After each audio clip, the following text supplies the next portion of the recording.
Here is our main character. Ordinary people, when cultivating, can usually only absorb a single attribute. Someone who can absorb just 2 attributes is already considered a genius seen only once in 1,000 years. But our protagonist here can absorb every single attribute. That means he can devour all things. Meeting fire, he devours the fiercest flames. Meeting heavenly lightning, he absorbs that too. Yada yada, and so Oniuro, every attribute in the universe gets sucked right into his body. And without further ado, let's get started. Brothers, remember to like and subscribe to help the channel survive. Love you all forever. Wish you guys a happy viewing. One beautiful morning, countless rays of sunlight shone down on the prosperous land of East Earth, Gus City. In the inner court area, a young woman with a voluptuous figure, fiery red hair and golden pupils was holding a stack of pictures. Her face was scowling as she scolded the person sitting across from her. She shouted, "Yang-chun, you drew this? I can't believe you drew pictures of me and sold them in the academy." As she spoke, she thrust the stack of drawings depicting herself forward for confirmation. The person in the pictures was indeed her, only drawn with significantly less clothing and in much more provocative poses. The brat in the black and white outfit in front of her showed zero remorse. In fact, his face revealed a hint of mischievousness as he replied. He said, "Senior sister, isn't it just because you're too beautiful? All the brothers love your portraits." Hearing this, the senior sister couldn't help but sigh in exasperation. Helpless, she could only try to advise him. She said, "You don't cultivate properly, spending all day doing indecent things. The inner court exam is coming up. If you keep this up, you'll be expelled." Hearing this, Yang-chun lifted his face confidently, assuring his senior sister. He affirmed that he had already mastered the tiger-subduing fist, so the inner court exam would be no problem. Other disciples, standing nearby, overheard their conversation and couldn't help but burst into mocking laughter. One guy, making a face begging for a punch, laughed and said, "Huh, Yang-chun says his tiger-subduing fist is no problem. Do you guys believe that?" 2 others immediately chimed in. One said, "Of course not. This guy has been in the lower court for 3 years and is still at the first stage of the body-tempering realm. He's got thick skin, I'll give him that." The other added, "It's truly hateful. He sells those pictures of senior sister Lee for way too much." Hearing these words, Yang-chun's face darkened as he stood frozen in place. Senior sister Lee finally took action. Taking a leather whip from her waist, she looked at Yang-chun silently and said, "Then I'd like to see just how well you've cultivated your tiger-subduing fist." Senior sister Lee's words and actions made Yang-chun panic. His eyes couldn't even blink as he stared fixedly at her leather whip. Stretching the whip taut without a shred of mercy, Senior sister Lee stepped closer to Yang-chun. She said, "Come on, make your move." Unable to withstand this oppressive aura, Yang-chun stumbled backward. Sweat poured down like a waterfall. He immediately made an excuse. "Senior sister, I really can't bring myself to hurt a woman. How about we skip this training session?" The whip in her hand lashed down mercilessly, sending rocks flying. Luckily, Yang-chun was agile enough to dodge. Otherwise, he might have lost his life. Seeing the situation, Yang-chun continued to run his mouth even though his face was drained of blood. He blustered, "Stop! Stop right there. Senior sister, my martial spirit is actually extremely powerful. Once it erupts, I can't take it back. It channels the tiger's subduing fist with boundless power. I'm really afraid I'll hurt you." His words turned senior sister Lee and the other 2 spectators into statues. They stared at Yang-chun wide-eyed, questioning their very existence. Finally, they couldn't hold it in and burst out laughing. Even the usually cold senior sister Lee couldn't help but cover her mouth to suppress a giggle. A guy on the left said, "Ha, did you guys hear that? What kind of nonsense is he spouting?" Senior sister Lee couldn't resist mocking him.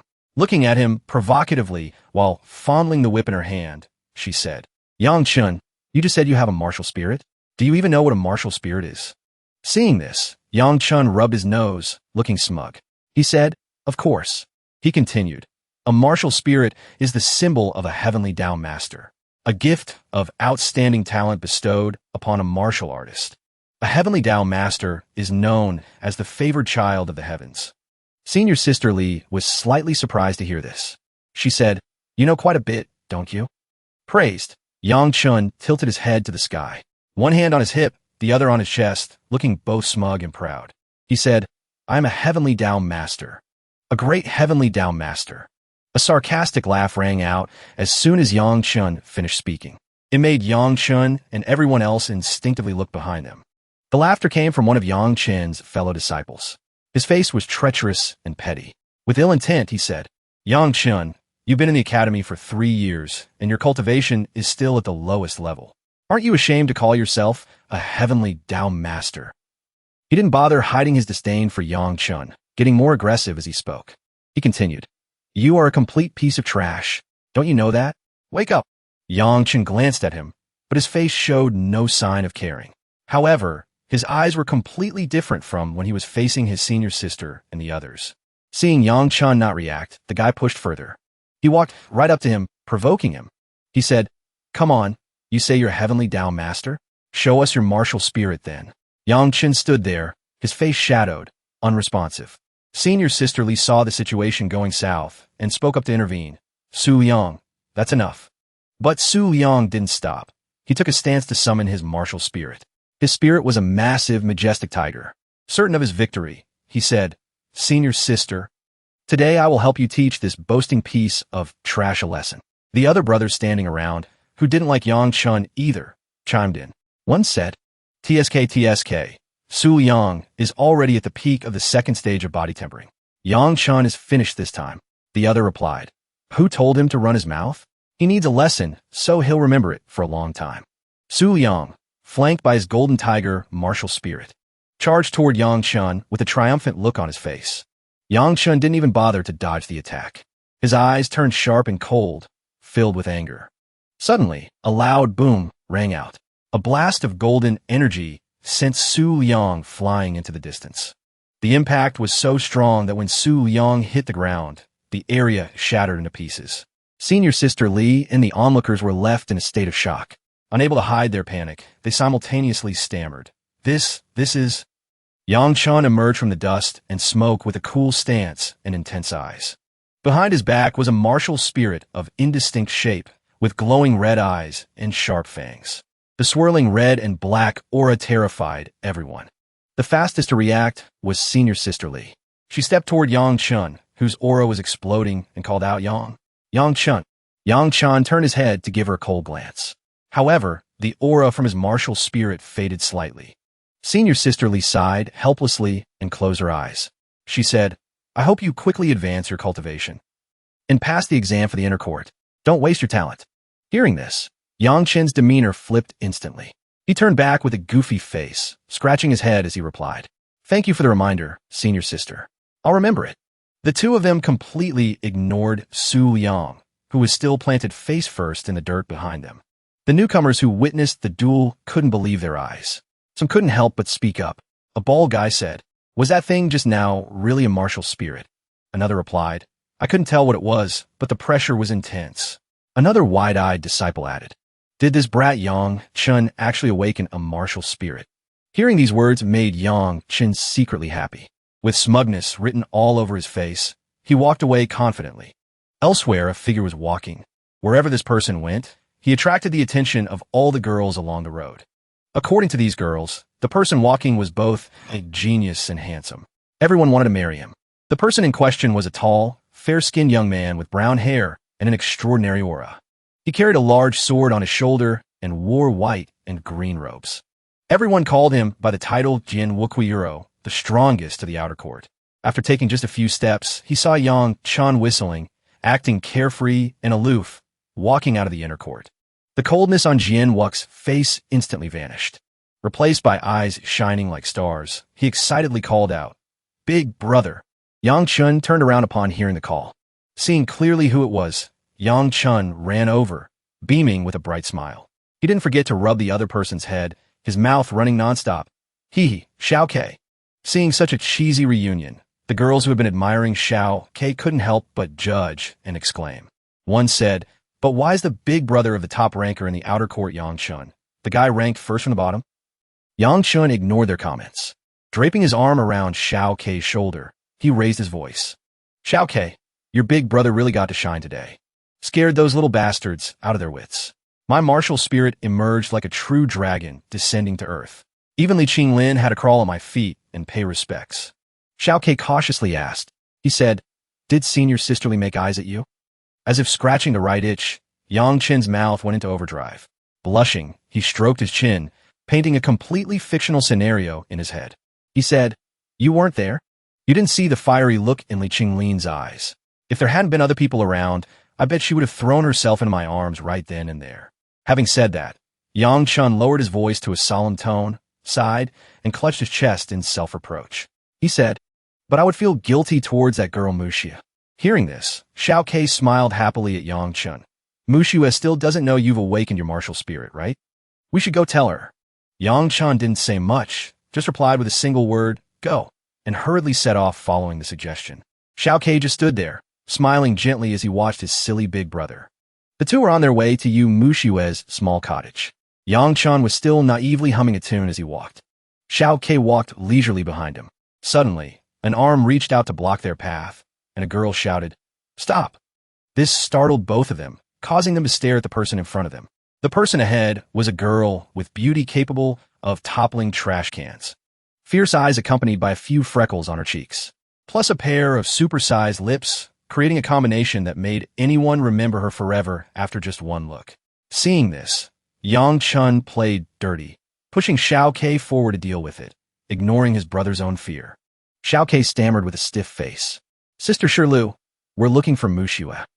The girl used her terrifying face to threaten them, scaring both of them into retreating.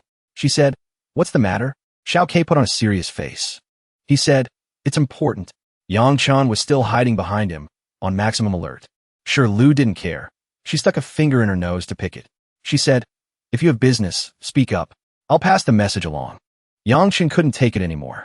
Summoning all his courage with a grimacing face, he shouted, "Shirlu, we're looking for Muxia. What does that have to do with you? Get out of the way." Being yelled at, Shirlu's face darkened as she looked down from above.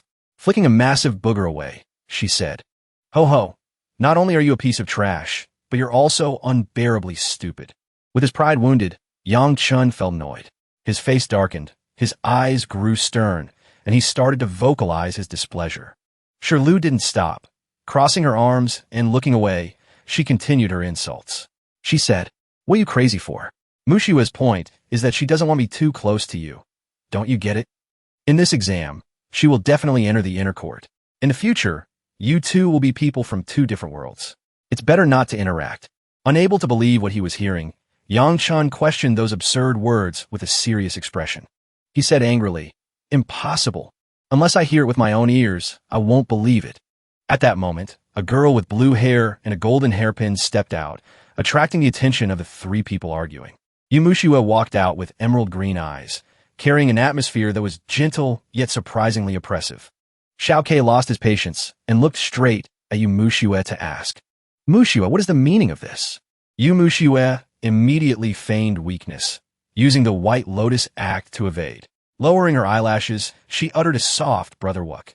Suddenly, as if summoning all her strength, Yu Muxia looked straight at Yang Chen and Wuck and shouted, "Brother Chen, we're all grown up now. It's not like before. It's better if we keep our distance from now on." After speaking, Muxia sweated nervously, waiting for the reaction of the person she had just rejected. Yang Chen engraved Muxia's image deep into his eyes. With an aggrieved expression, he spoke coldly.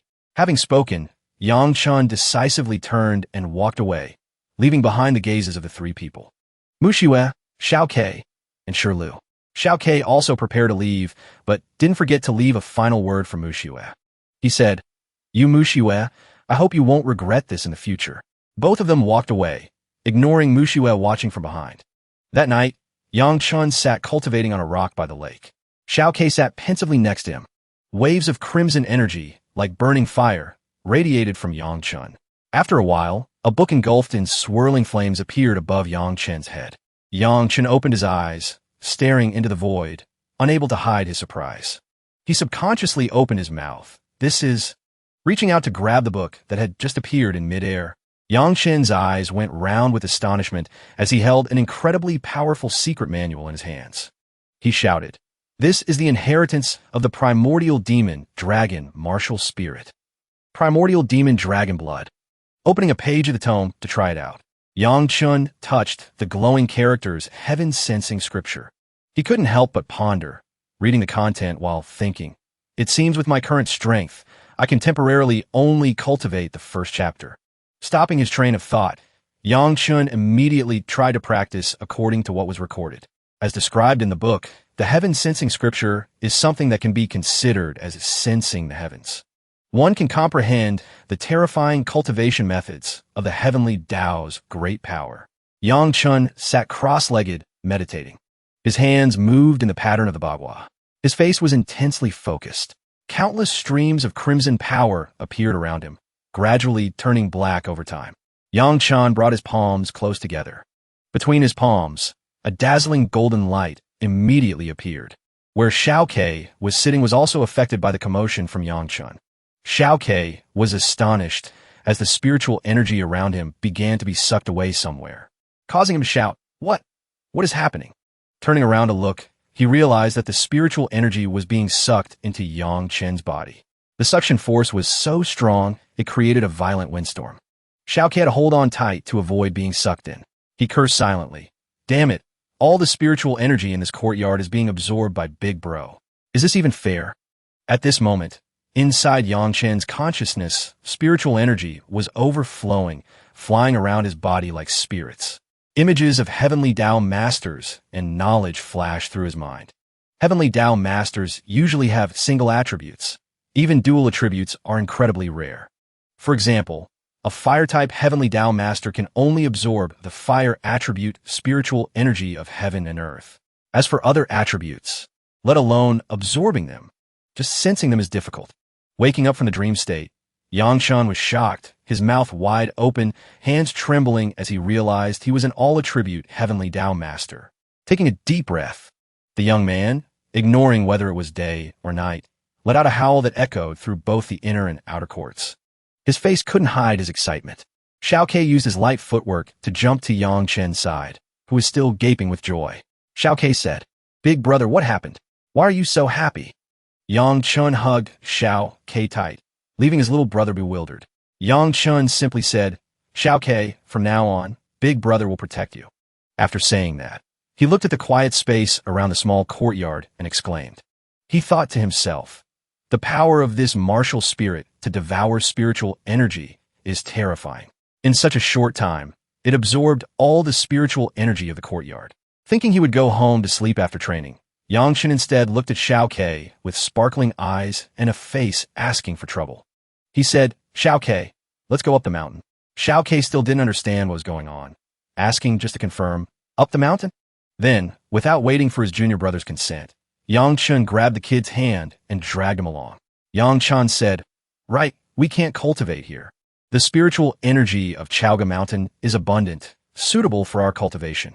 The inner court exams aren't far off. We have to try our best to increase our cultivation base." Morning had broken at a corner of the Chaoga Mountain range. Yang Chun had been sitting here cultivating all night. Leaves lay scattered around him, proving Yang Chun hadn't moved an inch throughout the night. Absorbing streams of energy from the sunlight, Yang Chun began to absorb it all into his body. Xiao Ke stood watching from the side, startled because the aura around Yang Chun was so thick he couldn't see his shape. He only saw a raging fire burning, making Xiao Ke lament to himself, "My big brother, could you possibly get any more awesome?" Absorbing the true sunfire, this kind of monster of a true heavenly Tao master. Some more time passed on Chaoga Mountain. The heat from Yang Chen's body began to singe his clothes. His body also started to show cracks, his breath releasing extreme heat. His eyes were nothing but pure white. Yang Chun looked like nothing less than an invincible monster. Xiao Ke continued to be amazed. In just one day, Yang Chun had reached the second stage of body tempering. Even Xiao Ke had taken 2 months to achieve that.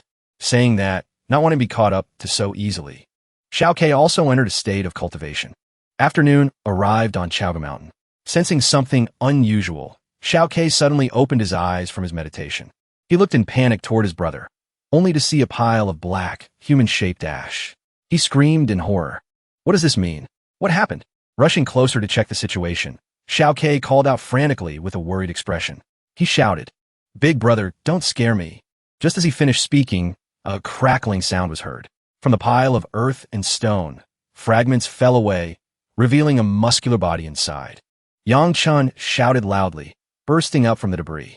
With a muscular body ready to take on any opponent, Xiao Ke also shouted, I can't believe you've already reached the third stage of body tempering. Looking at the blocks of muscle on Yangchun with admiring eyes, Xiao Ke thought to himself, the third stage is body refinement. To forge tough muscles, eliminating all impurities is the hardest stage in the first 3 stages of the body tempering realm. Even I took 3 months. Yet you completed the first 3 stages of body tempering in less than a day. That's just too exaggerated. Yang Chun said nothing, just stood there wiping off sweat, until a sound from Yang Chen's stomach rang out like a starving cow, breaking the atmosphere. Yang Chun then gently called out, "Xiao Quebec." Yang Chen looked at his brother sheepishly, scratching his head with an innocent, carefree face. He said, "I'm hungry." Xiao Ke understood immediately, turning to leave, not forgetting to tell Yang Chen to wait there. Then Xiao Ke ran as fast as he could toward the forest. A few minutes later, Xiao Ke returned carrying a meal for Yang Chen. However, he somehow brought back an incredibly large bowl. He said, "I found you a jade scale bowl, first stage body tempering, enough for you to eat." He slammed the unconscious bull down onto the ground without mercy. Lighting a fire, they immediately had a roasted beef dish that went great with rice. Yang Shan didn't hesitate to devour a huge chunk of meat. He completely ignored the judging eyes and the drool of Xiao Ke beside him. Because he was busy roasting the beef, the kid didn't get a single bite and had to watch someone else eat deliciously. Eventually, the first stage body tempering jade scale bowl was reduced to a pile of white bones on the ground. Looking over at Yang Chun, he was still clutching his stomach, his complexion looking poor as he spoke up. He said, "Xiao Ke, I think I'm still hungry." Yang Chen's expression became increasingly serious. His eyes couldn't hide the horror. He said, "This is trouble." Xiao Ke immediately stepped forward to check Yang Chen's condition. Xiao Ke asked, "What's wrong with you? Is your martial spirit causing trouble?" Yang Chen was still clutching his stomach, goosebumps rising all over his body. Yang Chen's eyes were filled with both horror and suspicion as his body shook uncontrollably. He asked himself, "Martial spirit?" As soon as he finished the sentence, a stream of black aura mixed with red escaped powerfully from Yang Chen's body like a tornado. The surrounding scenery was also devastated. The aura grew stronger, rising high into the sky. When it dissipated, nothing remained around where Yang Chen stood. All the vegetation had been burned to ash. After the explosion passed, Yang Chen's condition improved. He touched his six-pack abs and whispered, "Not hungry anymore." Xiao Ke, who was hiding behind a nearby rock, slowly stepped out and spoke. He asked, "Are you okay?" He secretly sighed in relief, thinking, if I hadn't run fast just now, the little bit of true energy in my body would have been gone. After wiping out all life in the vicinity, Yang Chen seemed to have regained all his strength. He confidently flexed his muscles for Xiao Ke, mouthing, "I'm fine. Now I feel like my whole body is overflowing with power." His body might have changed, but his clueless face still made Xiao Ke hesitate. Xiao Ke looked at his big brother excitedly, praising him nonstop. He said, "Too awesome. Only half a day, and you broke through 2 major realms at once. Why don't you try throwing a punch? Sounds reasonable." Yang Chan clenched his fist with confidence and said firmly. Yang Chan walked toward a large tree nearby. The trunk wasn't huge, but it was big enough for him to test on. After finding a suitable test subject, Yang Chan lowered his stance, pulling one hand back to prepare. He focused intensely, took a deep breath, and shouted, "Tiger subduing fist, first form." Yang Chun threw a punch. Following the strike, a phantom image of a majestic, glowing golden tiger appeared. With a whoosh, the poor tree was pierced by Yang Chen's tiger subduing fist, creating a large round hole. The remaining part of the tree that wasn't blown away smoked and sizzled. Through the large hole in the tree, one could see Yang Chen's cool, heroic stance. Dense, spiritual energy burned like lingering fire on the arm that threw the punch. Witnessing Yang Chen's newfound power, Xiao Ke was incredibly surprised. Jaw dropping and eyes wide, Xiao Ke exclaimed, "Fire attribute." Yang Chen retracted his stance, closed his eyes, and took a deep breath. Around him, spiritual energy surged wave after wave. Suddenly, from the center of Yang Chen's chest, the spiritual energy slowly condensed into an orange bead emitting red light. Yang Chen was extremely surprised by the presence of the bead. He realized this was fire attribute true chi. He was certain this was the fire seed true chi of the true sunfire. Truly sky-high awesome. Comprehending all things, seizing creation. The reputation is well-deserved. Before long, day turned to night. Xiao Ke walked closer to Yang Chen. Xiao Ke said timidly. It's dark, let's go back. Yang Chun didn't hear him, just stood rooted to the spot.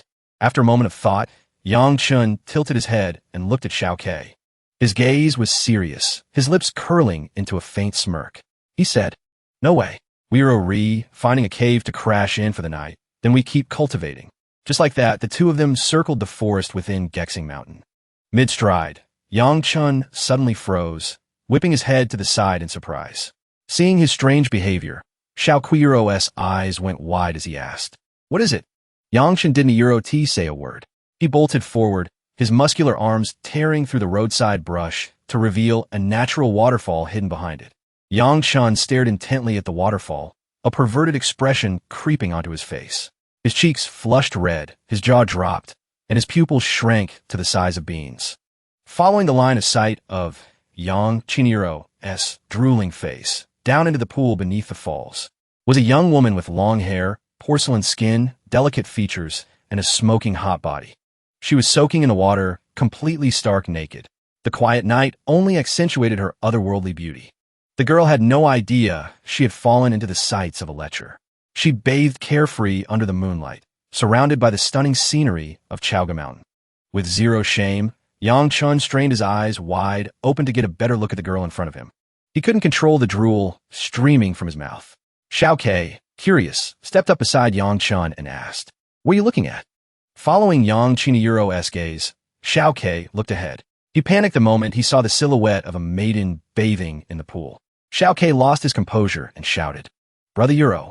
Before he could finish, Yang Chun clamped a hand over his mouth.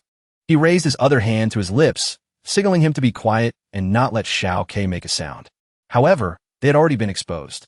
The girl in the water whipped her head around toward the source of the noise. Her eyes were razor-sharp, her expression displeased. She spoke in a low, chilling tone. The air around them suddenly fell dead silent. The only sound was the wind gently rustling the leaves through the night. She stood up, her guard up as she scanned her surroundings for any movement. On the bank, the two youths dropped to the ground like children caught doing something naughty, not daring to make a peep. Xiao Ke held his head in fear, putting on an innocent face. Yang Chun wasn't doing much better, sitting curled up in a ball. His face was tense as he tried to stop his body from trembling. Refusing to give up, Yang Chun parted a tiny gap in the bushes again, just enough to peek through. His eyes scanned intently. Beads of sweat formed on his face. The girl had now changed into green robes. She held a long sword in her hand, ready for battle. Furious and agitated, she shouted, Wo Euro there? Come out now. She slowly advanced toward where Yang Chun and Xiao Ke were hiding. Seeing her get closer, both of them were terrified. Xiao Ke buried his head lower, sweat pouring down his forehead. Yang Chun was even more panicked. His eyes looked ready to pop out, and his hair stood on end like a startled cat. Just as it seemed they were about to be caught red-handed, the entire mountain was shaken by a massive force. Winds whipped up from all directions. Sensing the tremor, the girl stopped in her tracks. She thought to herself, a great earth bear. Realizing something, she cast her gaze into the distance. Then she quickly turned and ran back the way she came. The two youths, having narrowly escaped disaster, breathed a sigh of relief. Xiao Qiro's brows drooped in exhaustion as he looked at Yang Chun. He said, Ida a great earth bear. We need to run now. Yang Chun stood up, his face calm. He said, A great earth bear? You never seen a great earth bear before. Lida go take a look. Xiao Ke panicked, furrowing his brows in disagreement as he tried his best to dissuade Yang Chun. He said, An adult great earth bear usually has the strength of the 8th stage of body tempering. Even Iconi defeat it. It's too dangerous. But with a simple mindset, Yang Chun didn't listen to a word Xiao Ke said. Instead, he ran forward with excitement, saying, What are you afraid of? That lady just went over there. We should go check it out too. Xiao Ke was left speechless, staring helplessly at his foolish brother running off. Over by the great earth bear, a pitch-black beast as large as a small hill stood towering. 2 red streaks ran down the sides of its shoulders.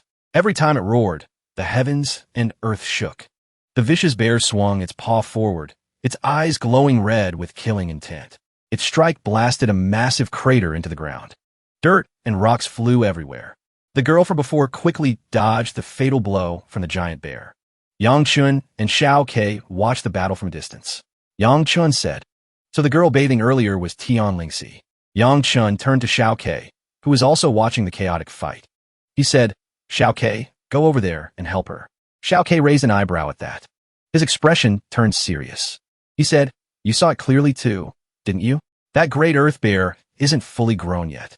It's only at the 5th stage of the body-tempering realm. Plus, it has severe injuries on its vitals. Ida Euro LL be dead soon. Hearing this, Yang Chun glanced over at the bear and the girl. Feigning understanding, he let out a loud, oh. The great earth bear and Tian Lingxi were still clashing. Her movements were so agile, she seemed to split into multiple clones. She attacked the giant bear, inflicting countless wounds, large and small. Under the full, round moon, the beast let out one final roar as it was struck down. It crashed to the ground, lying motionless beside the girl. Having defeated the great earth bear, Tian Lingxi looked unhesitatingly toward the two who had been watching the whole time. She said, are you two not planning to come out yet? Only then did the two creep out. Yang Chen walked out with an innocent look, raising a hand in greeting. With his other hand, he scratched his head. Xiao Ke trailed behind him. Yang Chen spoke up first. Io, Lingxi, what a coincidence. I can't believe we ran into you here. Lingxi asked back without hesitation. She said, so it's that Treiro. She caught herself, pausing for a moment before correcting. It's that Yang Chun, isn't it? Yang Chun, knowing no shame, laughed loudly and played along. He said, I knew you Euro D, still remember me. Lingxi lowered her head slightly, her face flushing pink with embarrassment. She said, that was you two at the lake just now, wasn't it? Hearing her question, Yang Chun put on an award-winning performance. With a face full of confidence and innocence, he declared, what lake? We were just passing by when we heard a noise over here, so we came to check it out. Then we saw your heroic fighting stance, Sister Lingxi. It was truly magnificent. Beside him, Xiao Ke couldn't hide his look of disdain as he glanced at Yang Chun. He thought, big brother, your face really is thick as a wall. Hearing such an excuse from someone like Yang Chun, Lingxi looked skeptical. Gripping her sword tightly, she stared at him. She murmured suspiciously, really? Yang Chun put on an expression that was righteous yet undeniably punchable as he said, I swear on the beauty of the heavens. You are the goddess in my heart. Lingxi immediately shot the shameless guy a look of utter contempt. Her face darkened, and sparks of lightning crackled around her. She said, goddess? Theta Euro S funny. I seem to remember you calling me a vixen. Caught in a bind. Yang Chun panicked. His eyes went wide in shock, and he only managed to stammer out a single huh. Before Yang Chun could make up any more excuses, Lingxi turned and walked toward the Earth Berserk Bear to inspect its corpse. Then she turned back toward the forest. After taking 3 steps, Lingxi looked back and left Yang Chun with one final warning. Yang Chun, if I find out you played me, you Euro read dead meat. With that, she ignored the other two and walked straight into the dark forest. Yang Chun was left standing there, completely bewildered. He turned to ask Xiao Ke. He said, Vixen? What did she mean by that? Xiao Ke immediately answered to clear up Yang Chen's confusion. 3 years ago, when we entered the martial academy, you met Tian Lingxi when she wasn't fully grown yet, and said she was so bewitchingly beautiful that she'd definitely grow up to be a vixen. Hearing this, Yang Chun was stunned as he realized such a thing really did happen years ago, and he instantly felt regret. He said, I can't believe Tian Lingxi still remembers that after so many years. Xiao Ke stood beside him with a cheeky look on his face. You hit the nail on the head, though. Look at her now, Euro. Isn't she a total vixen? If you could bring her home as a wife, Dad would be over the moon. Hearing this, a pervert like Yang Chun actually closed his eyes and let out a long sigh. He said, Xiao Ke, please. Yang Chun shifted from deep thought to looking up, hands on his hips with extreme arrogance, and shouted in a challenging tone. I am only 15 years old, and a great heavenly Tao master. It's hard enough choosing from all the beauties in the world. Tian Ling, she can only be considered a backup option. His shameless words made Xiao Ke look at him with disdain, at a loss for words. Time flew by in the blink of an eye. It had been exactly 1 month since Yang Chun started cultivating on the mountain. Finally, he and Xiao Ke decided to return to the sect. An old woman and a child nearby couldn't help but be surprised, because the two of them looked no different than beggars from slums. Xiao Ke was a bit scruffier than usual, but he still maintained his graceful aura. Yang Chun, on the other hand, was so tattered he didn't have a single piece of intact clothing left. The long journey left both of them exhausted, gasping for breath. Walking through the streets, they attracted many scrutiny-filled gazes from passersby. But Yang Chun didn't care. Instead, he kept complaining nonstop. He said, "This heaven-swallowing scripture is good and all. The only problem is that it burns my clothes every time I use it. It's so annoying." Seeing this, Xiao Ke spoke up to comfort him. He said, "Don't be ungrateful. That cultivation technique helped you reach the peak of the 5th layer of body tempering in just half a month. That's incredibly powerful." Yang Chen's mood improved after being comforted by his little brother. He grinned happily, blushing slightly. He said, "Of course, Xiao Quebec, don't worry from now on. I've got your back." Seeing Yang Chen still strolling leisurely, Xiao Ke hurriedly reminded him. Xiao Ke spoke up. "We have to hurry. Today, the rules for the inner court grand assessment are being announced at the outer court square." The mention of the grand assessment made Yang Chen visibly panic. He immediately took off running, not forgetting to urge Xiao Quebec. He said, "Let's go. Gotta get back and change clothes." In the distance at the outer court square, everything was prepared. A large crowd had gathered around the area, which featured 8 stone pillars and a large circle that looked like a dueling arena. Senior Sisterly had arrived early. She ignored the people around her and leisurely leaned against a stone pillar to read a book. Yang Chun and Xiao Ke finally arrived. The two stepped out from the light. A mischievous smile appeared on Yang Chen's face. Today, he was even wearing a cloak that fluttered with every step, making him look incredibly cool. The others were shocked when they saw this, as if struck by hundreds of lightning bolts at once. One person couldn't help but ask, "Is that really Yang Chun? Is he really a heavenly Dao master?" Another person spoke with a look of disbelief. "We've really seen a ghost. A piece of trash like him actually awakened a martial soul? Heaven must be blind." After the initial shock came a wave of mockery. Someone in the crowd sneered. "What kind of heavenly Dao master? Have any of you ever heard of a heavenly Dao master who cultivated for 3 years and is still at the 1st layer of body tempering?" As this person finished, another laughed loudly and chimed in. "Ha, this is going to be a good show. Logically speaking, if a heavenly Dao master appeared in our academy, they would definitely be nurtured with full force. If he doesn't pass the entrance exam for the inner court this time, he'll definitely become a laughingstock. Jian Wuk, on the other hand, is very talented. It's a pity he has a brother like that." Hearing these words, Yang Chun didn't know what to say. He could only lower his head and walk on gloomily. The atmosphere around Yang Chun became cold and gloomy. He had his own plans. Only when he saw Li Qinglin did Yang Chun smile again. He happily waved his hand and called out loudly, "Senior sister." Yang Chun walked up to Li Qinglin, put on an innocent face, and started flattering her. He said, "Senior Sister Li, you look absolutely beautiful today." That sentence made Li Qinglin's mood plummet. Her face darkened. She glared at Yang Chun and let out a cold humph. She started scolding Yang Chun. She shouted, "You actually skipped martial arts classes for more than half a month. Confess immediately. Where did you go and what did you do?" As if waiting for this, Yang Chun stuck out his chest and put his hands on his hips. He proudly said, "I went to cultivate." "Don't worry, senior sister.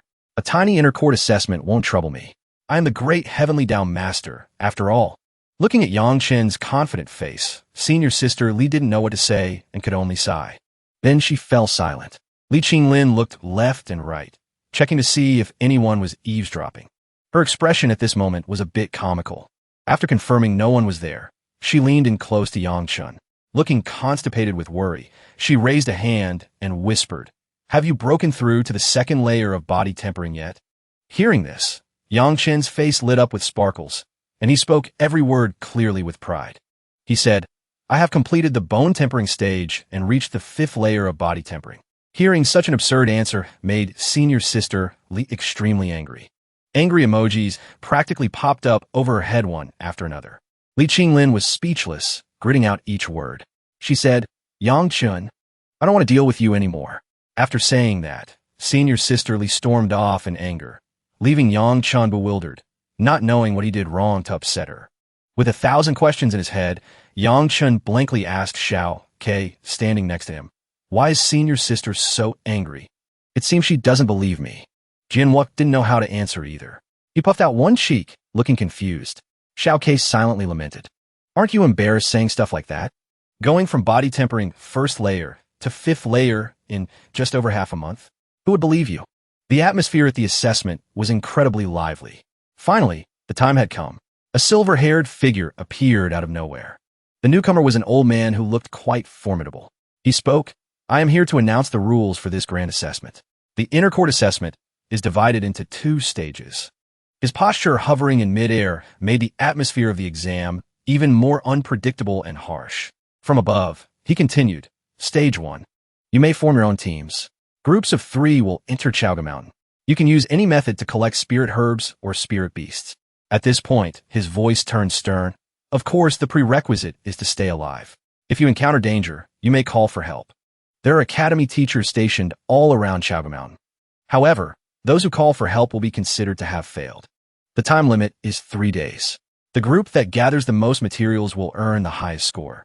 Gather back here in 3 days. I will then announce the second stage of the assessment. Hearing this, the people below raised their hands and cheered in agreement. Senior Sisterly listened to the rules and was overjoyed. She smiled and walked toward Yangchun and Xiaoke. She said, Yangchun, this is great. These rules suit you perfectly. You can team up with Wuck and pick one more strong person, and you'll be able to get a really high score. Hearing the proposal, Yangchun decisively rejected Senior Sister Li's kindness, surprising Li Qinglin. He crossed his arms over his chest, his face showing a competitive streak. He said, Xiaoke and I can sweep Chaoga Mountain alone. We don't need anyone else. Yang Chen's words once again made Li Qinglin so angry her face turned purple. She turned away furiously. She shouted, You really are hopeless. Then she stormed off. Xiaoke stood by his side, as calm as ever. He spoke up. Senior Sister really cares about you. She wanted to use those words to tell you to behave better. Who would have thought Yangchun would make such an annoying, emotionless face? He scoffed and said, Care about what? She just cares about her own reward. In a flash, everyone had moved to the foot of Chaoga Mountain. Yangchun and Xiaoke arrived at the location. Xiaoke looked at Yangchun and spoke up. Are we really not going to find someone to team up with? Yangchun's face darkened, his eyes full of calculation. He said, Let's see the situation first. If there's someone strong, we can team up. Otherwise, they'll just be a burden. Xiaoke nodded in agreement after hearing Yangchun. He replied, You have a point. Suddenly, something caught Xiaoke's attention in the distance. Xiaoke turned around and called out to Yangchun. He said, Yangchun, look, it's Mu Shui. Hearing that, Yangchun glanced over. In the distance, Mu Shui was smiling and standing next to some young master. The two of them were laughing and joking, looking a bit closer than normal. Looking closely, the person in the blue outfit holding a white fan was none other than Wen Zhengming. Xiaoke observed them for a moment and then told Yangchun, That guy is the young master of the Guanyuan Medicine Guild, named Wen Zhengming, a student of the White Tiger Hall in the inner court. Seeing Mu Shui made Yangchun's face turn ugly. The atmosphere around him also dropped. He said, Just ignore him. Whoever he wants to team up with has nothing to do with me. He said that, but Yangchun couldn't control his hateful gaze, which kept drifting toward Wen Zhengming to scrutinize him. Staring for too long unintentionally alerted Wen Zhengming to their presence. He immediately walked over to Yangchun and Xiaoke. He opened his mouth to greet them. Oh, isn't this the #1 genius, Jin Wuck? But Xiaoke didn't even bother to look at him. This guy got even closer, deliberately raising his voice to provoke them.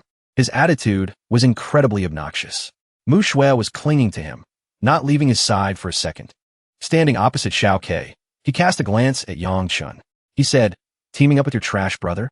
Then I'm afraid you won't be able to pass the assessment. At this point, Xiaoke looked like he couldn't take it anymore. He stared straight at the couple with a murderous look. Xiaoke said threateningly, What the hell does it have to do with you? Wen Zhengming smiled a weird smile. He didn't look up, but spoke with meaning. He said, Just a friendly reminder. With that, the scumbag put an arm around Mu Shui's shoulder and walked away, leaving behind a simple good luck. Yangchun's mood got worse and worse. His expression became even colder, making Xiaoke want to say something, but he stopped himself. Once again, passers-by added fuel to the fire. They thought that although Jian Wuck was powerful, if he teamed up with Yangchun, no third person would want to join. One bystander agreed, saying, That's right, the assessment requires a team of 3. They're short a person, and with a piece of trash added in, it's like Jian Wuck is on his own. Looks like he's done for this time. By nightfall on Chaoga Mountain, everyone had scattered to begin searching for spirit herbs and spirit beasts. Yangchun was currently facing a bear dozens of times larger than him. It let out a massive roar, unleashing a shockwave that blew everything away. But Yangchun didn't budge an inch. Only his clothes fluttered gently in the wind. The bear slammed a thunderous blow down on Yangchun, but he stood still, not even bothering to dodge. Yang Chen's arm, which was gripping his own neck, concentrated energy, then erupted with an incredibly powerful flame. He shot up toward the bear and punched it squarely in the chest with a decisive strike. The unfortunate bear was taken down in the blink of an eye, falling backward motionless. One spirit beast down. Yang Chen lightly dusted off his hands to get rid of the dirt. He looked as happy as if no battle had just occurred, squinting at Xiao Ke and saying, "Little brother, grab the loot." Xiao Ke, carrying a large sack, sluggishly walked over to Yang Chen. He said, "Your speed is even faster than mine, brother. Killing an earth berserk bear in just one strike." Praised by his brother, Yang Chen was visibly delighted. The two chatted as they walked. Yang Chen said proudly, "That's a given. I told you, I've got you back. Let's go take down the next target." With that, they walked faster toward the path ahead. They hadn't gone far when a crowd of candidates ran past them. Everyone looked excited and expectant, leaving the two brothers wondering what was going on. Xiao Ke spoke first. "Seems like something happened." Yang Chen, eager for fun, dragged him along to check it out. In midair, a purple tornado appeared, accompanied by thunder and lightning. Below the strange phenomenon, countless candidates had gathered. Look at the sky. This is a heavenly phenomenon. Every time this anomaly appears, it's considered an omen that a miracle is about to appear. Yang Chen's eyes lit up at the news of a miracle. He muttered, "A miracle? Could a divine artifact be appearing?" From afar, amidst the starry night sky, two beams of light flew over simultaneously. It turned out to be the exam proctors coming to check the situation. One observer watched for a moment, then turned to the candidates. The man in blue said, "This is not a miracle. It's just the earth veins triggering a celestial phenomenon." The person in green robes next to him continued, "To trigger a celestial phenomenon, it seems the earth veins here are quite extraordinary, but it's unlikely to produce any rare treasures. Disperse, all of you. Continue your assessment. This thing is very dangerous. If you aren't careful and get sucked in, you'll lose your life." Having said that, he ordered everyone to leave, to everyone's regret. One person cursed under his breath as he walked away. "How boring. Let's go, let's go." Only Yang Chen refused to leave, standing there staring blankly at the celestial phenomenon. Looking at the phenomenon above his head, Yang Chen secretly hatched a bold idea. He thought, "The heaven divining scripture is said to be able to comprehend all things in heaven and earth, seizing creation itself. I wonder if I can understand the mysteries of lightning." Thinking this, Yang Chen slowly closed his eyes to sense the surrounding spiritual energy. Under his concentration, the spiritual power gradually took the form of glowing specks. A deep red aura of spiritual energy radiated from Yang Chen's body. Like threads of silk, it gradually spread out to connect with the thunder and lightning overhead. Suddenly, a massive bolt of lightning struck Yang Chen directly, causing him to scream in pain. The two exam supervisors noticed something was wrong. Faces full of panic, they shouted in unison, "Not good." But Yang Chen had already been char black, standing frozen in place. Streaks of electricity were still running along his body. His whole body was smoking, emitting the smell of burnt flesh. Yang Chen collapsed to the ground. His hands tried to support his body from falling flat. His eyes were completely white, continuously emitting sparks of electricity. In the center of Yang Chen's chest, the lightning began to gather into a clearer shape. Seeing this, Xiao Ke hurriedly ran to his side, filled with worry. He kept calling out, "Brother." Yang Chen lay slumped on the ground, motionless. The two proctors finally teleported to Yang Chen's location. Xiao Ke turned over the unconscious Yang Chen, who was completely out of it. White smoke was still pouring from his mouth. One proctor grabbed Yang Chen's wrist to check his pulse. The other spoke up, "This kid got struck by lightning, how unlucky." The one checking the pulse added, "But luckily, this little life is tough. He's still breathing." He looked at the unconscious Yang Chen in Xiao Ke's arms, stroked his white beard, and said, "Don't worry, this brat won't die yet. I'll take him to Elder Tian for a bit of treatment, and he'll be fine." With that, the proctor hoisted Yang Chen onto his shoulder, intending to leave. Worried, Xiao Ke called out after him, "Sir, he is my brother. I want to go with him." The proctor just glanced back and told Xiao Ke, "Just rest assured and go down the mountain, it's fine." Jian Wuk was stubborn and refused to leave yet. With a face full of worry and sincere eyes, he said, "Then what about our assessment?" The two proctors didn't say much more, channeling their energy to fly into the air. Leaving behind only a few words, "You continue the assessment. This guy will wake up tomorrow." Then they vanished. The next morning, at a small house amidst green hills. Yangchen slowly opened his eyes. There were still wounds on his face. He sat up, still in a daze.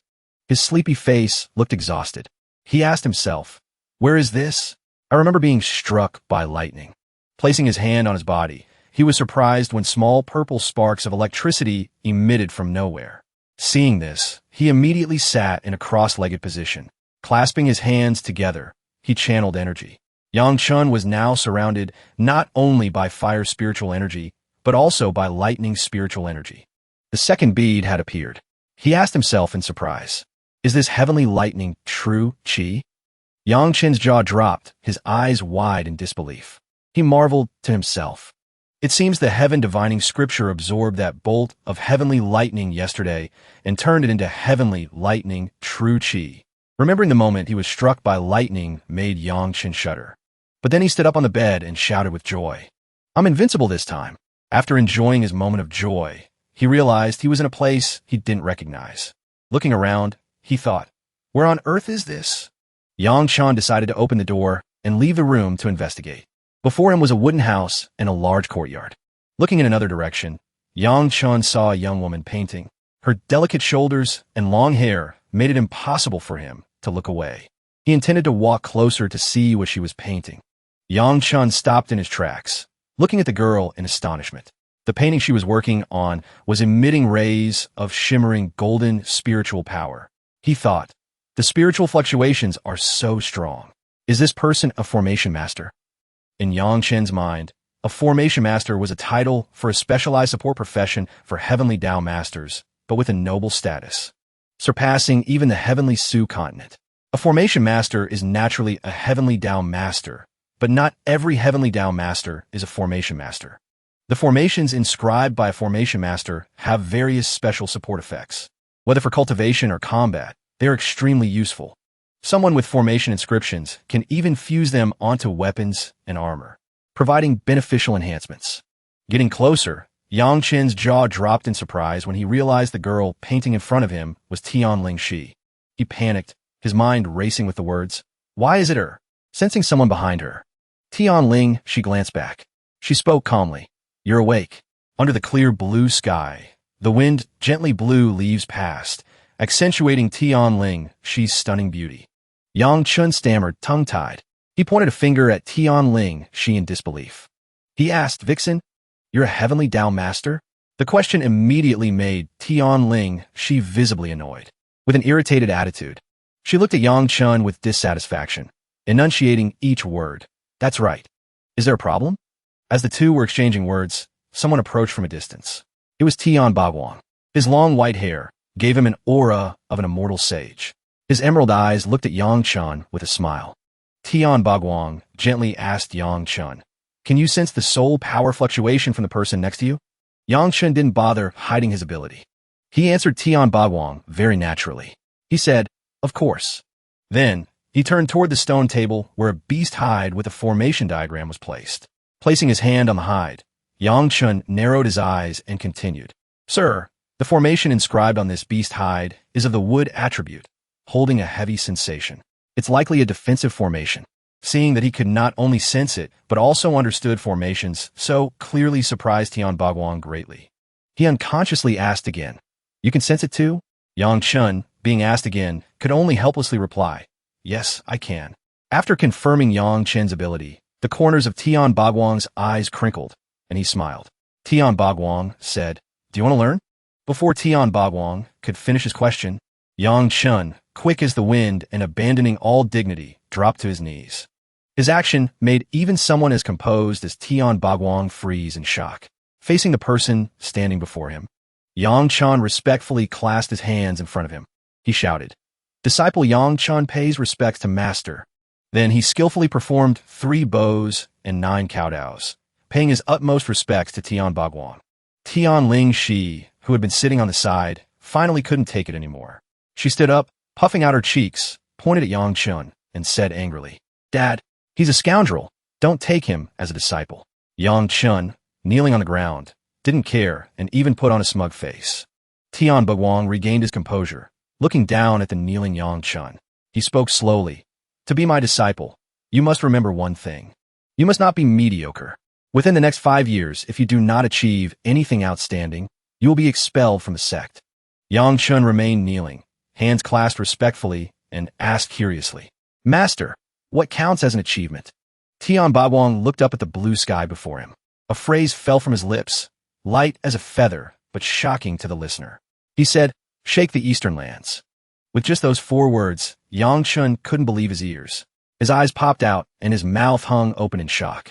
Internally, he screamed, What? Just 5 years to shake the Eastern Lands. Remembering the vastness of the Eastern Lands, Yang Chun broke out in a cold sweat. He thought, I haven't even been to the places outside Chaoga City. And Chaoga City is just a small city under the jurisdiction of Tianan Commandery. Not to mention the vast territory of the Eastern Lands Kingdom. You have to realize that in this vast Eastern Lands, Tianan Commandery is just one of 108 commanderies. Seeing Yang Chun hesitating and making no move, Tian Bagwang's expression darkened. His brows furrowed as he squinted at Yang Chun. He said threateningly, Well, is there a problem? Yang Chun racked his brain, put on a forced smile, and replied, No problem at all. In his heart, Yang Chun was already calculating. He thought, Whatever. I'll just learn the skills of a formation master first, then worry about it later. 5 years is still a long way off anyway. Thinking this, he didn't mind taking the risk.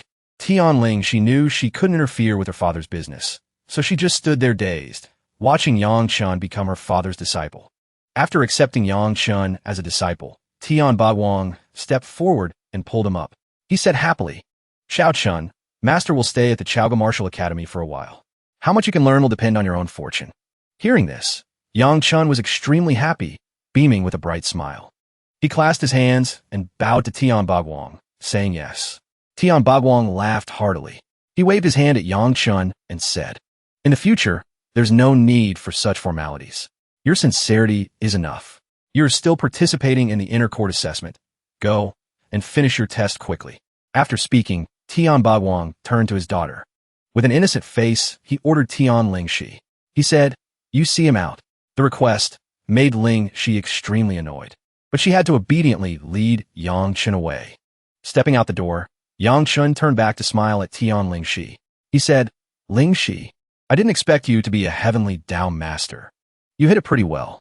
Hearing this, Tian Ling, she was annoyed and refused to look Yang Chun in the eye.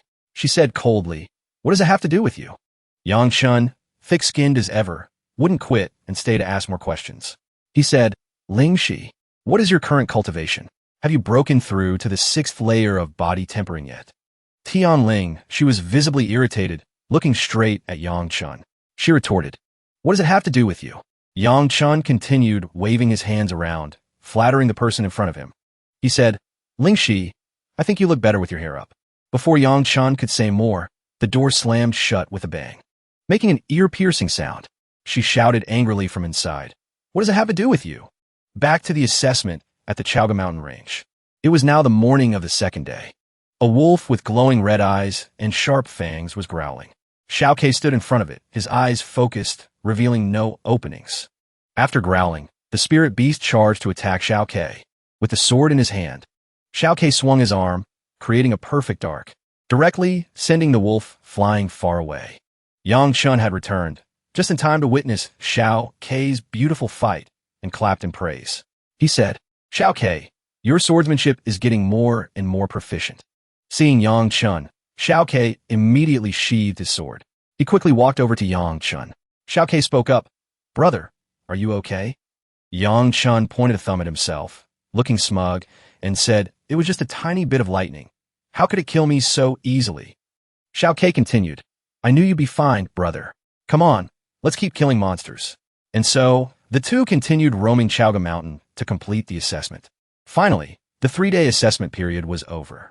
All participating candidates returned to the original assembly hall to submit their results.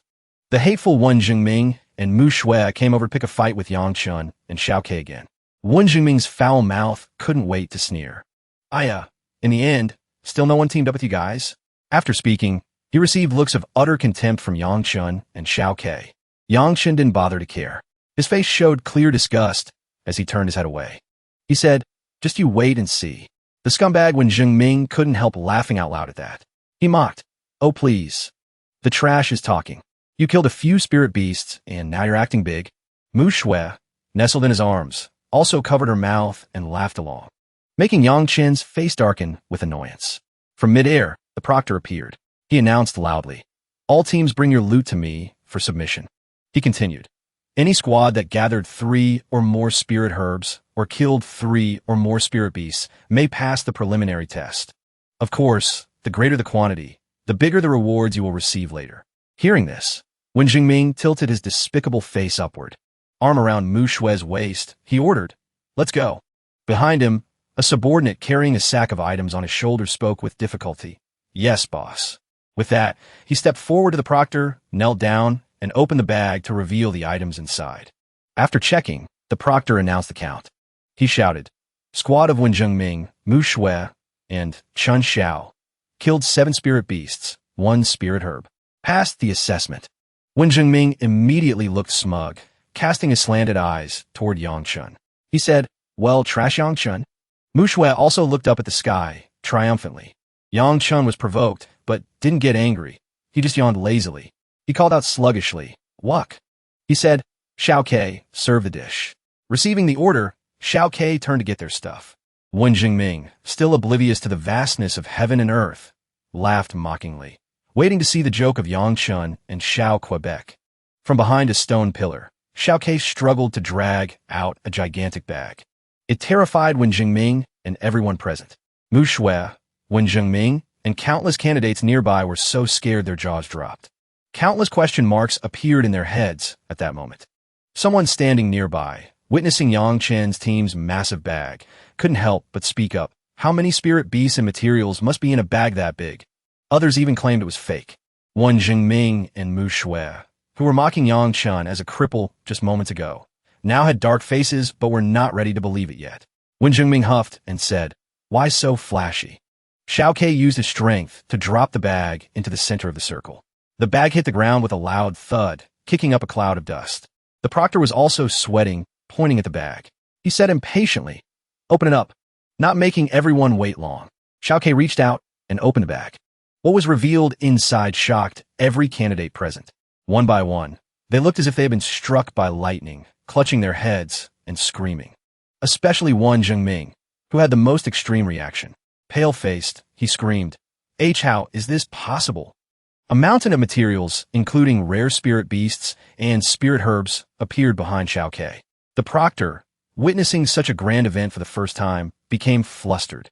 He turned to the person next to him and requested count. Receiving the order, the person stepped closer to the pile of spirit beasts and herbs, frantically counting each item over and over. On this side, Yang Chan was extremely satisfied, crossing his arms and smirking.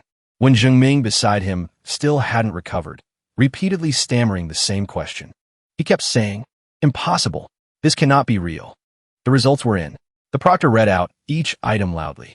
Squad of Jian Wuck and Yang Chun killed 90 spirit beasts, 5 spirit herbs. Passed the assessment. Wen Jingming heard the results and gritted his teeth in anger, wondering with hatred, damn it, how could he destroy 90 spirit beasts? Even if it is Jian Wuck, he couldn't kill 90 spirit beasts in 3 days. The proctor waved his hand, signaling Yang Chen's team to step back. He also praised the team, hoping the two would perform well in the next round. Both of them withdrew with their heads held high.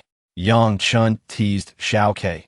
"Xiao Ke, seeing as we turned in so many spirit beasts and materials, what do you think the Academy will reward us with?" Xiao Ke relaxed his face and replied, "I don't know. Luckily, you were smart enough to keep a few spirit herbs, brother." From afar, Senior Sister Li also hurriedly ran over to Yang Chen. She asked with a voice full of curiosity, "Yang Chen, how did you guys do that? Killing so many spirit beasts." Yang Chen started boasting again, crossing his arms over his chest. He said, "Senior Sister, I told you, I'm a great heavenly down master. My strength is unfathomable." Of course, Li Qinglin didn't believe a word Yang Chen said. In her eyes, he was someone with terrible strength. With a look of disbelief, Li Qinglin said, "Don't I know exactly what you're capable of?" It was definitely Jian Wuck's doing. Being belittled shocked Yang Chen, and he froze in place. What could only smile wryly. He was about to speak up to clarify, but was cut off before he could say anything. Li Qinglin firmly placed her hands on Yang Chen's shoulders, instructing him with great concern. She said, "However, no matter what, passing the first round of assessment is good. But the next round won't be in teams anymore. You have to do your best on your own. Yangshin gave a thumbs up to show agreement, speaking very confidently to senior sister Li. Don't worry, no problem. Then Li Qinglin happily hummed a tune and left first. Xiao Ke then turned to Yang Chun and said, Brother, you killed more than half of those 90 beasts. Yang Chun didn't mind. He sighed and patted Wuk on the shoulder. He said, no need to worry about small details like that. Let's just finish the assessments ahead. A thought flashed through Wuk's mind, making him very excited. Clenching his fist with a mischievous expression, Wuk said, Brother, in the next assessment, show your true strength. Let them see. Seeing the familiar figure of Mu Shui in the distance, Yang Chen's face darkened, and he replied coldly to Xiao Ke. He said, exactly what I was thinking. From above, the proctor also began to announce, the first round of the assessment is over. Students who have passed the assessment, come back here tomorrow to begin the second round. Family members of the students will come to watch the second round. Please perform well. Hearing the announcement, Xiao Ke turned his head toward Yang Chun, who was standing there in a daze. Xiao Ke said, Brother, do you think Dad will come to watch? Yang Chun put his hands behind his head and sighed. With a very bored expression, he said, with Dad's personality, it's hard to say. Xiao Ke was just as depressed. His brows drooped, eyes gazing up at the sky. He said, if only Father could be here, that would be great. Both brothers sighed in unison. Yang Chun waved his hand and said, stop dreaming. There is no way the old man is coming. Since when have you ever seen Father step a foot outside the house? Hearing this, Xiao Ke smiled to comfort himself. He said, Brother, if we pass the inner court assessment, Father will definitely be happy. Yang Chun narrowed his eyes slightly, falling into deep thought. He replied, that's right. As long as we pass the assessment and enter the inner court, we'll gain access to cultivation techniques and martial arts. He then thought to himself, even though I have the primordial demonic dragon art, the only martial art I know is the unorthodox crouching tiger fist. Once I enter the inner court, I absolutely must find a suitable martial skill. The next morning, the time for the inner court assessment was about to begin. The plaza was already packed with participants. The family seating area was just as lively. Xiao Ke looked toward the family area and suddenly gaped, calling out to Yang Chun. Pointing, he said, Brother, look, the old man is here. Yang Chun followed his finger. On the stands, Yang Chen's father, Yang Jingye, stood towering like a mountain. He looked as rugged as a butcher, exuding far more masculine aggression than his two sons combined. The two brothers immediately used their movement techniques to fly over to where Yang Jingye stood, calling out, Father. Seeing his sons approach, Yang Jingye feigned anger. Squinting, with veins popping on his forehead, he bared his teeth and shouted, You two brats are still as rash as ever. Listen up. If you don't get into the inner court this time, I am cutting my robes and disowning you both. His booming voice echoed everywhere, ensuring everyone heard it. Scolded by their father, the two brothers felt a mix of fear and embarrassment, because the old man had used the idiom incorrectly, causing them both to flush with shame in front of the crowd.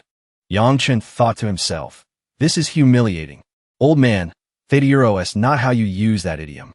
Xiao Ke stepped forward first, bowing respectfully to Yang Jingye. Yang Jingye crossed his arms and laughed loudly. His face radiated pride, so intense it seemed to glow. Laughing, he said, still Xiao Ke, who makes me proud. I heard you reached the 6th stage of body tempering, dominated the outer court, and acted with unbridled arrogance. I'm doomed. Hearing his father's words, Xiao Qiro's face turned pale.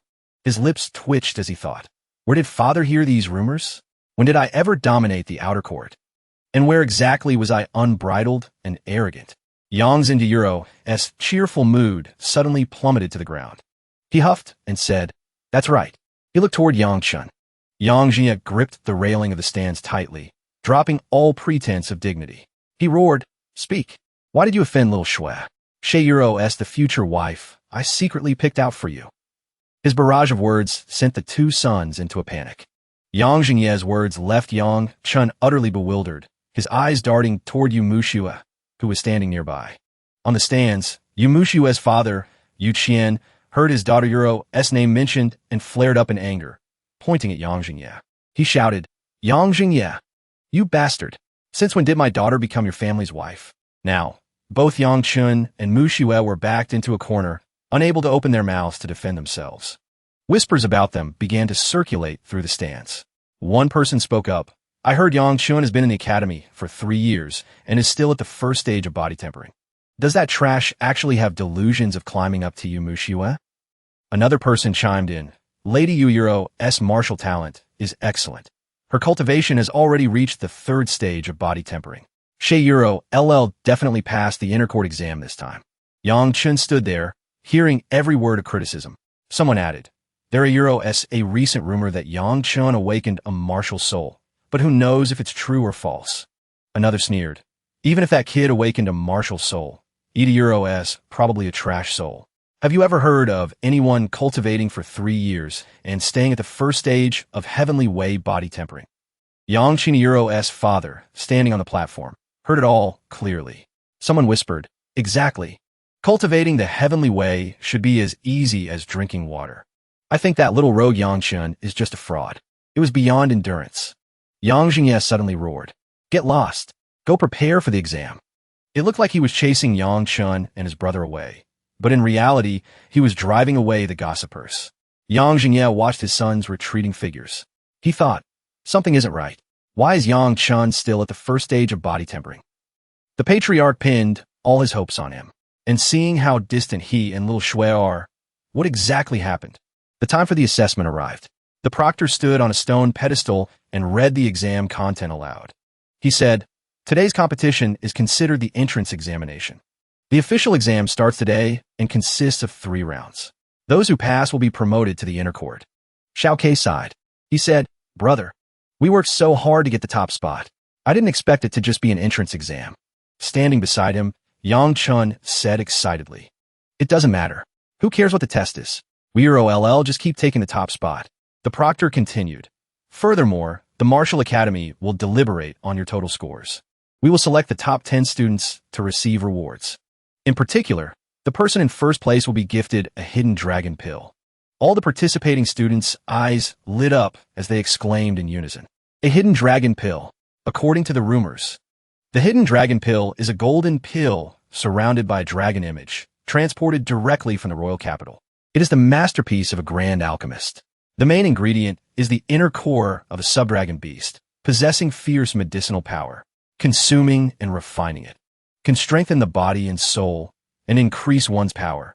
It also has a high chance of allowing a body-tempering cultivator to break through all realm barriers. Everyone on the stands gasped at the inner court's generosity. Yang Jingye wiped sweat from his brow and said, Fei Euro really splashing out.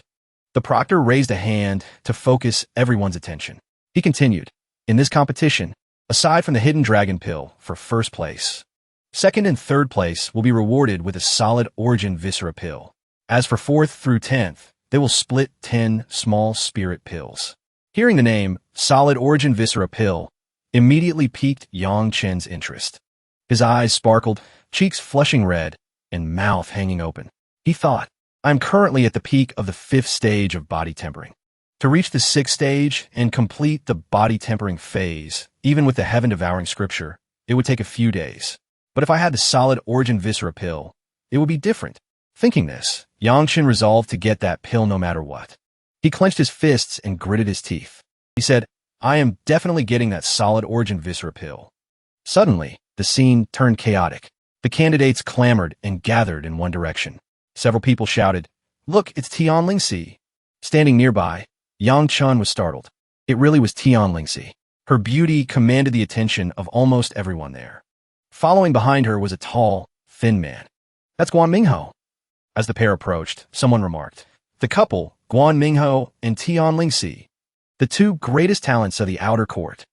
Whispers continued to ripple through the crowd. Even Xiao Ke is a step below them. Those 2 really are a match made in heaven. A talented man and a beautiful woman. Hearing this, arrogance surfaced on Mingho's face. He tilted his chin to the sky, smiling smugly. Tian Lingxi, however, didn't care. She kept turning her head back and forth as if looking for someone. The surrounding men started stirring the pot. One guy said, What? Guan Mingho only has good talent. He's not worthy of Tian Lingxi's beauty and gifts. The person next to him nodded and laughed in agreement. Tian Lingxi walked up to Yang Chen's side, catching him slightly off guard. Instantly, Yang Chun became the enemy of every man at the competition. The glares directed at him looked ready to eat him alive, causing Yang Chun to involuntarily shiver. He raised a hand to greet Tian Lingxi first. Smiling, he said, "Little vixen, haven't seen you for half a day, and you miss me already?" Called a vixen, Tian Lingxi didn't get angry. Instead, she gave a breathtakingly beautiful smile in return, covering her mouth with her hand, eyes curling into crescents. She said, "You really are shameless." Behind Tian Lingxi, Mingho jumped up in a rage. He shouted at Yang Chun, "You bastard, get away from Lingxi right now." This surprised both Lingxi and Yang Chun. Seeming to think of a fun game, Yang Chun flashed a devilish grin. He leaped toward Tian Lingxi, wrapping his arm around her shoulder in a display of intimacy. Yang Chun shamelessly declared, "We are deeply in love. What business is it of yours?" His words and actions made Guan Mingoiro's face turn black with rage. The onlookers, sensing juicy gossip, swarmed into tear at the details. A busybody said, "Rumor has it Guan Mingho is crazy about Tian Lingxi, but has been rejected multiple times. Looks like we have a good show to watch." Another added, "But why is Tian Lingxi siding with that Yangshan guy? On what grounds?" Every word further fueled the fury rising inside Guan Mingho. He growled, face dark, grinding his teeth. Before any action could be taken, the tension was cut by the proctor's voice. He continued the announcement. "The first round is a test of strength. Contestants must strike the strength measuring pillar with full force. Every time the pillar flashes, it signifies 100 caddies of force. If the light rises by one notch, you are considered qualified." Hearing that the challenge was hitting a bronze pillar, Guan Mingho grew arrogant. He raised a pinky finger and looked at Yang Chun provocatively. He said, "Strike force must reach at least 1,000 caddies to pass. IEROD say you can muster, what, 100 caddies at most? Don't go up there and embarrass yourself. Giving up is your best option." Hearing this, Yang Chun stuck out his tongue and made a funny face to mock Mingho. He said, "What the hell does it have to do with you? Your young master does what he wants." After speaking, he pulled down one eyelid and stuck out his tongue. This made Guan Mingho, standing opposite him, even more furious. He enunciated every word. "You are beyond saving." From above, the proctor declared, "The official competition begins now." All the candidates lined up, taking turns to attempt the challenge. Most participants only managed around 450 caddies, which was considered failing. They were forced to leave, dejected. Tian Lingxi and Yang Chun remained calm, waiting for their turn. Those behind them were either clasping their hands in prayer or sighing. One said, "So many people failed. It's this hard just for the first round?" Another quickly encouraged, "Stop wasting your breath. The inner court isn't that easy to enter. Once inside, you get access to all kinds of cultivation resources. Your life will be elevated." A few people managed to score enough points after 3 strikes to pass the assessment. Overjoyed, they jumped straight into the air. Yang Chun let out a breath, looking thoughtful. He thought, 500 caddies of force is naturally enough to pass the first round. The next 2 rounds will be tough, nuts to crack. Getting into the inner court won't be easy. A voice rang out. 1,100 caddies. Pass.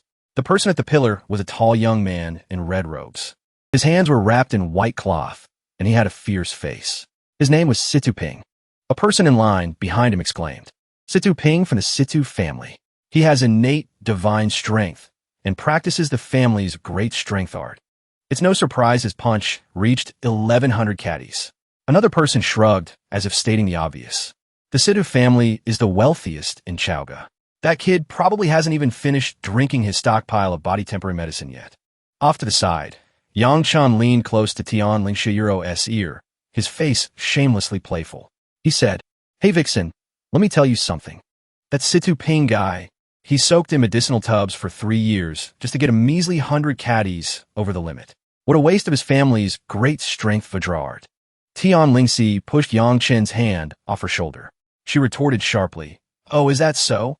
I just smell the sour stench of jealousy. If you're so capable, then hit 1,100 caddies for me to see later." Yang Chun mischievously put his hands on his hips. With zero maturity on his face, he said, "You don't believe me?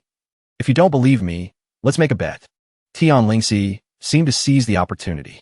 She glanced back, showing off her shoulders smooth as morning dew. Like a mischievous fox, she said, "If you can't strike with more than 1,000 caddies of force, you have to run a lap around Chaoga City. without wearing any clothes. Dare to take it. Hearing such high stakes, Yang Chun hesitated a little. Sweat beaded on his forehead. He stammered, I. Seeing this, Tian Lingxi put on an even more challenging expression. Yang Chun feigned fear and asked, then what if I win? But inside, he was laughing like a total pervert. He thought, what a perfect opportunity. Tian Lingxi looked like she didn't believe it possible. Since she was certain of her victory, she hadn't considered what would happen if Yang Chun won. She smirked and asked, the winner? If you win, whatever you say goes. A light bulb went off in Yang Chun's dirty mind. His eyes lit up, grinning from ear to ear. Yang Chun said, if I win, you have to give me a kiss. Looking at Yang Chun's confident yet perverted expression, Tian Lingxi felt a bit apprehensive. She thought to herself, why does this guy seem so confident? But then she reassured herself, Yang Chun is definitely just all talk. She decisively promised Yang Chun, fine, I promise you. It was the turn of one of the outer court's talents, Mingho, to compete. Everyone's attention focused on him. Faced with Mingho's confident demeanor, people whispered continuously, I wonder how much force Guan Mingho, one of the 3 strongest in the outer court, will achieve with his punch. The Guan Mountain Palm cultivates combat power to multiply exponentially. If Guan Mingho uses the Guan Mountain Palm, perhaps he'll reach 1,500 caddies. Raising his fist toward the pillar, Guan Mingho began to channel his energy, preparing to strike. The crowd buzzed even louder. 1,500? Impossible. Streams of spiritual energy began to emerge from Guan Mingho's mouth, growing more intense by the second. The onlookers dropped their jaws in shock. Someone in the front row shouted, breathing out chi like a flood. Heavens! I didn't expect Guan Mingho to have already reached the 6th stage of body tempering. Yang Chun watched from a distance, also giving a nod of approval in his heart. He thought, this idiot actually has some skill. Guan Mingho drew his fist back to gather momentum. He took a deep breath. The surrounding spiritual energy was so dense, it almost obscured his lower body. Guan Mingho launched a direct Guan Mountain Palm strike at the pillar. A phantom image of a mountain appeared behind him. Red fire sparked at the point of impact between his fist and the pillar. The shockwave sent dust flying, blinding everyone. Waiting for the fire to fade and the pillar to cool down, the results began to display. The proctor couldn't believe his eyes, adjusting his glasses. The people behind him stood frozen, jaws on the floor. The result Guan Mingho achieved was 1,550 caddies. After demonstrating his overwhelming power, Mingho dusted off his hands and looked at Yang Chun with a smug expression, showing off. He said, see the difference yet? But unfortunately for him, Yang Chun couldn't care less. Instead, he turned to Tian Lingxi with an innocent face and said, Vixen, look at that idiot provoking you. You better fix him good later. Yang Chun's attitude made Mingho so angry he was practically steaming. The proctor called for Jianwuk, another one of the outer court's 3 great talents. Xiao Ke calmly walked up to compete. Passing where Yang Chun stood, Xiao Ke asked quietly, brother, should I go all out? Yang Chun confidently told Xiao Ke, use your full power. Show them your true strength. Stepping up, looking at the pillar in front of him, Wuk seemed slightly contemplative. He began to channel his energy, releasing waves of spiritual power that surged out like a storm. The audience was once again left in awe. Jianwuk was at the peak of the 6th stage of body tempering. Even Mingho was startled, breaking into a cold sweat. He exclaimed, that kid improved too fast. Fast as a silver bolt of lightning. Xiao Ke lunged forward and threw a punch. There wasn't a single ripple of hesitation in his eyes. A piercing sound rang out. Golden light erupted from the pillar, blinding everyone. The entire scene fell into a terrifying silence. Everyone focused their gaze on the pillar. One person rubbed their eyes to see clearly, muttering a self-comforting remark. Be good now. Is the measuring pillar broken?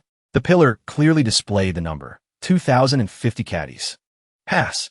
Beneath the pillar, Jianwuk's white robes fluttered gently, making him look like a deity who had just descended from the heavens to the mortal world. Faced with the monstrous score Jianwuk just achieved, the surrounding people couldn't help but admire him, taking turns to discuss. Many began to compare. This Jianwuk is even more formidable than Guan Mingho. Wasn't he supposed to be far inferior to Guan Mingho? Guan Mingho must have been secretly surpassed by him. Truly a genius. These words reached Mingho's ears, making him extremely uncomfortable, but he could only click his tongue in anger. Up on the stands, Yang Chun and Xiao Ke's father was also extremely smug. He stood up straight, pointing at himself. He shouted, "Look everyone, that is my son, he." His demeanor made the person standing next to him jealous. Vu Mushue's father saw this and couldn't hide his disdainful expression. He thought, what does what's achievement have to do with you? It's all thanks to your family's patriarch, all right? Down on the competition grounds, Yangchen wore a smug look identical to his father's, grinning until his eyes were shut tight. Not stopping there, Yang Chun turned to the others. With no regard for dignity, he raised both hands to the sky to attract as much attention as possible. He screamed, "Cheer for him! That is your king!" To the eyes of those around him, Yang Chun looked like nothing more than a lunatic causing a scene. Standing next to him, Tian Lingxi shot him a look of disgust. She said, "What does it have to do with you?" Yang Chun continued his celebration, happily whooping and hollering. Hearing Tian Lingxi say that, he stopped shouting, turned his head toward her, and placed a hand on his chest. His expression was filled with immense pride.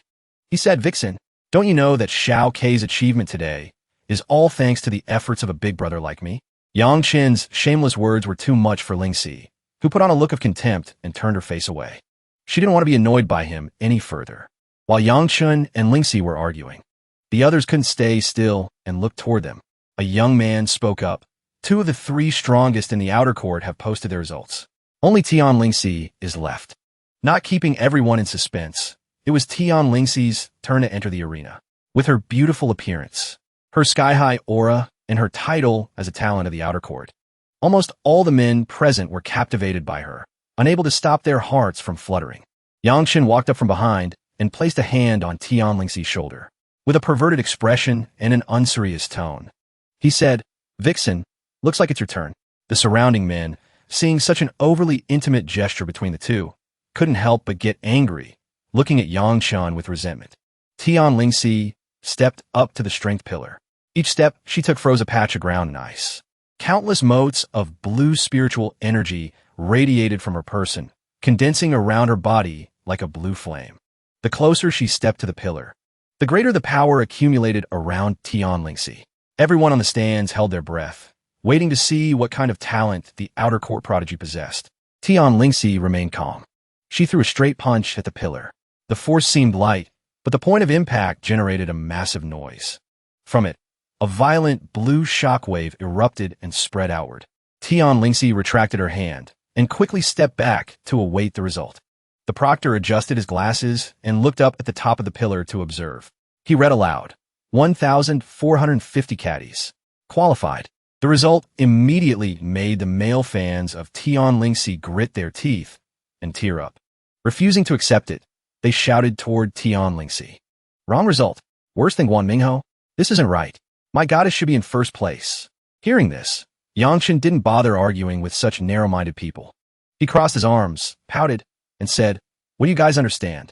In his heart, Yang Chen thought, Tian Lingxi doesn't specialize in raw strength. Her cultivation is only at the peak of the 5th stage of body tempering.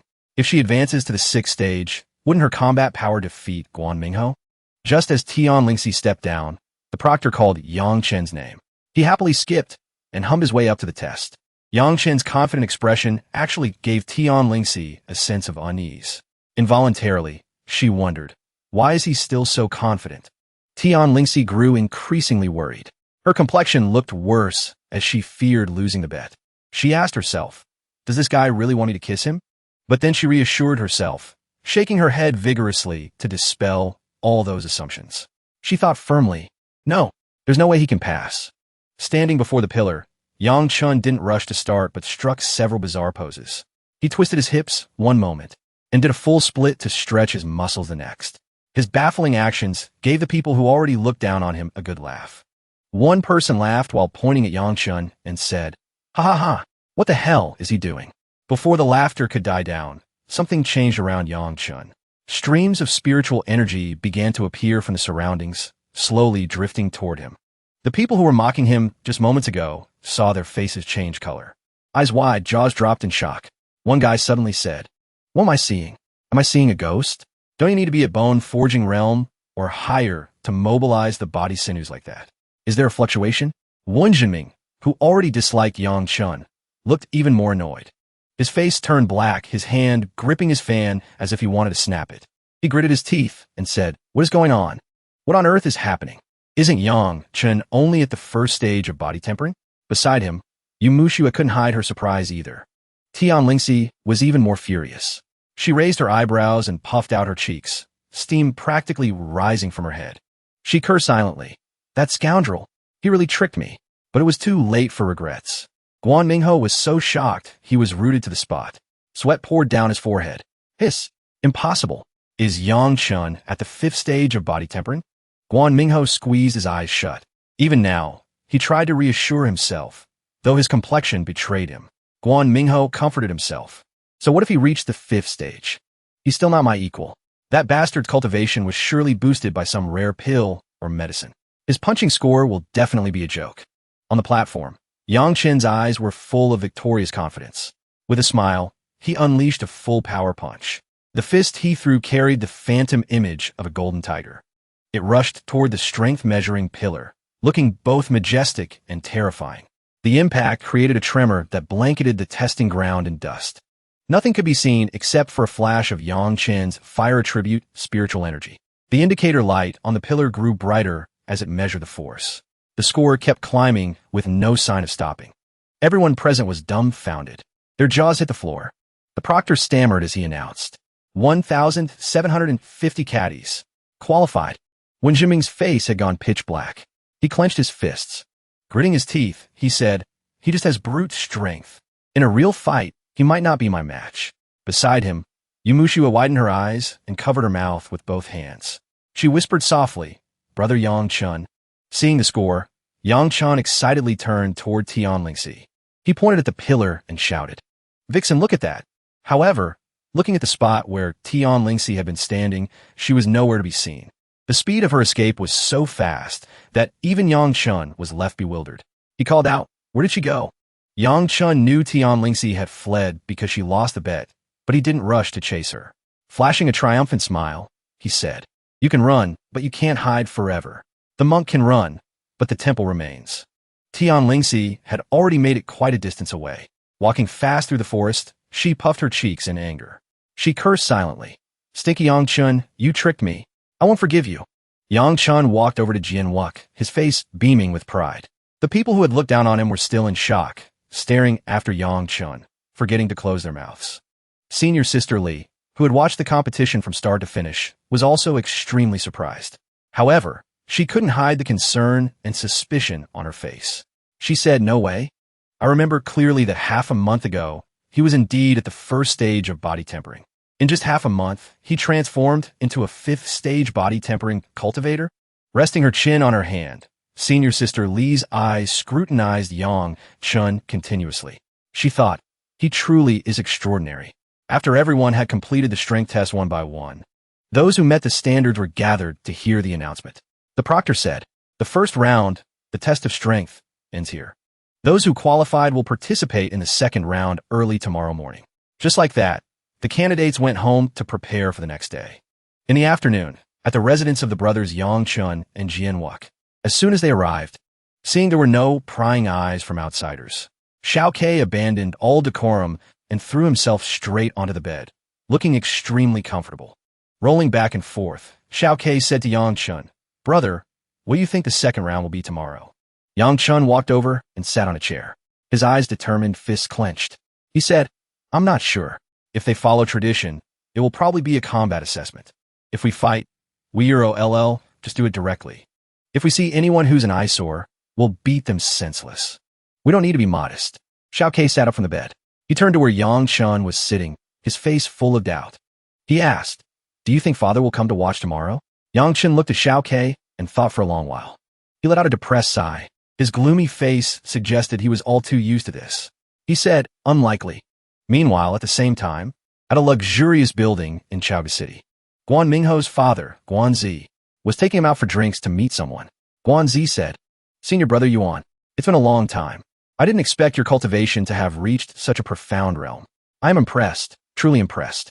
Sitting opposite the Guan father and son was an elderly man.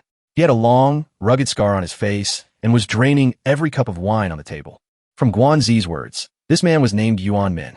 He was the master of the White Tiger Pavilion, one of the 4 great pavilion masters of the Chaoga Inner Court. Yuan Min closed his eyes and sipped his drink. He said, Time really flies. Remembering the years we cultivated together in the inner court.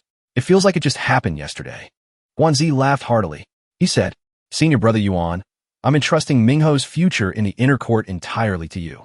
Yuan Min seemed slightly tipsy. His face flushed red as he laughed loudly. He said, Junior brother, rest assured. With Mingho's talent far exceeding the outer court. Guanzi didn't let Yuan Min finish his sentence. Guanzi called his son, saying, Mingho, why haven't you paid respects to your master yet? Mingho, sitting beside him, understood immediately. He instantly knelt down, his knees hitting the floor with a loud thud. Mingho clasped his hands in front of him, bowing respectfully to Yuan Min. He declared clearly, Mingho pays respects to master. He kept bowing, repeating the phrase, Mingho pays respects to master, which made Yuan Min extremely satisfied. He reached out to help Mingho up. Mingho stood up, but didn't sit at the table. Instead, he remained standing to serve his father and master as they dined. Guanzi continued to look at Yuan Min. He probed, Senior brother Yuan, I heard you're the third examiner for this competition? Speaking up to that point, Guanzi hesitated. Yuan Min immediately understood the implication in Guanzi's words. He picked up his wine cup and downed it in one go. He said, Junior brother, rest assured, with Mingho's talent far exceeding the outer court, the first place in this competition will undoubtedly be his. Naturally, the hidden dragon pill will also belong to Mingho. By the next morning, the second sub-challenge of the assessment was about to begin. The scene had been bustling since early dawn. Yang Chun and Wuk's father couldn't restrain himself and was repeatedly physically encouraging his two sons. Although he was just encouraging them, he was really being a bit too heavy-handed.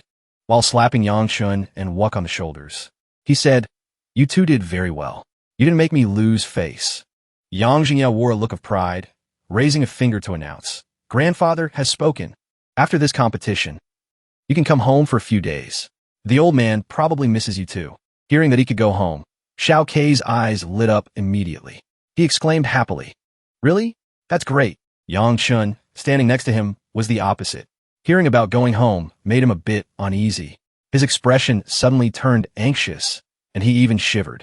Yang Jingya said seriously, Grandfather told me to pass a message to you.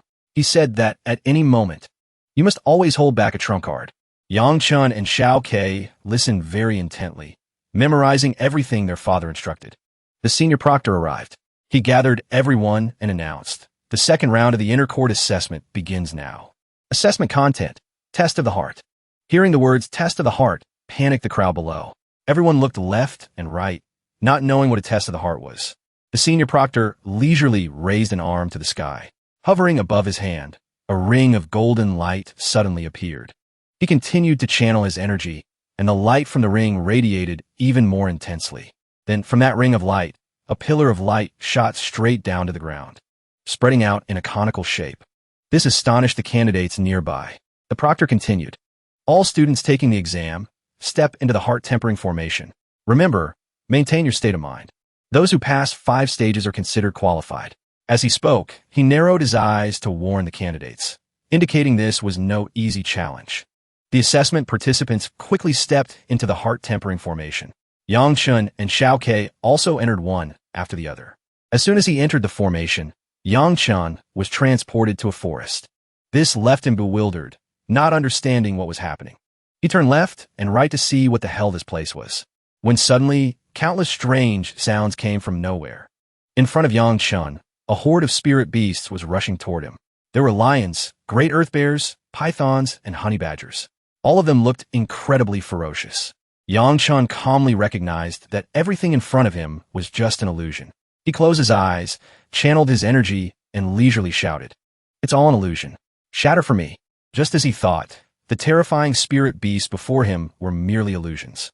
Suppressed by Yang Chun, they shattered into fragments. A voice rang out from the void. First stage passed. Yang Chun stood in the void, smiling with immense self-satisfaction. He said, A trivial matter. His second stage was a chaotic battlefield of swords and blades, but it was also quickly dispelled. Just like that, he passed smoothly. Yang Chun walked on and shattered the illusion of the third stage. This time, it targeted human greed for material wealth. Countless jewels, golden temples, and jade palaces were displayed, but Yang Chun didn't pay them any mind. He calmly walked through the fourth stage with his hands behind his head. Opening a door in front of him, Yang Chun was so bored with these illusions that he involuntarily let out a complaint. He said, "Is this really the only difficulty level? That's truly all there is." After speaking, he stepped toward the light behind the door. Suddenly, Yang Chun stopped in his tracks. His face flushed red, his eyes went wide, and he was utterly stunned. His whole body shivered without feeling cold. It turned out the next stage was a test of human desire. Beyond the door, Li Qinglin and Tian Lingxi had been waiting for quite some time. Li Qinglin said, "Yang Chun, you finally arrived." Tian Lingxi chimed in, "Your performance wasn't bad. Let me give you a kiss." But Yang Chun didn't hear a word they said. Right now, his eyes were glued to the scantily clad bodies and seductive poses of Lingxi and Qinglin. Outside, everyone was staring intently at the purple light in front of them, monitoring the exam. From the entrance circle of the heart refining formation, every few minutes, people would fall from the sky one by one, hitting the ground unconscious. Every time someone fell from the formation's eye, the proctor would leisurely stroke his beard and calmly announce, "Substandard." This election round was even personally observed by the Pavilion Master of the Azure Dragon Pavilion and Tian Bagwan. The Azure Dragon Pavilion Master looked at Yang Chen's projection with satisfaction, smiling as he spoke to Tian Bagwan. "Senior Sword Saint, the disciple you just took in isn't bad at all. He cleared the first 4 barriers in just a few minutes. It shows his martial Dao heart is very resilient. In the future, he will definitely become someone capable." Hearing his student being praised, Tian Bagwan shook his head humbly to deny it. He spoke gently. "He is still very green. Even if he is a pure, unpolished gem, that's not an issue, but he still needs tempering and polishing. It is too early to say what will happen in the future." Inside the heart refining formation, the other candidates were still struggling desperately to pass the level. Guan Mingho was still busy fighting a horde of spirit beasts in the first level. He hadn't realized that it was all an illusion. Watching this, Tian Bagwan said, "The world only knows how to chase after pure martial talent. Yet they do not understand the importance of the martial Dao heart. If the martial heart is unsteady, I fear that no matter how high their cultivation reaches, there will come a day of regret." This unintentional remark fit perfectly with Tian Lingxi, who was busy admiring her own beauty in a golden mirror, which she had just found in a pile of treasures in the 3rd level. The Azure Dragon Pavilion Master, hearing Tian Bagwan's golden words, felt immense admiration. He looked over and praised, "Every word senior speaks is precious, truly profound." After chatting for a while, Tian Bagwan and the Azure Dragon Pavilion Master returned to monitoring the candidate's progress. Both of them looked at the perverted, drooling face of Yang Chun on the projection. The Azure Dragon Pavilion Master sighed. Tian Lingxi, Jin Wuk, and Guan Mingho had already successfully passed the 3rd level. However, Yang Chun seemed to be running into a bit of trouble. Inside the illusion of the heart refining formation, Yang Chen's mind was spinning. His eyes were glazed over, his face beat red, and he couldn't stop streams of drool from flowing. It was as if a fire was raging inside him. The projection manifested an extremely provocative scene of Senior Sister Li, seducing him without mercy. The corners of Li Qinglin's eyes were flushed red. She said, "Yang Chun, hurry over here. Senior Sister will take you to practice swordsmanship." Every gesture she made it hard for Yang Chun to control himself. Using the last scrap of his reason, he shut his eyes tight and turned his head away. Though his face was still burning, Yang Chun shouted, "No, you are fake." But it wasn't effective at all. The illusion of Li Qinglin attacked even more aggressively. She stepped closer and stroked Yang Chen's face with her hand. Her eyes were full of invitation as she spoke. "Don't you want to dual cultivate?" This instantly made Yang Chen waver. Yang Chen's face practically burst into flames. Even his pupils began to spin out of control. He stammered, Dual cultivate." The scene instantly transformed into a pink bed that looked incredibly warm. Li Qinglin sat on it, forcefully pulling Yang Chen down with her. It left him completely flustered, not knowing how to resist. Li Qinglin winked at Yang Chen. Right now, she looked no different from an incredibly enchanting fox spirit. A mist drifted in from nowhere. The red outfit on Li Qinglin's body also began to fade away. She pulled Yang Chen by the neck, drawing him close, intending to plant a kiss on his lips. At this point, Yang Chen had no rationality left to resist. His eyes were overflowing with lust for Li Qinglin. Just when it seemed everything would end there, a sudden pain shot out from his dantian, instantly snapping Yang Chen back to reality. The two pills inside his body seemed to sense the danger and self-detonated their power to strike their master. Luckily, it worked. Opening his eyes to look at the indecent scene before him, Yang Chun went pale, sweat beading on his forehead. He instinctively slapped his hand onto the face of Li Qinglin's illusion and squeezed hard. Although he felt a bit of regret, he still wrestled with the illusion before him. He spoke decisively. "No, you are fake. Shatter for me." The illusion of Li Qinglin instantly vanished into the void. Yang Chun sat down on the bed to rest. Just as he was breathing a sigh of relief, the next difficulty immediately found him. Tian Lingxi appeared, wearing nothing but a tiny, short apron. She walked over, sat close, and grabbed his hand. With a sorrowful face, she said, "Brother Chun, I lost the bet. Today, you can do whatever you want." An earth-shattering tremor erupted inside Yang Chun. This pervert's expression changed instantly, his eyes popping wide open. Yang Chun couldn't control himself. He turned and tightly gripped Tian Lingxi's arm. Face red, mouth drooling, his eyes stared unrestrained at the girl before him. As expected, outside the exam arena, Tian Bagwan's expression had become indescribably ugly.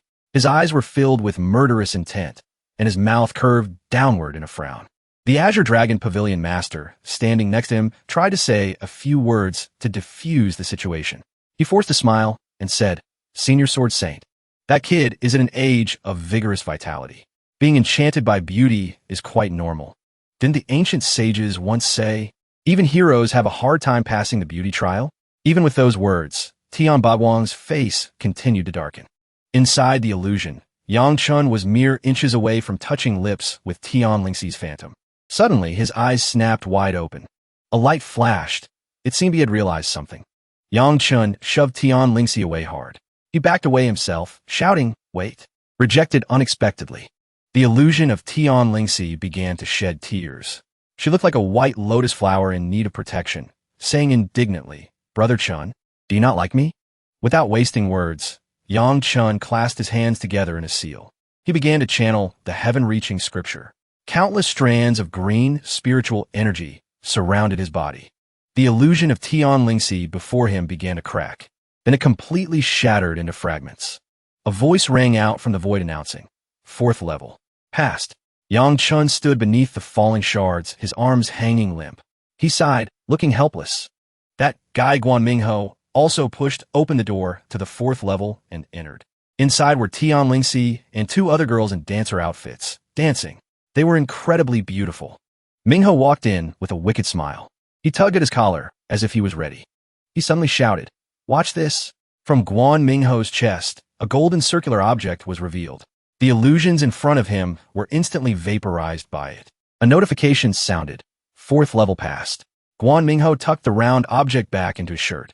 He exclaimed, "The formation rune master gave me to resist illusions is truly useful. Huh. First place in this assessment will definitely be mine." On this side, Yang Chun was standing before a stone bridge. The water beneath the bridge was incredibly strange. The surface of the water was drifting with white human bones. Looking at it made Yang Chun feel uneasy. Not only that, the dry skeletons from the river were climbing up onto the bridge. Flying skulls appeared from nowhere, launching attacks toward Yang Chun. Yang Chun's mood was already bad. Seeing these things made him even more annoyed. He furrowed his brows and roared.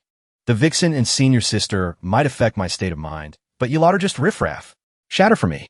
As he spoke, spiritual power surged out from Yang Chun's body. The illusions were instantly dispelled by Yang Chun with ease. He walked forward arrogantly as the announcement rang from the void. Fifth level passed. Outside, seeing Yang Chun's performance, Tian Bagwang was extremely satisfied. He smiled proudly at his newly accepted student. The Azure Dragon Pavilion Master beside him also beamed, praising Senior Sword Saint. This kid's martial heart is solid like never seen before. Even among the inner court's 4 pavilions, you couldn't find a student to compare. Tian Bagwang calmly responded to the Pavilion Master. It is merely the most basic heart refining array. Not worth mentioning. At his age, if he can pass the intermediate heart refining array, only then would he count as outstanding. Hearing this, the Azure Dragon Pavilion Master broke into a cold sweat and forced a smile. Yes, what Senior says is correct. But internally, he was screaming. Do you know how terrifying the intermediate heart refining array is? Even I couldn't pass it easily. After passing the 5th level, Yang Chun was teleported to the eye of the heart refining map. Above his head appeared a green magic circle with dragon patterns carved onto it. Yang Chun observed it very carefully. He asked himself, is this the formation artifact that controls the heart refining array? An idea sparked in his mind. Yang Chun immediately sat cross-legged in a cultivation posture. He said to himself, let's try to see if I can comprehend this heart refining array. Tian Baiwang outside had been watching him from start. He let out a soft breath, his eyebrows raised, revealing a hint of helplessness. He sighed, this kid really has big ambitions. He doesn't even know how to counter basic formation runes. Yet he wants to comprehend the mysteries of the heart refining array. Inside the eye of the heart refining array, more and more circles began to appear above Yang Chun. It left him staring blankly at the sheer scale and sophistication of this type of formation. He thought, these formation runes are so novel. This is truly a great opportunity to learn. Outside the inner court arena, the spectators were eagerly waiting for the first person to emerge. Suddenly, countless blinding golden beams appeared in the sky, causing everyone to cheer. The first person has appeared. The first person to jump out from the circle of the heart refining array was Guan Mingho. His face was incredibly smug, wearing a wicked smile. Oomph! Slowly descending from above, someone suddenly shouted, it's Guan Mingho. Sure enough, is he really the first to pass the heart refining assessment? Others also began to fly out from the circle of the heart refining array one after another. Second place was Jian Wuk. Following Wuk was Tian Lingxi. As expected, the leading positions all belonged to the three talents of the outer court. The others were slower, but they also reached the finish line one by one. Jian Wuk stood there watching the candidates, but seeing no sign of Yang Chun, he became extremely worried. Looking impatient, he thought, what happened to Big Brother? Waiting a bit longer, the heart refining circle still showed no movement. It continued to emit a faint golden light. Occasionally, it even released some small bolts of lightning. Everyone thought Yang Chun had failed. Then, from within the light of the heart refining circle, Yang Chun finally appeared. Amidst the brilliant light, he descended majestically from above. Seeing Yang Chun, the onlookers immediately put on disdainful expressions. One person spoke up. As expected, the last one is still Yang Chun. The person standing next to him found that annoying and retorted with a sarcastic tone. But he passed the assessment, didn't he? As soon as he saw Yang Chun, Little K rushed over worriedly and placed his hand on Yang Chun's forehead to check him. Little K said anxiously, Big brother, no fever, right? What were you doing? Why were you so slow? Seeing Little K worrying himself sick, Yang Chun brushed his hand away. He slowly leaned in close, one hand covering his mouth, one hand making the sign for money. He said, Little K, we struck it rich. Struck it rich. Hearing that, Little K looked at Yang Chun in confusion. He asked again, Rich? Yang Chun patted Little K on the shoulder. He said firmly, I'll tell you later. Everyone was talking over each other, making the exam site sound no different from a market. The proctor was forced to step in to suppress the noise. He began to turn and walk away while gesturing to everyone with his hand.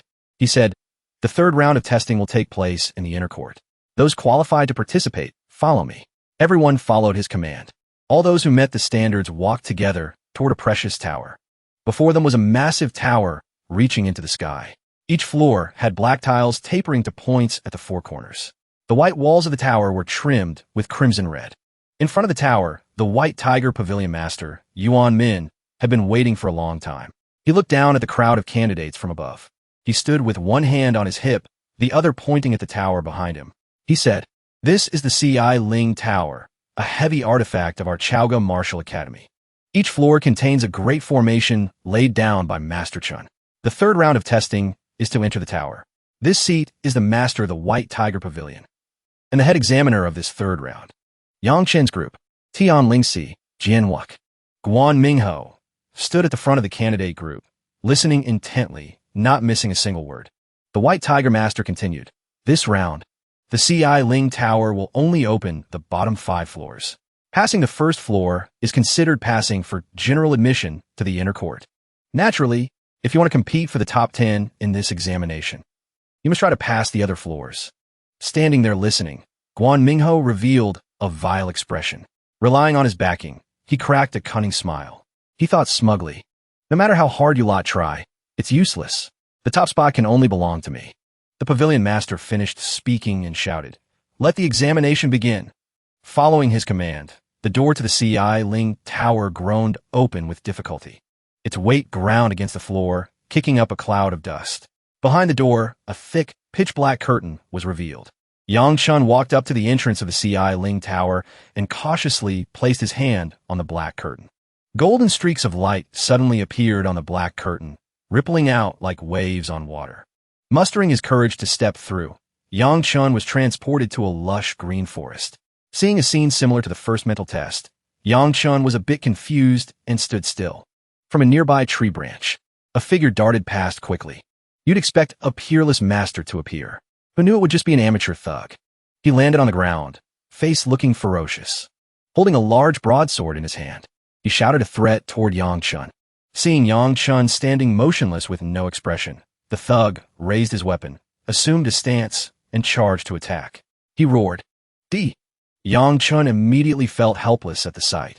He smirked at the thug, thinking, too weak, only second stage body tempering. Without needing to waste any effort, Yang Chun, face unchanging, swung his arm and lightly punched the thug, sending him and his sword flying high into the sky. Just like that, he solved the first trouble and passed the level, arriving at the second floor of the Spirit Beast Tower. What greeted Yang Chun was a massive shadow wolf. It had reached the peak of third stage body tempering and was incredibly ferocious. Its glowing red eyes advanced toward him. But whether wolf or dog, a beast is still a beast.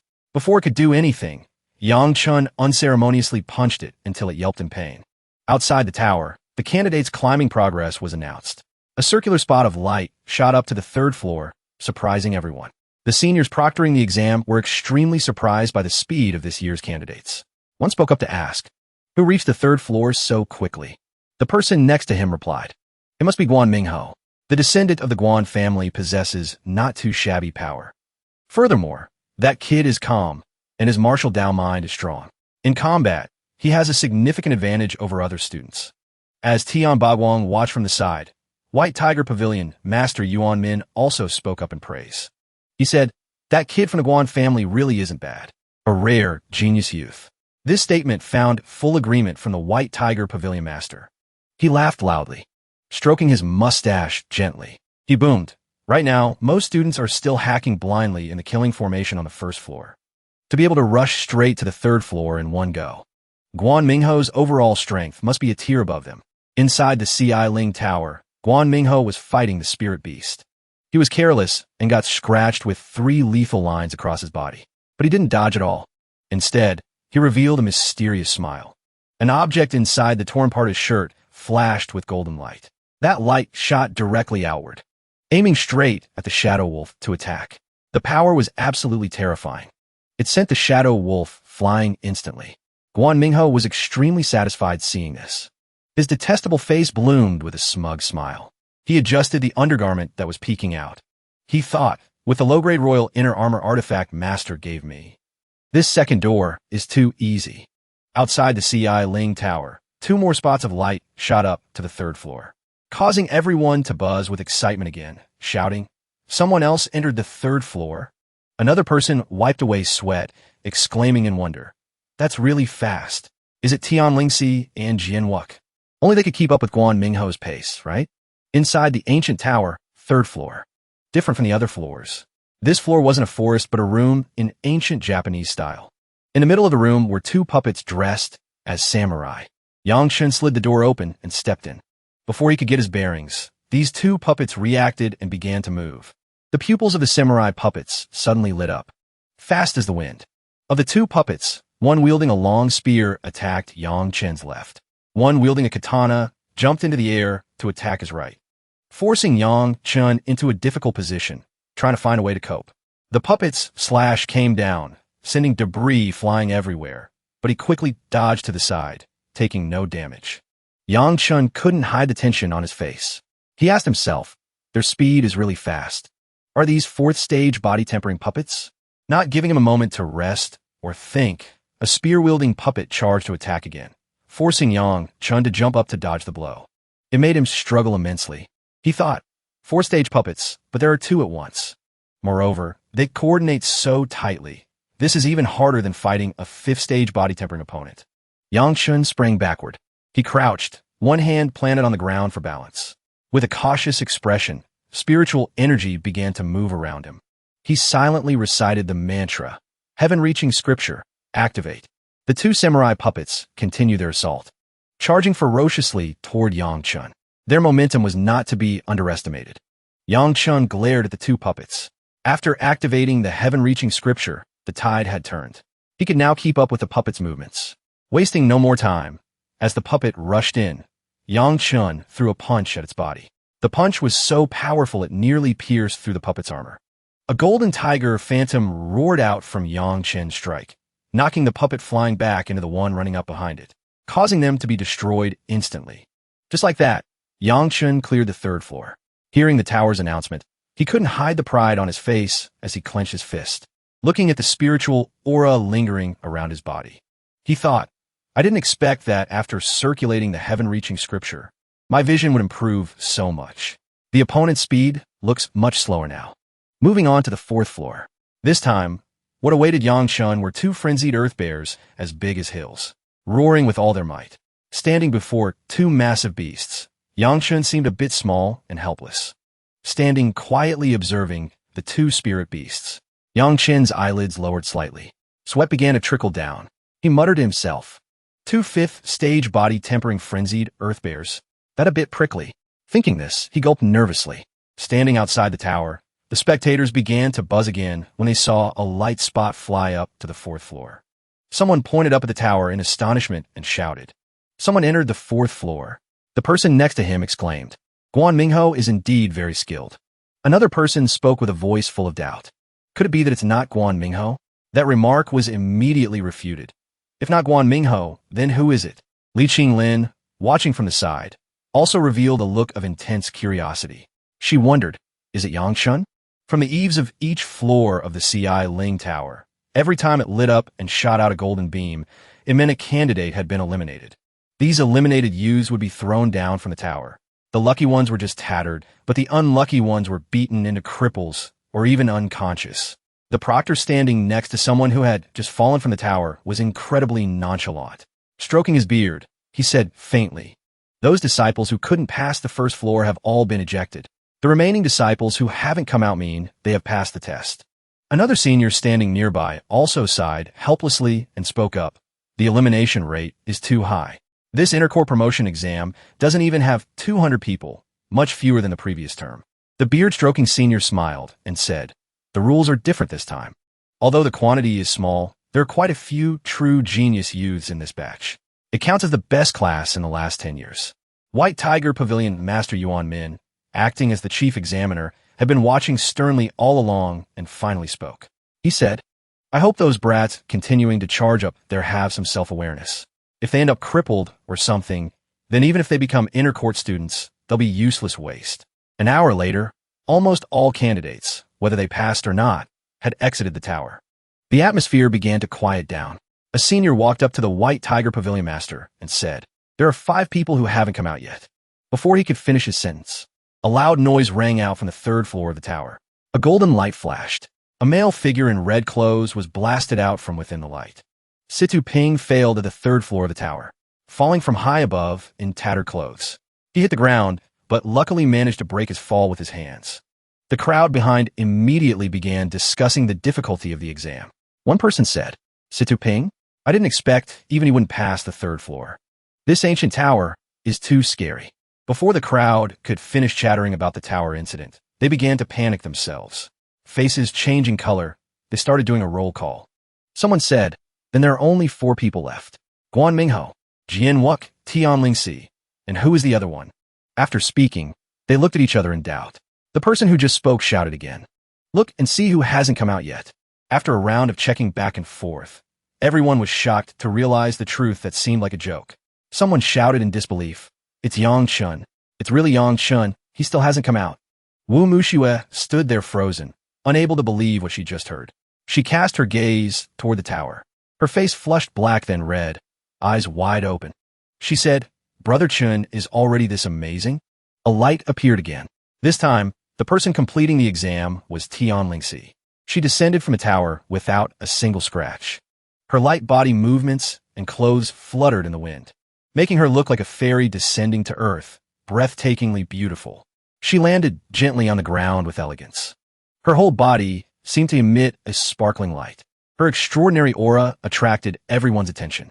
Someone shouted with a mix of admiration and fear. How did she do that? She didn't suffer any damage at all. Inside the fourth floor of the tower, Yang Chun was still fighting 49 rounds with the two frenzied earth bears. He launched a move hitting one of the beast's arms, but it did nothing. To make matters worse, it counterattacked. Luckily, Yang Chun used his arms as a shield to block the blow, but he was still knocked far back.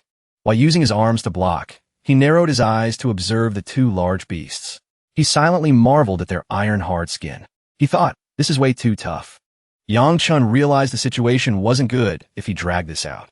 His eyes turned serious, slowly lowering the arms, blocking his face. He said, these two bastards are a bit tricky. I have to use a trump card. As he spoke, the air around Yang Chun began to condense.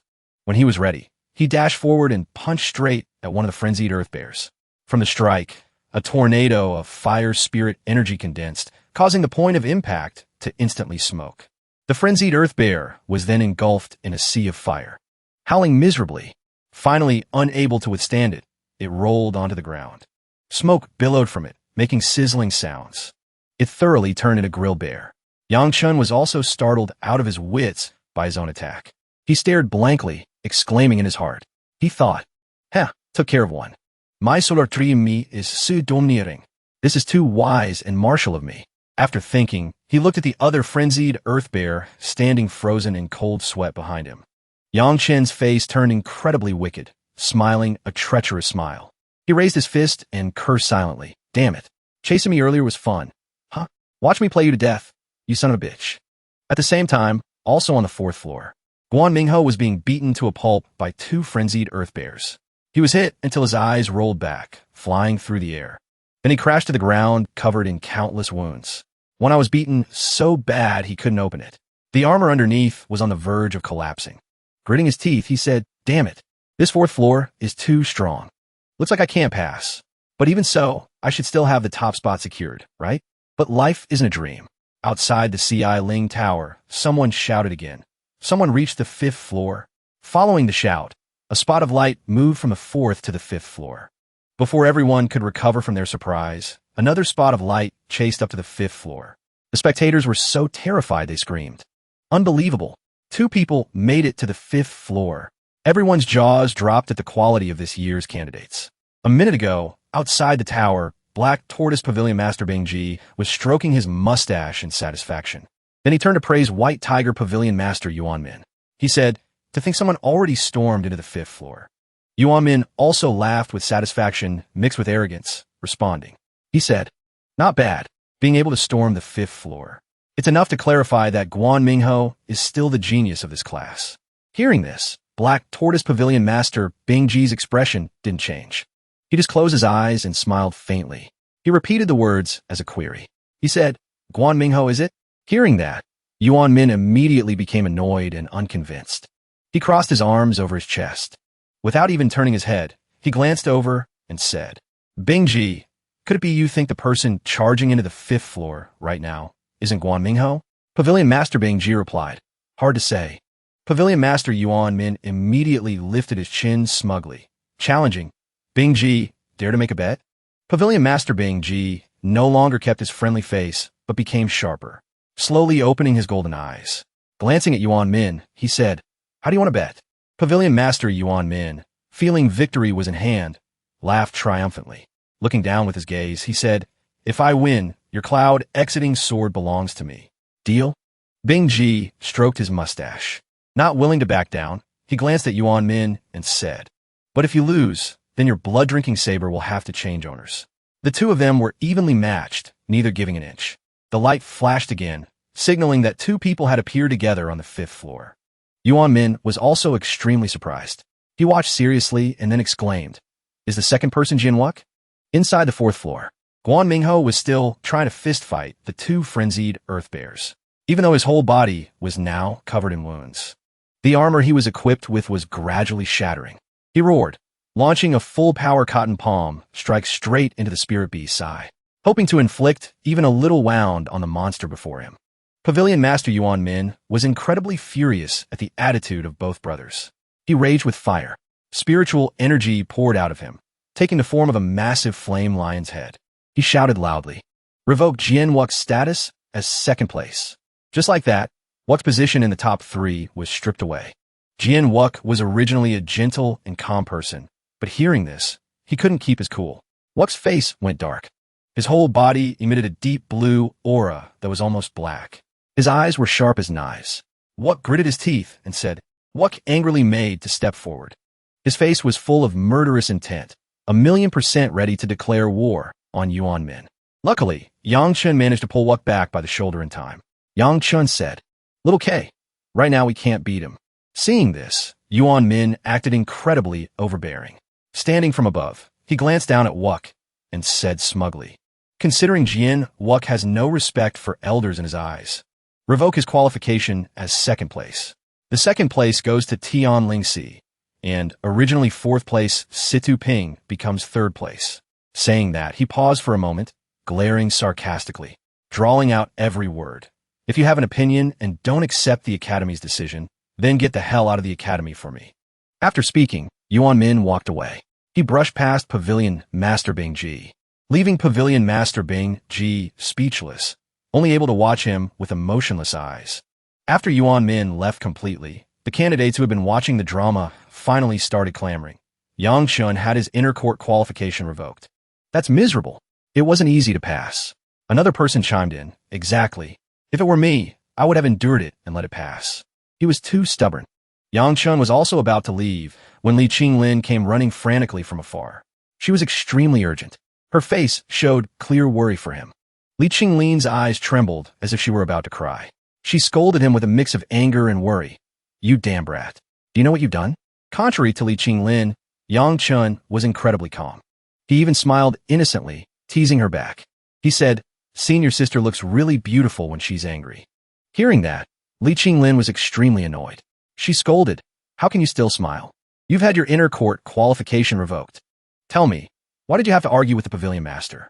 Wouldn't getting into the inner court have been enough?" Hearing the words, inner court, Yang Chun immediately put on an expression of disdain. Turning his head away to avoid Li Qinglin's gaze, he said, "This unfair exam. I don't need to enter the inner court anyway." Seeing Yang Chiniuro's careless attitude, Li Qinglin felt furious at his wasted potential. Her face flushed red, and steam practically poured from her ears. Li Qinglin shouted, "You and this attitude of yours. Blockhead, I really don't want to deal with you anymore." After venting her anger, she finally cooled down and asked Yang Chun calmly, looking straight at the boy standing before her. She spoke, "Thadeuros, right? Half a month ago, you were clearly only at the first stage of body tempering. How did you suddenly jump to the 5th stage? How have you been cultivating?" Yang Chun, half joking and half serious, suddenly made a super perverted face. He pouted and said, "I stare at Senior Sister Euro's picture album every day to cultivate. Before I knew it, I reached the 5th stage." Yang Chiniuro's utterly shameless words caught Li Qinglin off guard, making her blush. She immediately flew into a rage. Transforming into a total she-demon, she roared Yang Chiniuro's name. Just as the atmosphere was reaching a climax, it was shattered by a voice. A tall man in iron armor and a helmet, wearing a red cape, walked over. He called out the names of Yang Chun and Jian Wuk, causing the two to stop bickering. The man approaching was Li Huaishan, the general guarding Chaoga. His presence made both of their jaws drop in surprise. Yang Chun, slightly panicked, shouted, "Lord General." Li Qinglin also called out, "Father, what are you doing here?" Although Yang Chun had a playful nature, he knew his manners. He immediately stepped back and bowed respectfully to General Li. Li Huaishan smiled and reached out to pat his daughter Euro's head. He spoke gently, "I just came to get acquainted with these two potential talents." Then, he turned to look at Yang Chun, who was still bowing. He said, "Yang Chun, although you were expelled from the Chaoga Martial Academy, if you are willing, you can join my Azure Fox Legion." Hearing the invitation from General Li, Yang Chun bowed, clasped his hands in thanks, and politely declined. "Thank you, Lord General. However, I still need to ask my family first." General Li didn't make things difficult for Yang Chun. He smiled and said, "You performed extremely well today. The Azure Fox Legion will always welcome you." After speaking, he didn't linger and led Li Qinglin away. He didn't forget to tease the relationship between his daughter and Yang Chun, laughing loudly as he said, "That kid really isn't bad. He could make a good son-in-law." Beside him, Li Qinglin blushed and retorted, "You're teasing me again." Yang Chun also bowed to see them off. Afterward, since Yang Chun didn't want to stay in the inner court area too long, he turned to Wuk. He said, "Shao Ke, the inner court has a lot of cultivation resources. You go in there and cultivate well. Big brother has his own ways." Yang Chun turned to leave. Wuk wanted to stop him, but the words stuck in his throat. He couldn't help but ask, "Brother, where are you going?" Yang Chun wore a face full of confidence, his eyes shining with hope. He smiled and said, "I'm going to find the vixen." Hearing this, Wuk couldn't hide the look of disdain on his face. Helplessly watching Yang Chun's retreating back, he spoke up, "Brother, at a time like this, you're still thinking about women?" Hearing Wuk's words, Yang Chun couldn't resist poking his head back out. He pouted and said, "What are you thinking? I'm going to the vixen's house. Her father isn't just my father-in-law, he's also my master." Jian Wuk was full of doubt. Countless question marks popped up over his head. Watching Yang Chun hurry away, Wuk couldn't help but wonder, "Brother, since when did you have a master?" By the time Yang Chun walked from the inner court arena to Tianba Quang's residence, the sky had turned dark. The moonlight above seemed to light his way back. Just as he was about to push the gate open, someone called out to him. The person was wearing brownish-yellow robes. His hair had turned gray. Seeing Yang Chun about to enter, this person called out in surprise, "Yang Chun." The person who spoke was the White Tiger Pavilion instructor, Chi Kong. He cast his sleep-deprived eyes, unfriendly gazing toward Yang Chun. Then he said, "Weren't you disqualified from the inner court? Do you know where this is? Is this a place someone like you can visit?" Yang Chun glanced at him with annoyance, then gave a faint smile. He said, "What are you doing here? This is my master's residence." Hearing the word master come from Yang Chun's mouth made Chi Kong jump. His expression was one of disbelief. Confused, he asked, Your master is Tianba Quang." Yang Chun ignored him and continued pushing the gate. Walking inside, he didn't even look back, replying with just 2 words, "That's right." He then went in, leaving Chi Kong stunned on the spot. After a moment of shock, he finally reacted. Clutching his robe, he turned to leave. He thought to himself, no wonder Yang Chun improved so fast recently. Turns out he took the Sword Saint as his teacher. This is big trouble. I must tell the pavilion master immediately. Entering the courtyard under the moonlight, Yang Chun saw Tianba Quang's silhouette and called out, "Master." Tianba Quang was sitting on a stone slab, cultivating, true to his name as the Sword Saint. Behind him, a phantom image of a massive sword appeared, plunging straight down from the sky into the earth. Waves of golden spiritual energy radiated from his body and spread out into the surroundings. Yang Chun was shocked by the sight. His pupils constricted while his brows relaxed in awe. Sweat involuntarily formed on his face. He exclaimed to himself, "The pressure is intense." Tianba Quang finally noticed his presence. He approached and smiled at Yang Chun. He said, "You're here?" Meanwhile, Yang Chun, overwhelmed by his master's aura, couldn't stand steady and struggled to breathe just to stay alive. Once he caught his breath, Yang Chun bowed respectfully to Tianba Quang. He said, "Greetings, master." Tianba Quang cheerfully patted the stone table. He said, "Sit." Yang Chun obeyed and sat opposite Tianba Quang. Panting, he wiped the sweat from his cheek. He thought, as expected of someone with high status, "This cheap master of mine is amazing.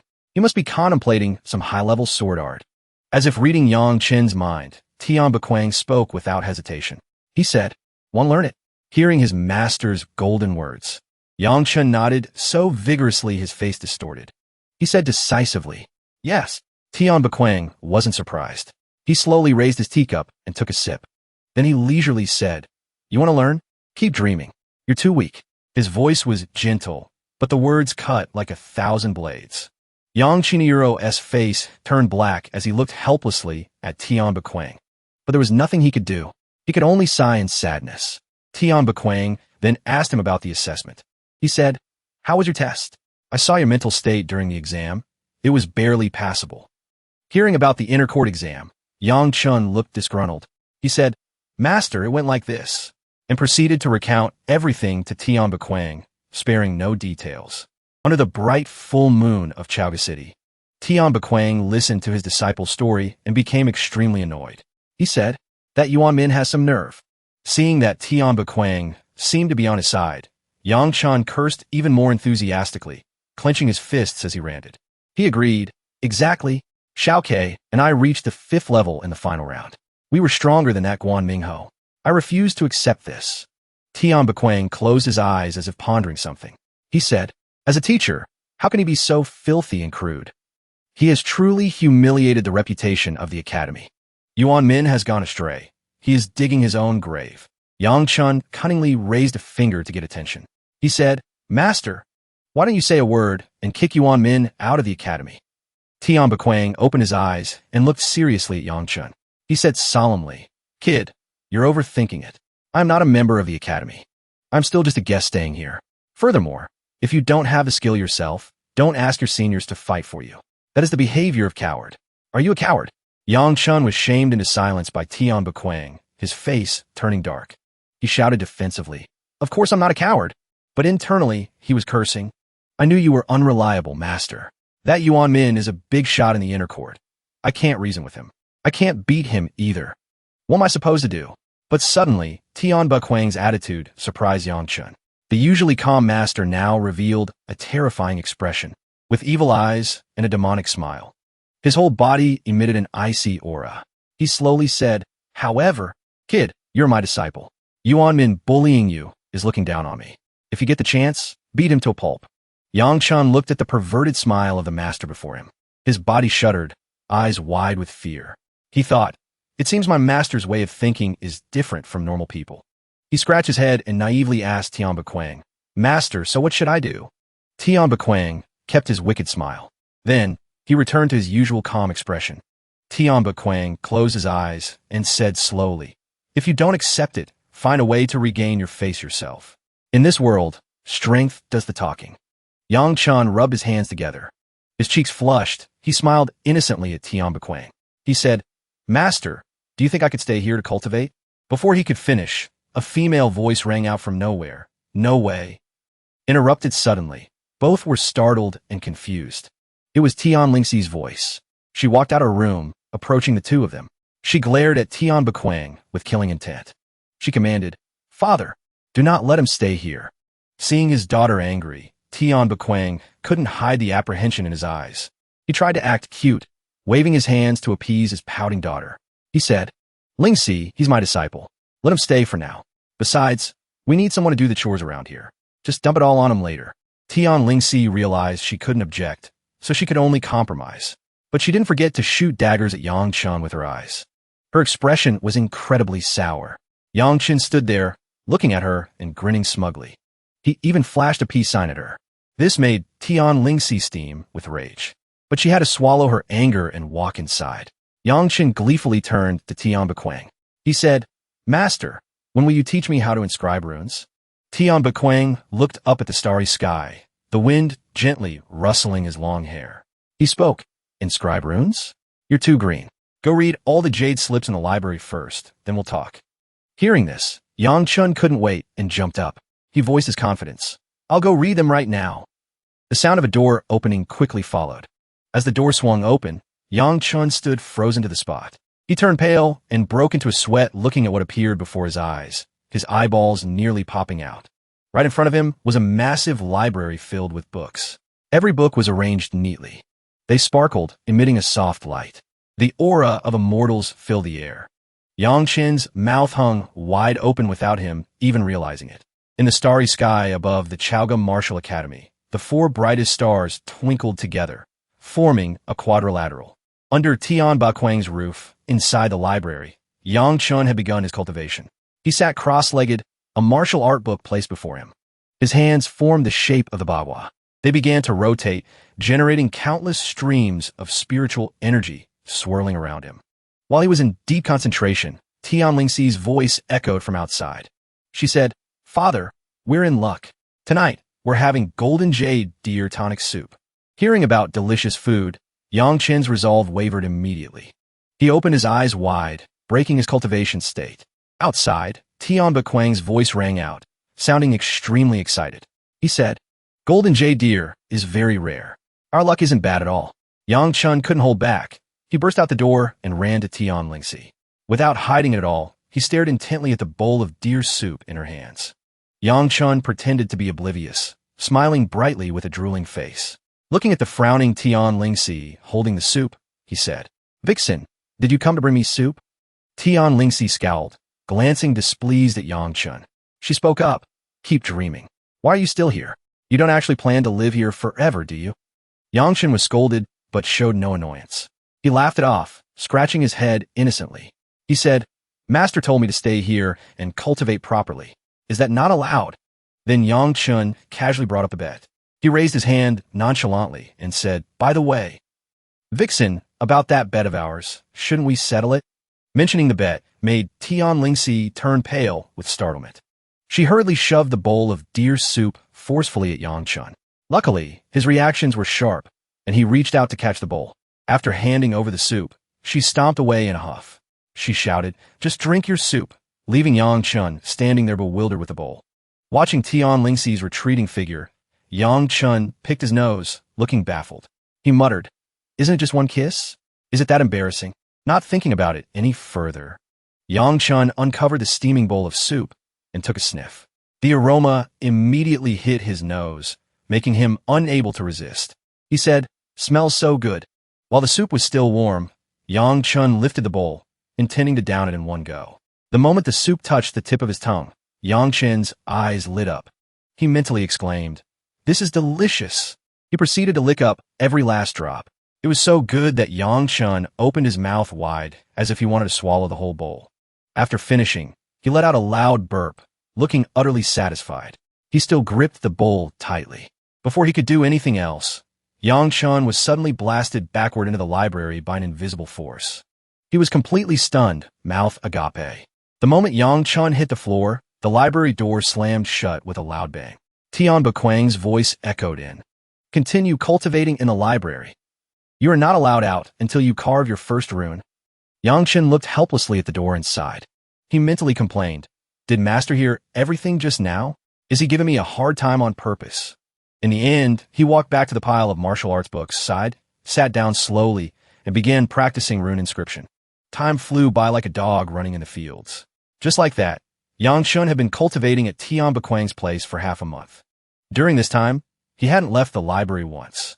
Finally, he produced some results. Yang Chun formed a seal with his hands. Interlocking his fingers, he pushed them out in front of his chest. A fire shape appeared. Then, a rune circle was carved onto the ground in front of Yang Chun. It was circular, with a flame symbol in the center surrounded by strange characters. Fire elemental energy gathered around the rune. Then from the center of the rune, it exploded with a loud boom. The power was immense, blowing away the nearby martial arts books and surprising Yang Chun. His eyes sparkling, he shouted in excitement. He said, "Success! A fire rune." Tian Buquang pushed the door open and walked in slowly. He wore a smile with deep meaning. He said, "Not bad. You carved your first rune in just half a month." Tian Lingxi also walked out timidly from behind him. She glanced at Yang Chun with a look full of jealousy. She thought to herself, "Is this guy really that talented? It took me a whole month back then." Tian Buquang stood in front of his daughter. He continued calmly, "All right, you can leave the library now. Next, you will learn the gravity rune." In front of Tian Lingxi, Yang Chun stood up, dusting the soot from the rune explosion off his clothes. He said happily, "Yes, master." Tian Buquang turned to leave. Seizing the moment, Yang Chun arrogantly showed off to Tian Lingxi. He said, "How about that? Vixen, is my talent unrivaled or what?" Tian Lingxi didn't want to admit it, so she replied weakly, "Humph, just luck." Yang Chun walked up to where she was standing.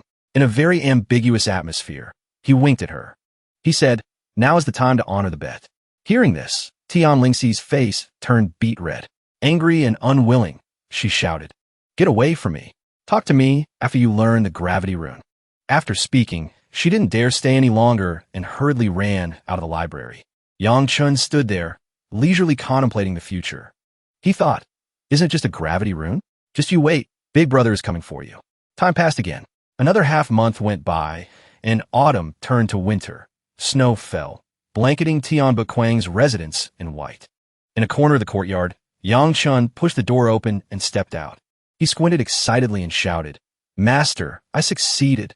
He suddenly stopped. Amidst the freezing falling snow, Yang Chun's cheeks flushed.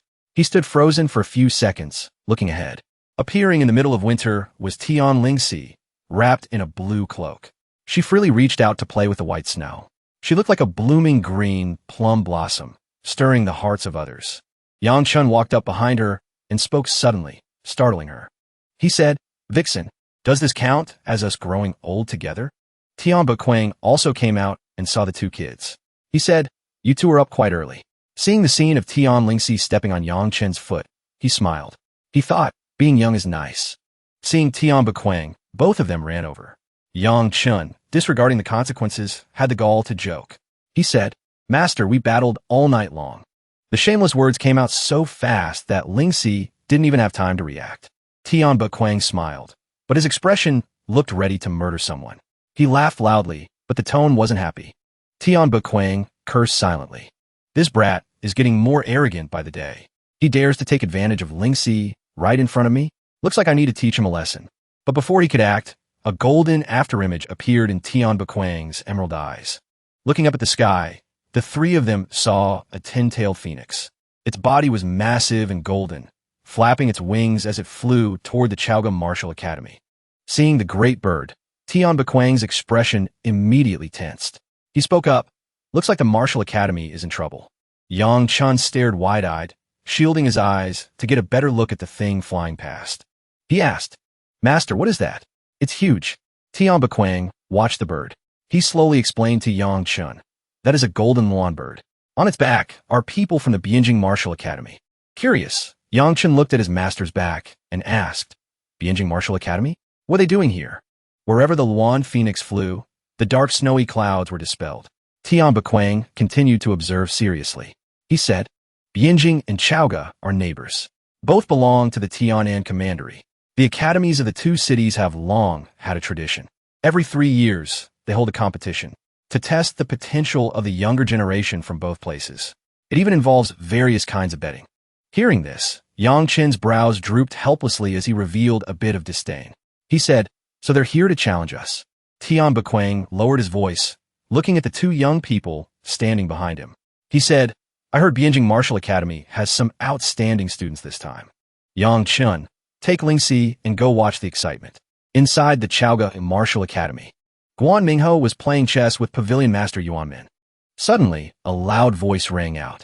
"Chaoga Martial Academy, come out and welcome us." This startled Guan Mingho, causing him to look up at the sky. He pointed upwards in panic, his expression full of fear. He said, "Master, what is that?"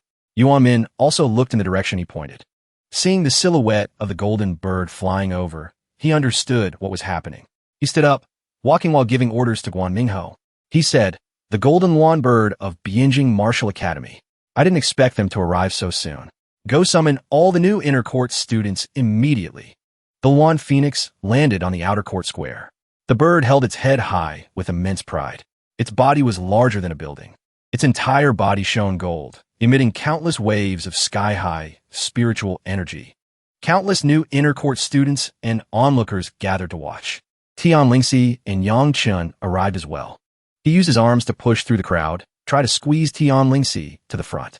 Ignoring the annoyance of the people around him being shoved, Jianwuk also found his way to Yang Chun from another direction. Wuk called out happily, and Yang Chun beamed upon seeing his little brother again. Yang Chun approached and asked, "Xiaoke, what's going on?" Wuk stepped closer and said. Suddenly, a giant spirit beast appeared. Then the pavilion master announced that all new inner court students must gather here. Yang Chun looked at the sparkling golden lawn phoenix, his eyes practically glowing. He thought to himself, "I wonder when I'll get a majestic mount like that." Suddenly, a loud voice from behind announced, "The pavilion masters have arrived." The unexpectedly loud sound made everyone startle and turn their heads toward the source. The three inner court pavilion masters appeared together. Leading them was the Azure Dragon Pavilion Master. Following him were Pavilion Master Yuan Min and Pavilion Master Bingji. Their aura was overwhelming. Each one looked extraordinary. The Azure Dragon Pavilion Master walked to the main gate with grandeur. He said, "Friends from Bianjing Martial Academy, you've traveled far. Please, follow me to the inner court. Can we postpone the match between the juniors?" From the back of the Lawn Phoenix, a Pavilion Master from Bianjing leaped down using his movement technique. He looked gaunt, with dark circles under his eyes. He didn't exude the slightest air of a righteous person. As soon as he landed near the Azure Dragon Pavilion Master, he released crimson spiritual energy. both to demonstrate power and to provoke. He said, "No need. Chaga hasn't had any outstanding juniors in recent years anyway. You won't last more than a few matches. Let's just start here." Hearing this, the Azure Dragon Pavilion Master's blood boiled, but he forced a smile. The Azure Dragon Pavilion Master released his own pressure in response, opening his eyes to look back with disdain. He said, "If that's how it is, then let's begin." The Bienjing Master narrowed his eyes, looking slyly at the Chaoga Academy. He said, "The rules are the same as last time. Each side fields 5 disciples for one-on-one duels. The winner stays on the field. The loser is eliminated until all 5 disciples of one side are eliminated. Then it counts as a defeat. Any problems?" Yuan Min observed the situation and, sensing something wrong, whispered to the Azure Dragon Pavilion Master, "Bienjing Martial Academy's momentum is surging this time. I heard they have an extremely formidable disciple. Should we change the rules?" The Azure Dragon Pavilion Master laughed it off, rejecting Yuan Min's scheme. He said, "Don't. Our disciples this time aren't bad either. Besides, we have the numbers. These rules favor us." Then the Azure Dragon Pavilion Master looked at Bienjing with contempt and said, "Let's stick to the original plan." As if waiting for just that, the Bienjing Master couldn't help but widen his narrowed eyes. Smiling wickedly, he said, "All of you come down." Immediately, from the back of the Luan Phoenix, the new students of Bienjing appeared one by one. With extraordinary auras, they jumped down from the heights. Everyone carried the air of a hidden expert. Yangchen saw these people and was a bit surprised, constantly praising them. He said, "Looks like they really do have some geniuses." His words made Tian Lingxi beside him curious. She looked at Yangchen with emotionless eyes. With a face full of disbelief, she asked. She said, "How do you know?" Yangchen crossed his arms, looking confident. He stated firmly what he believed to be true. He said, "Of course I can sense it." His answer made Lingxi look at him with 30% disdain and 70% disbelief. She clicked her tongue and scoffed. Before stepping onto the stage, the Bienjing Master intentionally turned to his students and spoke loudly enough for everyone to hear. He said, "Listen up, be careful when you strike. Don't go too heavy or too light." All the new students of Chaoga Inner Court were furious upon hearing this, especially Guan Mingho, who stood at the front. His face darkened as he glared at the opponents like he wanted to eat them alive. The guys behind him also chimed in to provoke. The one on the left spoke first. "Too arrogant." The one on the right added, "Brother Mingho, teach them a good lesson later." The Azure Dragon Pavilion Master stood and waved his hand to announce the Inter-Academy competition event. He shouted, "The triennial friendly match between Chaoga Martial Academy and Bienjing Martial Academy. Begin." Bienjing Martial Academy was the side to send out the first fighter. A young man with spiky hair like a hedgehog and sharp eyes smiled as he stepped up. He clasped his hands in greeting and introduced himself. He said, "Shi Yiming, 5th stage of body tempering. Please advise." There was a hint of showy confidence in his tone. On the Chaoga Martial Academy side, Yuan Min stood with crossed arms and glanced at Situ Ping, signaling him. He said, "Situ Ping, you take the first match." Situ Ping received the order and stepped up to fight. He walked toward the circle where Shi Yiming was waiting.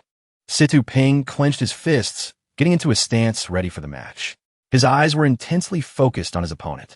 He said, "Situ Ping, 5th stage of body tempering." As soon as he finished speaking, a ferocious golden tiger phantom appeared on the arena.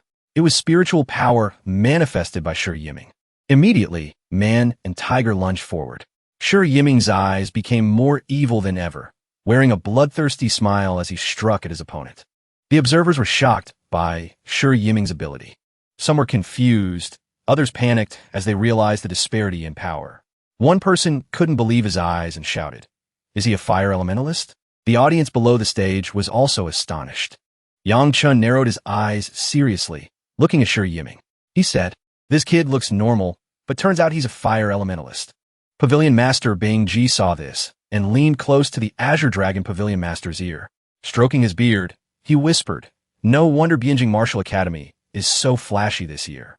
Looks like they recruited some decent kids."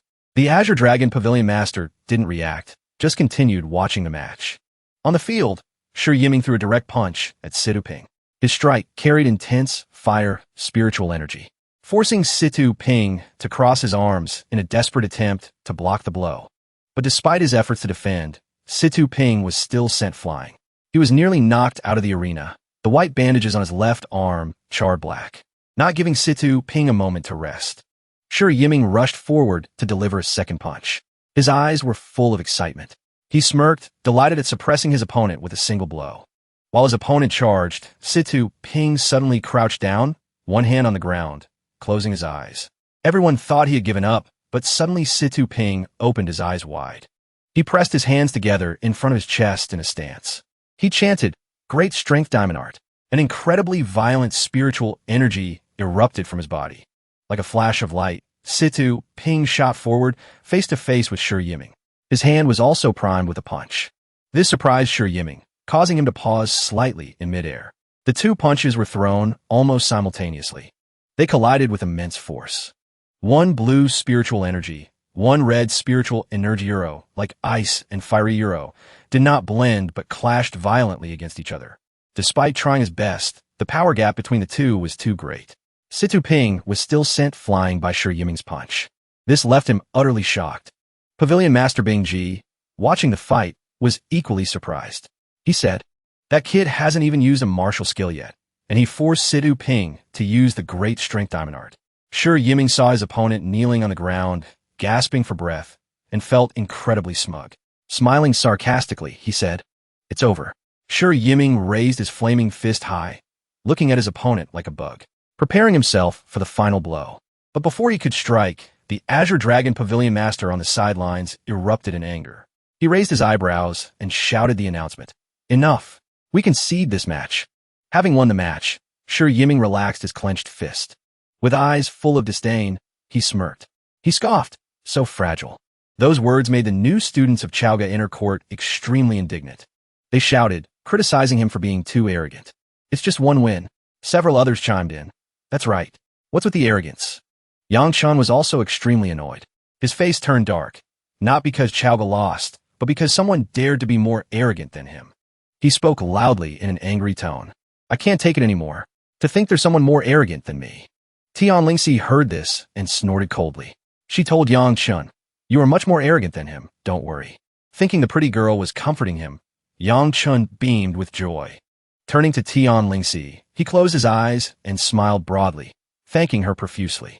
Tian Lingxi was completely baffled as this guy couldn't distinguish an insult from a compliment. Yang Chun leaned closer to her, one hand covering his blushing cheek. He said shyly, "I'm only arrogant in front of outsiders. In front of my vixen, I'm just a brick. Move me wherever you need me." Tian Lingxi immediately seized the opportunity in Yang Chen's words. She looked at him with a mischievous face. She said, "You said it yourself. Later when I practice swordplay, you can be the target dummy." Seeing trouble, Yang Chun immediately avoided Lingxi's merciless gaze. He deliberately ignored her to decline the offer. The competition continued. Yuan Min looked at Guan Mingho and ordered, "Mingho, you take the second match." Receiving the order, Mingho stepped onto the arena. His hateful face smirked slightly. As he walked up, he adjusted his sleeves. He declared his identity, "Guan Mingho. Please advise." Shi Yiming tilted his head to look at the guy who just stepped onto the stage. He smiled mockingly and said, "You're the top ranker of the Inner Court exam? You don't look like much." Yangshin couldn't help but hold his belly and laugh out loud. Pointing straight at Guan Mingho, he shouted, "Haha, he's right. He really doesn't look like much." Tian Lingxi and the people around glared at Yang Chun, shutting down his laughter. Yang Chun coughed to regain his composure. He rubbed his chin thoughtfully and said, "But Guan Mingho fighting him is indeed a bit uncertain." Guan Mingho tensed his muscles like a beast, eyes bloodshot, veins popping on his forehead. Then orange spiritual energy poured weakly from his body. In contrast, Shi Yiming. He raised his hand, and spiritual energy materialized into a majestic tiger right before his eyes. He laughed and spoke sarcastically. Guan Mingho stomped the ground, gathering momentum to rush at his opponent. However, his lightning-fast attack was easily dodged by his opponent. He was utterly stunned. Tian Lingxi was also quite surprised. She said, "His speed is amazing." Yang Chun didn't expect it either, eyes wide. He thought, truly a nimble fatty. Guan Mingho immediately turned around to launch the next attack, but all his actions were seen through by his opponent. Then, like a madman, he only knew how to rush in, trying to land a hit, but it was all useless. Shi Yiming dodged easily, mocking Mingho for being too slow. Suddenly, Guan Mingho realized something was wrong. His instinct screamed that danger was approaching, sending him into a panic. By then, Sure Yiming had slipped behind Guan Mingho without him noticing. He raised his fist high, gathering spiritual energy to unleash the scattered image move. The punch sent Guan Mingho flying out of the arena. Thinking his powerful punch would send his opponent to the afterlife in one go, Sure Yiming immediately realized something wasn't right. Guan Mingho was knocked far away, but he was still able to sit up. However, the armor underneath his clothes had been exposed by the hit. Anyone with eyes could see it clearly. The Bianjing master burst into laughter at the sight. He said, "Wearing spirit treasure inner armor to a martial academy exam. Your Chaoga side is quite strong." The Azure Dragon Pavilion master shot an unhappy look at Yuan Min. This made him break into a sweat and stammer. "Dad, I didn't know he was wearing it." Humiliated, the Azure Dragon Pavilion master shouted, ordering Guan Mingho to get down immediately. Sure Yiming, gaining momentum, pushed his luck further. Standing above, he looked down at the people of Chaoga with contempt and laughed loudly. He said, "Is this all Chaoga Martial Academy has to offer? The remaining 2 or 3 of you, come at me together." Hearing this, the new inner court students felt bitter but could do nothing more. They just stood there seething, their faces dark with anger.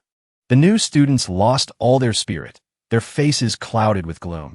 They whispered to each other about how they were defeated. The disciples of Bianjing Martial Academy are truly formidable this time. Even Guan Mingho lost. What are we going to do? Sure Yiming stood impatiently on the arena, looking down at the crowd below. He said, "Since no one is coming up, I'll take it as your surrender." Pavilion Master Yuan Min was so angry that veins popped on his forehead. He clenched his fist and spoke irritably. "Such arrogance. Do you really think Chaoga Martial Academy has no one left? Jin Wuk, you go up." Just like that, all eyes turned to Wuk. He stood there completely composed, exuding an extraordinary aura. Wuk didn't react, just closed his eyes and thought. His handsome face truly made others envious. Jin Wuk's indifferent attitude infuriated Yuan Min. He glared and shouted Wuk's name once more. Only then did Wuk react. He stepped forward, rubbing his stomach with one hand. The other hand rubbed his head, feigning exhaustion. He said, "Lord Pavilion Master, yesterday I was careless in my cultivation and suffered severe internal injuries to my meridians. I cannot fight." Pavilion Master Yuan Min and the other masters were struck dumb, as if hit by lightning. Unbelievable. The onlookers began to gossip again. One person sympathized with Wuk and spoke up. The White Tiger Pavilion Master wanting Jian Wuk to fight is truly forcing the issue. Who told him to kick Yang Chun out of the academy? Another person also pointed out that Jian Wuk was a student of the Azure Dragon Pavilion. It should require the Azure Dragon Pavilion Master to speak up. Seeing he couldn't order Wuk, Yuan Min had to swallow his anger and change targets. He said, "Lingxi, you go up." Tian Lingxi gracefully stepped onto the arena. As always, her beauty captivated all the male students, who couldn't take their eyes off her. Yang Chun stood below, cupped his hands around his mouth, and shouted loudly, "Go Vixen, if you can't beat him, call me to save you." His crude words not only annoyed everyone around, but also made Tian Lingxi on the stage blush with embarrassment. Seeing that his challenger this time was a young girl, Sure Yiming began to tease. He exclaimed, "I didn't expect Chaoga Martial Academy to have such a beautiful little girl." Tian Lingxi maintained her cool, aloof demeanor. She clasped her hands in front of her to greet and introduce herself. She said, "Tian Lingxi, 5th stage of body tempering, please advise." That Sure Yiming didn't know the immensity of heaven and earth. Wearing a perverted, lecherous expression, he looked at Tian Lingxi. He said, "Truly a beautiful name. Why don't you spend a night with me? I'll forfeit this challenge. How about it?" Hearing this, Yang Chun turned purple with rage. Killing intent rose within him. He wanted to murder that brat. On the stage, Tian Lingxi wasn't in a good mood either. She looked at the clown in front of her with emotionless eyes. She waved her hand, drawing a stream of blue spiritual energy.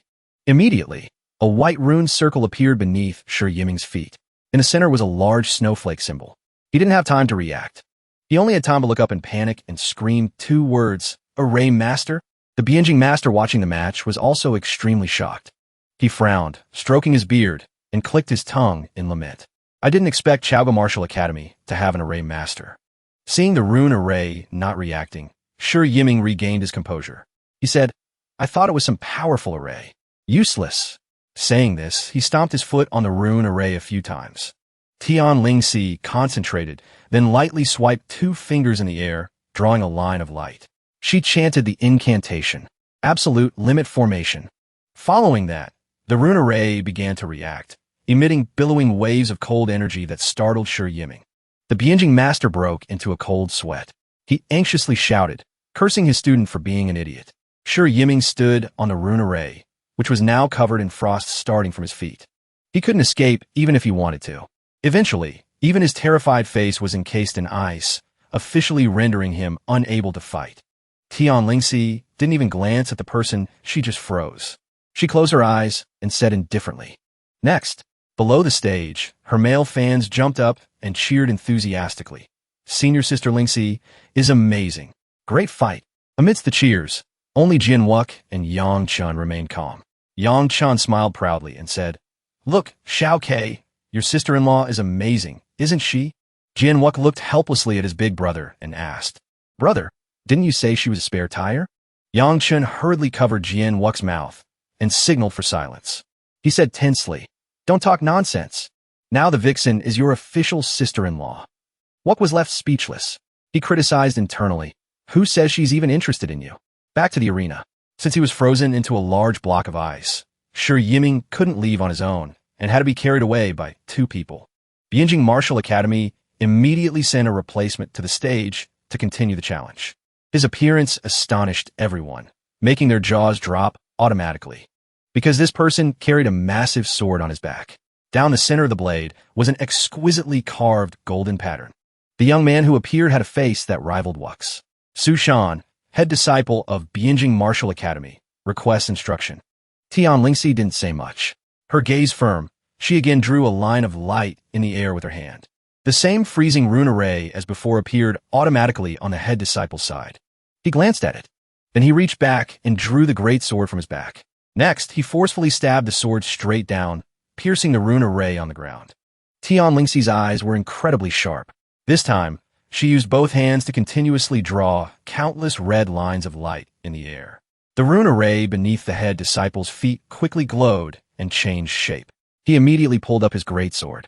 Leaping up, he gripped the sword with both hands, raised it, and prepared to slash down. He shouted with killing intent. First sword, skeleton killer. The sword, like a beam of light, prepared to rush toward Tian Lingxi. She was still in a posture of carving the array, unable to dodge even though she realized the danger. The Azure Dragon Pavilion Master shouted to concede again when he saw the situation spiraling out of control. The blade stopped just in time in front of Tian Lingxi's face, terrifying her. She could only instinctively close her eyes and raise her hands to block. The head disciple sheathed his sword on his back. He looked at Tian Lingxi with admiration. He said, "Female array masters are indeed rare. Want to come with me?" Tian Lingxi exuded a cold aura as she glared at her opponent, letting him know the situation.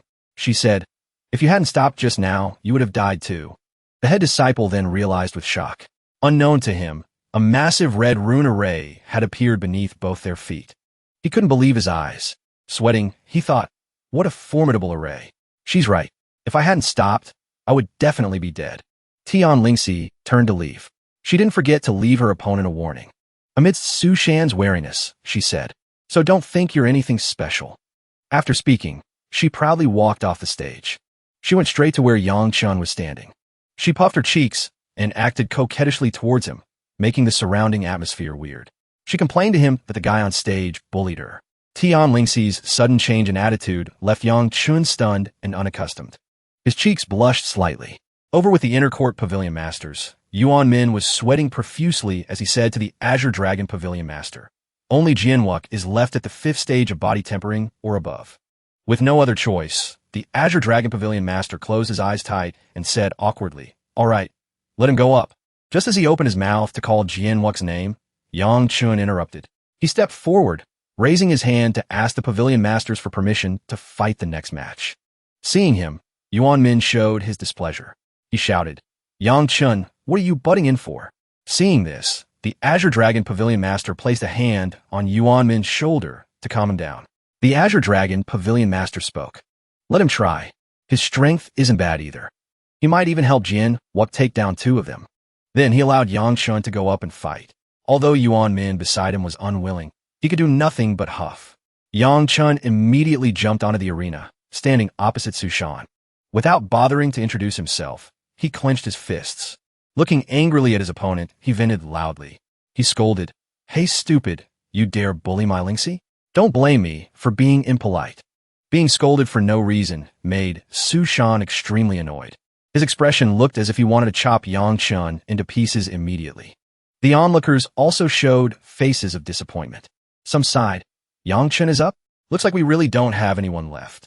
The person next to him replied immediately, "Well, there are only a few people above the 5th stage. If Yang Chun doesn't go up, there's no one else." They reasoned that if Yang Chun went up, Jian Wuk would follow, so they still had a chance. Everyone's spirits lifted in an instant, and they shouted Yang Chun's name to cheer him on. Su Shan's face looked terrible. He asked Yang Chun in a threatening tone, "Kid, are you looking to die?" Yang Chun didn't care at all. On the contrary, he put on a punchable face and replied defiantly. He said, "Why do you say that? Because I scolded you? But scolding people doesn't kill them." After speaking, he used even cruder words, screaming directly at Su Shan. Words like idiot and blockhead spewed out smoothly, making Su Shan seethe with resentment. He even laughed while waving his arms. Smiling with squinted eyes, he said, "See, I'm still not dead." His mocking attitude made Su Shan want to cough up blood. He didn't say another word, immediately gripping his greatsword and rushing forward as fast as possible. His face flushed red with rage. He roared, second sword style. Preparing to block the sword, Yang Chun entered a low horse stance, clenched his fists, and circulated the 3 heaven scripture. His eyes glared fiercely. Streams of spiritual fire turned into a film of flame covering his body like a rising tide. Su Shan's sword slashed down, cutting Yang Chun in two. The cut parts dissolved into the air. The audience was terrified, screaming and covering their faces. While some thought Yang Chun had been hacked to death, others were more rational, shouting for everyone to watch the match closely. Yang Chun dissolved on this side, but instantly the fragments flew elsewhere, gradually reassembling into another complete body. From behind Yang Chun, a fiery gaze shot towards Su Shan, catching him off guard. A sun god fire move was unleashed by Yang Chun with full force, punching hard into Su Shan's abdomen, creating a loud noise. He was immediately sent flying. The blow drained all his strength, causing him to drop his greatsword mid-air. Yang Chun didn't let up. As soon as his feet touched the ground, he sprang up again. He jumped and sat right on top of Su Shan, using his hands to pin his shoulders to the ground, making him cry out in pain. Using his last bit of strength to struggle, he lifted his head to look at Yang Chun and cried out, "Yeh," only to see Yang Chun clench his fist. Then, without any hesitation, he punched Su Shan straight in his handsome face, deforming it. Blood spurted from his mouth, and his bones felt like they were shattering. Yang Chun continued sitting on him, raining down blows. Left hand, right hand, taking turns working without rest. His face annoyed, he punched while saying, "Take this for running your mouth." Su Shan lay on the ground, unable to speak, only crying wah wah. The Bianjing master panicked and looked toward the arena, screaming anxiously to stop him. He shouted, "You bastard, stop." Yang Chun innocently looked at the master while his hands continued punching the opponent, sending blood flying. He said naively, "He hasn't conceded yet." The Bianjing master was furious. He felt like 100 lightning bolts were piercing through him.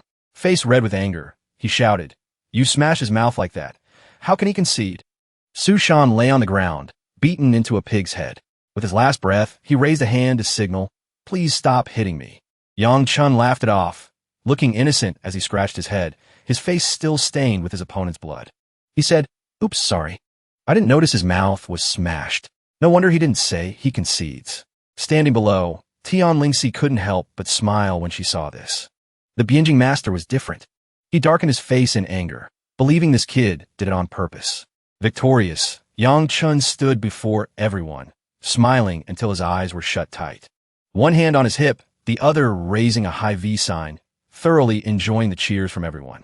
Then he looked toward the Bianjing side, putting on an even more challenging demeanor than before. He picked his ear and leisurely requested the next person to come to the arena.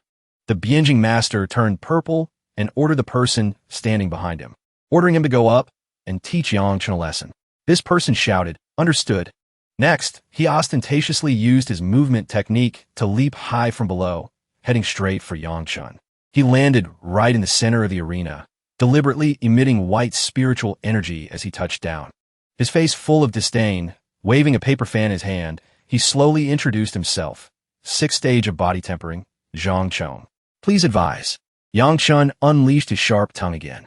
Hands on his hips, he looked at his opponent with dissatisfaction. He said, another sixth stage body tempering? Does your Bianjing Martial Academy have no one stronger? The Bianjing master was extremely bitter. Face dark, grinding his teeth, he cursed silently. Stinky brat, you are too arrogant. Below the stage, some of the spectators began to change their attitude towards Yang Chun. One female student even started swooning, praising his craziness. On the arena, Zhang Chong began to show off his skills. Dense spiritual energy radiated from his body. He smiled and said, you were able to defeat Su Shan. Indeed, you have some strength. You are worthy of me taking seriously. The audience was thrown into a stir again when they realized Zhang Chong was also an array master. Spiritual power flowed from Zhang Chong, manifesting into a large golden bagua phantom continuously rotating behind his back.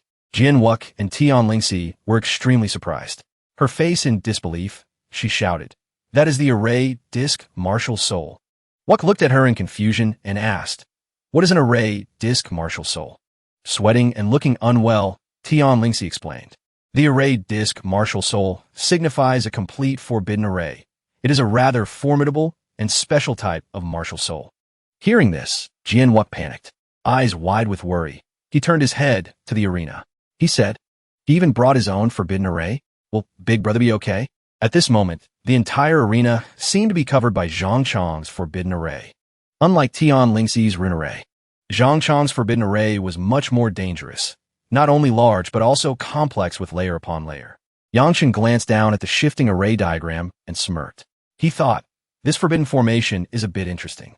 Then he closed his eyes, concentrating on finding a way to break it. Yang Chan extended his hands below his chest. Immediately, two identical rune circles appeared between his hands and behind his back. Seeing Yang Chun trying to break the array, Zhang Chong wondered, could he also be an array master? Not giving the protagonist a chance to turn the situation around, Zhang Chong acted immediately. He waved his paper fan in the air, creating a shift in the rune array. Then he said smugly, this formation of mine isn't something just anyone can break. From all directions of the forbidden array, countless sharp weapons appeared, attacking toward Yang Chun. Zhang Chong explained self-righteously. He said, my formation is called 10,000 Weapons Exhaustion.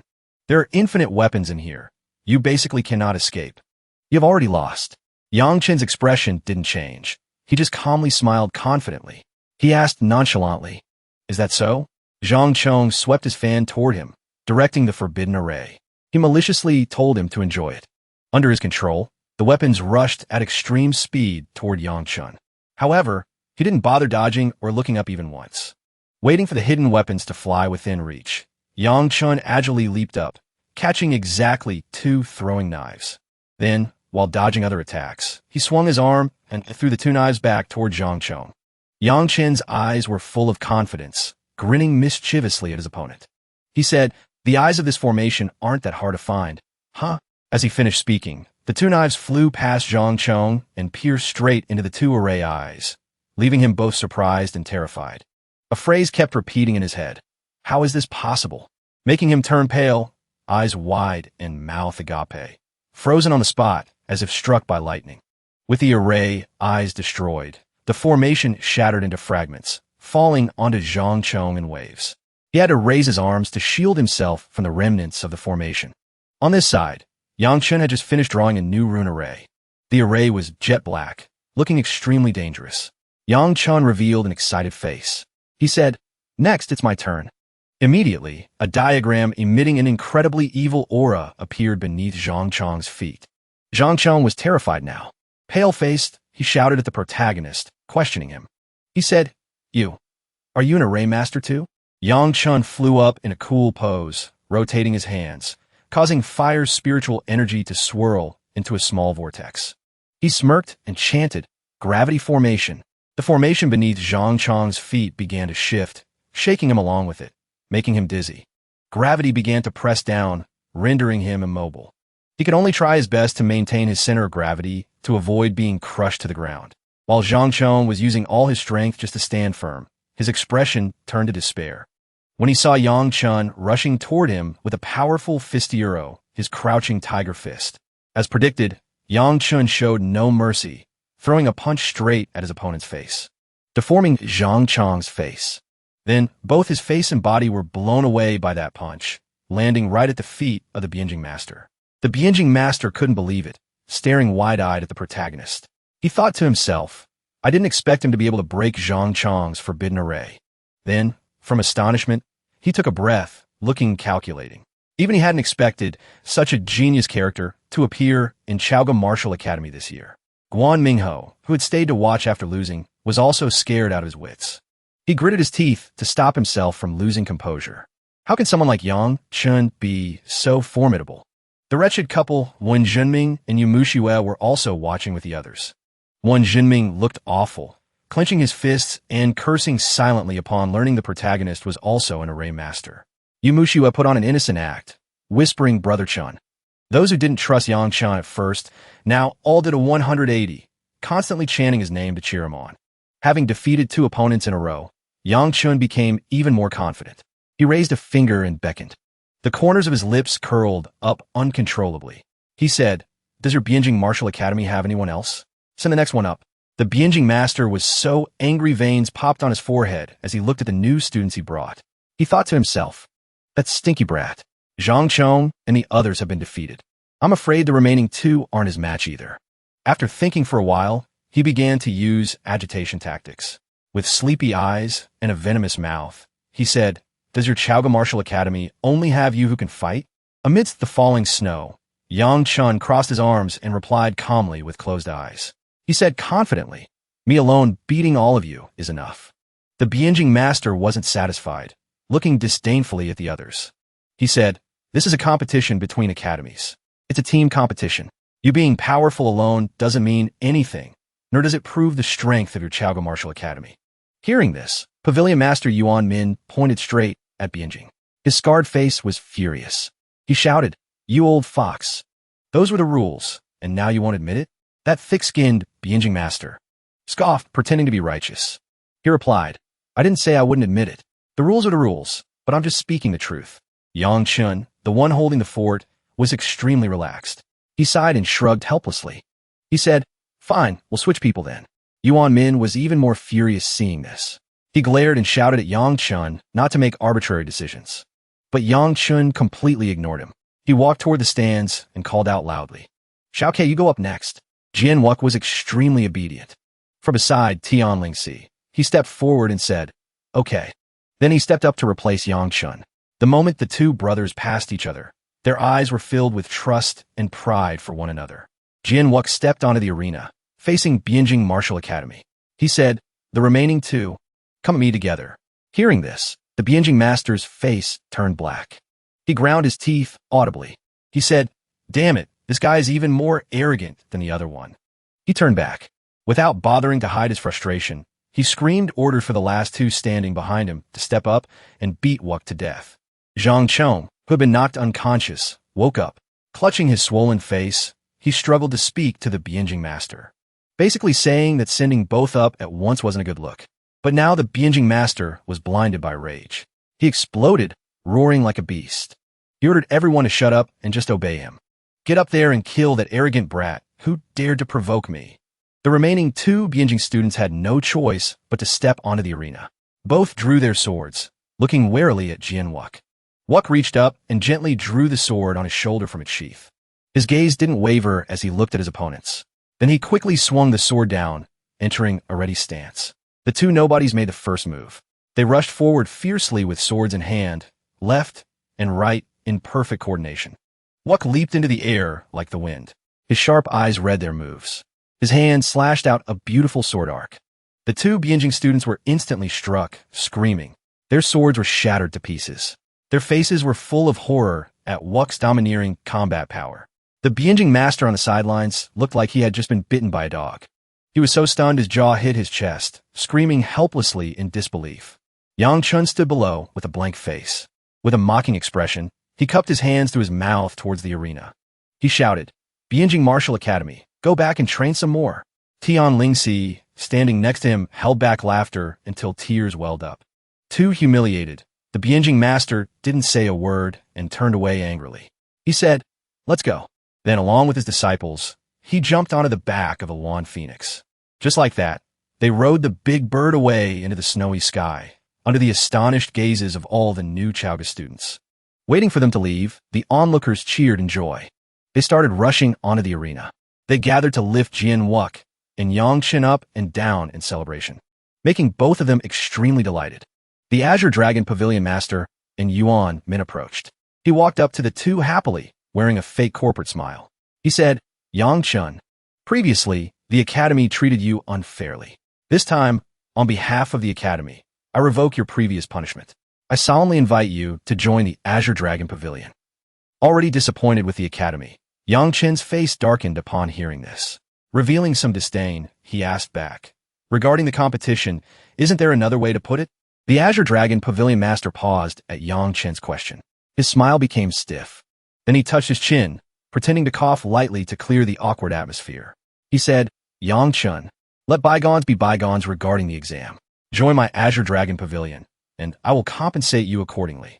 Hearing this, Yang Chen was furious. He glared contemptuously at the Pavilion Master and questioned, "So you're just going to let it go like that?" Yuan Min, who already found the protagonist an eyesore, interrupted with displeasure. He said, "You are just an outer court student. Don't think just because you're the Sword Saint's disciple you can do whatever you want. This is Chowga Martial Academy." Hearing this, the Azure Dragon Pavilion Master looked unhappily at Yuan Min, telling him to talk less. Yang Chen's eyes now held not just anger, but the look of a tiger ready to pounce. He tilted his head, mouth opening slightly to let out a few cold laughs. Then he calmly bowed to the inner court masters. He said gloomily and decisively, "Inner court masters, this junior has been instructed. Since I was kicked out of the academy, consider the previous battle just me itching to interfere."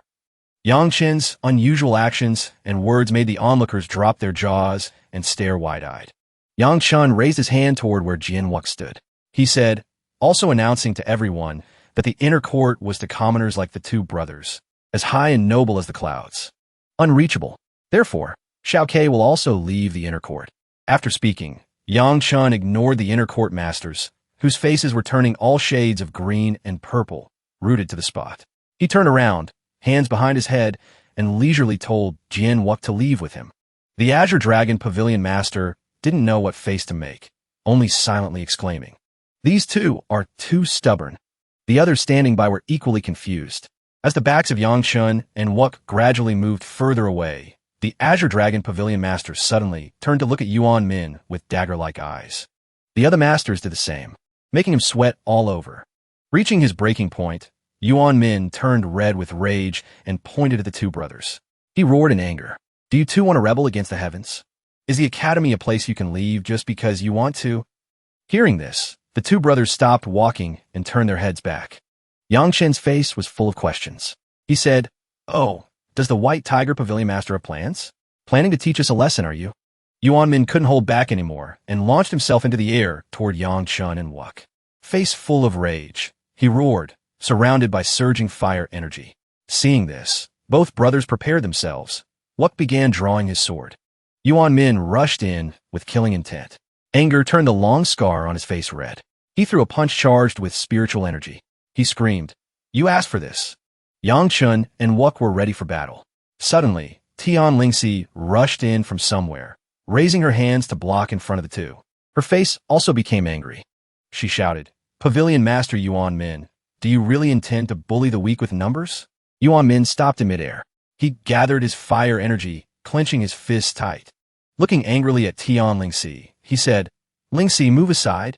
These two disrespect their teachers and elders. They are rebellious and immoral. I must kill them." Tian Lingxi stood her ground. She narrowed her eyes unpleasantly at Yuan Min. She spoke up, advising him that he'd best not harbor such dangerous thoughts. Yuan Min waved his hand and glared at all three. He roared again, "Are you kidding me, Tian Lingxi? This is Chowga Martial Academy. Even if your father were here, he'd have no reason to stop me from disciplining students." As soon as he finished speaking, a voice asked, "Is that so?" Tian Bequang had appeared above Yuan Min's head without him noticing, startling him. Tian Bequang, hands clasped behind his back and looking unhappy, dropped freely from the heights and landed quickly. Seeing the big shot appear, the Azure Dragon Pavilion Master and everyone else immediately bowed and chanted in unison, Lord Sword Saint. Tian Bequang ignored them, only looking at Yuan Min and the three kids. Yuan Min panicked, waving his hands to explain. He stammered, Lord Sword Saint, this matter. Let me explain. Just as he spoke, Tian Bequang's sleeve moved slightly. A second later, Yuan Min was beaten flat onto his back on the ground. His back hit the stone floor with a terrible sound. Yuan Min felt like every bone in his body was broken. His face turned purple, eyes bulging as if they were about to pop out. His mouth gaped open, emitting a groaning sound. Tian Bequang's face was dark. His eyebrows furrowed as he looked at him with utter contempt. Tian Bequang said coldly, Who the hell do you think you are? Yang Chun stood aside, watching his teacher act, filled with admiration. Clasping his hands in front of his chest, his eyes sparkled as he praised his master for being so cool. The Azure Dragon Pavilion Master then bowed and approached. He anxiously held out his hands in apology. Then he spoke slowly. Lord Sword Saint, please calm down. The Academy was indeed in the wrong on this matter. We will do our utmost to compensate Yang Chun. Tian Bequang didn't bother turning around. He just glanced sideways and asked how they planned to compensate. The Azure Dragon Pavilion Master looked up, forcing a pained smile. He said, We intend to discuss and provide an answer that will satisfy both you and Yang Chun. Tian Bequang darkened his face again and closed his eyes. He said, This might be hard to hear, but my disciple doesn't necessarily have to cultivate in your esteemed academy. Hearing this, the Azure Dragon Pavilion Master laughed along. The corners of his mouth stiffened, forming wrinkles.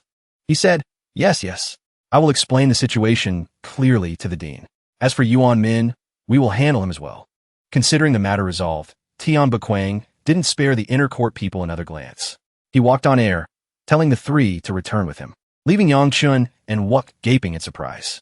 Seeing this, the Azure Dragon Pavilion Master closed his eyes and sighed. He thought to himself that he had heard Tian Bequang was seriously injured, but he didn't expect him to still be so strong. Thinking for a moment, he opened his eyes to look at Yuan Min, who had been beaten into the ground and passed out. The spot where he was hit was still smoking. The Azure Dragon Pavilion Master ordered to leave and meet the dean. By the time they returned to Tian Bequang's residence, it was midnight. Clouds covered the moon above, and snow filled the paths below. Arriving, Yang Chun slowly pushed open the door to a lit room. He entered tentatively. Inside the library, Tian Bequang was sitting with eyes closed, cross-legged in front of a bookshelf, cultivating. Waves of orange-red spiritual energy radiated from him. Yang Chun bowed respectfully with clasped hands. He said softly, Master, Xiao Kei and I have now cultivated to the most basic tiger, crouching fist stage. Is it? He hesitated. Tian Bequang opened one eye to look at Yang Chun, scrutinizing him. He said slowly and abruptly, Want to learn martial skills? Yang Chun's eyes immediately lit up, stars practically shooting out of them as he nodded vigorously at his master. Grinning from ear to ear, he quickly said, Yes. Tian Bequang closed his eyes, ignoring him. He said gently, Before the true martial realm, I will not teach you any martial skills. Rejected, Yang Chun put on a childish, grumpy face and looked away. He clicked his tongue, silently cursing his master for being stingy. Immediately after, Tian Bequang knocked him on the head, making Yang Chun wince in pain, reaching up to hold his head, but too late. Tian Bequang emitted a gloomy aura, looking down at Yang Chun to explain. He said, Body tempering stage is for refining the body. Solidify your martial foundation. Chasing after powerful martial skills. Don't you think you have your priorities mixed up? Tian Bequang turned back to the bookshelf, clasping his hands behind his back, and continued. He said, Originally, I intended to pass my cultivation technique to you. But seeing that your cultivation technique is already extraordinary, I dropped that idea. Yang Chun, rubbing his head, thought the thing his master mentioned might be his heaven-devouring scripture. Tian Bequang continued to explain. For a martial artist, especially for a heavenly way master, cultivating techniques is the most important thing. As for combat martial skills, he believed that even spending a large amount of time studying them in the true martial realm would do more harm than good. Having been taught, Yang Chun understood and bowed to Tian Bequang. After telling Tian Bequang he understood, he withdrew. The next morning, the snow finally stopped falling. In front of the gate to Tian Bequang's residence, a person with white hair and yellow robes was knocking hard on the door. Yang Chun opened the door, confused. The person shoved a large yellow-wrapped gift package into his hands. He accepted it without standing on ceremony. Back in the library, opening the gift box to check, Yang Chun was immediately wide-eyed with surprise. The item inside the box emitted a brilliant golden light. Tian Bequang also approached, chin on his hand, staring intently at the glowing rare ingredients, chuckling in admiration. He said, "A solid origin viscera pill and a hidden dragon pill, plus a few medicinal herbs. This compensation from Chaoga Academy really shows some sincerity." Yang Chun beamed with joy, his eyes squinting and mouth drooling.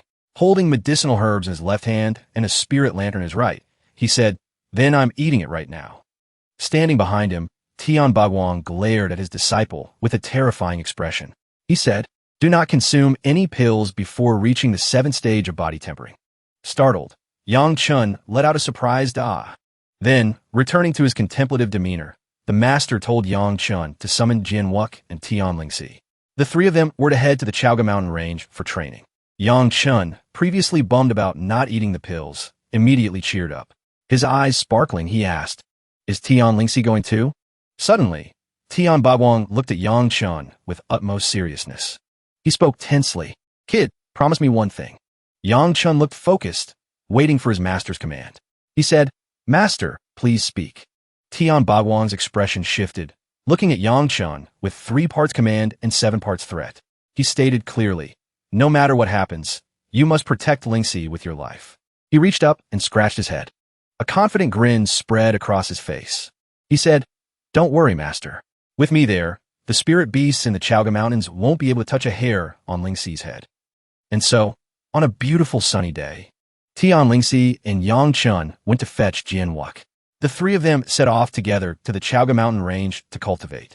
Tian Bagwang watched the backs of his daughter and disciples as they left. He lowered his face to hide his expression, whispering quietly, "The time is drawing near." Time flew by. On a sunny morning 10 days later, in the Chaoga Mountain Range. Inside the forest, Tian Lingxi held a long staff in her hand.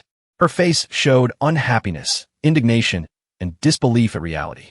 She said, "You two are absolute perverts. One reached the 7th stage of body tempering, and the other reached the 8th stage."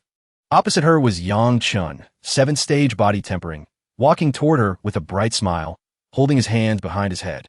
He said, "Fox Spirit, aren't you about to reach the 8th stage soon yourself?" Following him was Jian Wuk, 8th stage body tempering, walking leisurely. Tian Lingxi didn't feel any better hearing his comfort. Her face darkened and she puffed out her cheeks, looking at them both. "That's still not as fast as you guys." Seeing this, Yang Chun ran up to Tian Lingxi, smiling to comfort her. He said, "Don't worry, Fox Spirit. We'll protect you." But those words only annoyed Tian Lingxi more. She dodged away, puffing her cheeks in displeasure. She said, "I don't need your protection." Suddenly, Yang Chun seemed to spot something. His eyes went wide, and his eyebrows raised slightly. Without a word, he took off running like the wind, leaving Tian Lingxi and Jian Wuk watching him with confused expressions. Yang Chun stopped running, his eyes sparkling like stars, his mouth hanging open in awe. He crouched down, reaching his hands toward a red spider lily that was shimmering and radiating spiritual energy. He shouted, "Fox Spirit, come look at this. It's a 3 lives flower." Tian Lingxi quickly walked over to check. She bent down to get a clearer look, surprised, then asked in disbelief, "Is it really a 3 lives flower? Why would a legendary 3 lives flower appear here?" Jian Wuk also approached. Face full of curiosity, he asked, "What is a 3 lives flower?" Tian Lingxi began to explain the origin of this flower. Legend has it that the Empress of the Dragon Emperor was not of the same race. She was a princess of the Heavenly Demon Clan. In an accident, the Empress died at the hands of a mighty Emperor realm expert from the Shunchuan clan Ero, the mortal enemy of the Dragon Emperor. In his madness, although the Dragon Emperor paid a huge price and was heavily wounded to exact revenge, successfully killing the Shunchuan Emperor, the Empress could never return. The Dragon Emperor was heartbroken to the extreme. He used a supreme divine ability to gather all the 3 lives flowers in the world into a secret realm. He created a sea of 3 lives flowers to be buried with the Empress, because in life, she loved them the most. Later, people often use the 3 lives flower as a metaphor for a loyal and beautiful love. It is a symbol of destiny. As Tian Lingxi recounted the story, her face revealed admiration for the ancient love. While she was engrossed in the story, Yang Chun stepped up from behind Tian Lingxi. Without a shred of shame, He placed his hand on his chest and declared confidently, "Fox Spirit, do you see? This is truly destined by the heavens. Why don't we make a vow before the 3 Lives flower? In this life, we will never lose each other, growing old together with white hair." His sudden words made Tian Lingxi blush. Her eyes swirled with confusion, and she stood frozen. While she was still bewildered, Yang Chun suddenly spread his arms and tackled her to the ground with lightning speed. Even Jian Wuk couldn't react in time. He stood there blankly, staring at the scene before him. A giant question mark popped up in his head. Then, Jian Wuk was also suddenly grabbed by the collar and yanked violently to the ground by Yang Chun. Lying on the ground, Tian Lingxi was face to face with Yang Chun at close range. His arm was draped over her, making her blush with embarrassment. She said loudly, "What are you doing?" Yang Chun leaned in closer, making Tian Lingxi even more shy. He put a finger to his lips, signaling silence, then whispered just loud enough for the two of them to hear, "Someone is coming." Yang Chun, Tian Lingxi, and Jian Wuk hid in a nearby bush. Everyone looked furtive, casting their eyes toward the source of the noise. On the path in the distance, 2 people were approaching. The one on the right carried a sword on his shoulder. The one with a twig in his mouth was named Li Junming. He looked at the person beside him and said, "There might be ruins here." Could the intel be wrong? The person walking beside him, namely Hongwei, replied, "The higher-ups told us to check, so let's check thoroughly. Stop complaining." Li Junming was displeased hearing that. As he walked, he swung his sword, hacking randomly at the branches nearby. He grimaced and said, "I don't believe there are any ruins in a trashy place like this." Li Hongwei sighed. With a bored face, he said, "Let's go forward and take a look. If we don't see anything, we'll head back." Both were preparing to turn back when suddenly Li Junming spotted something and shouted to signal his teammate. Turns out he had discovered the 3 Lives flower. He walked over and crouched down to get a better look, wondering why a 3 Lives flower would appear here while examining it. After thinking, he stood up. He said, "I hate this stuff the most. It's just used to trick little girls." Then, with a furious expression, he raised his sword to chop down and destroy the flower. Seeing this, Yang Chun flinched instinctively. He revealed an incredibly urgent expression, his eyes glued to the flower. He quickly reached out and drew the sword from Wuk's back. It was so fast that Wuk couldn't even react, only able to watch with his eyes. The flower was only a palm's width away from Li Junming's sword, but Yang Chun managed to block it with his blade, just in time, saving it from destruction. Being obstructed mid-swing made Li Junming extremely annoyed. His face darkened as he looked at the person in front of him. He asked, "What is the meaning of this?" Just like that, neither of them lowered their weapons first. They stood motionless, sizing each other up for a long time. No one was willing to yield, making the atmosphere tense. Finally, Yang Chun calmly broke the silence. He said, "This brother, apologies. This is the 3 Lives flower we just made a vow upon." Li Junming looked at Yang Chun with utter disdain, still chewing on the grass stalk. He said, "So what?" Yang Chun kept his friendly face, smiling as he tried to negotiate with Li Junming. He said, "So I hope you can overlook these innocent flowers." But the guy didn't care at all, his eyes provoking and challenging. With an arrogant tone, he said, "Who the hell are you? Don't need your permission to chop down some wild weeds." Yang Chun reached the limit of his patience. His face sank, and his eyes revealed a chill. He asked the opponent one more time. He said, "Don't know how to speak politely, huh?" Li Junming spat the grass stalk out of his mouth. He lowered his head slightly, glaring up threateningly. He said, "Interesting. Since when does a country bumpkin dare to police people from my Golden Eagle clan?" Without waiting another second, he leaped into the air, aiming a vicious slash at Yang Chun. Not willing to be outdone, Yang Chun used his blade to block the attack, neutralizing the opponent's strike. The 2 weapons collided, creating a piercing sound. Li Junming was slightly surprised seeing the boy block his move. He opened his mouth to sourly praise that Yang Chun had some skill. Yang Chun shoved the opponent's blade aside, feeling extremely angry. He said, "Since you don't know how to talk politely, today I'll teach you." At this moment, Tian Lingxi and Jian Wuk emerged from the bushes behind. Everyone looked extremely annoyed at the arrogant group before them. Hearing the protagonist claim he would teach him a lesson, Li Junming flew into a rage. Waves of yellow-brown, spiritual energy began to emit from his body. Glaring at all 3 of them, he spoke up, wanted to see how the protagonist would teach him today. Yang Chun replied, "Want to know how I'll teach you? Watch closely." As he spoke, he tossed the sword back to Wuk standing behind him. Then, moving at a speed so fast his figure blurred, he charged toward the group from the Golden Eagle clan. Li Hongwei, watching from the side, panicked. He immediately shouted to warn his teammate to be careful. But by then, Yang Chun was already face-to-face with a bewildered Li Junming. With an angry expression, he thrust one hand straight toward Li Junming's face. His hand pressed down like the Buddha suppressing Wukong.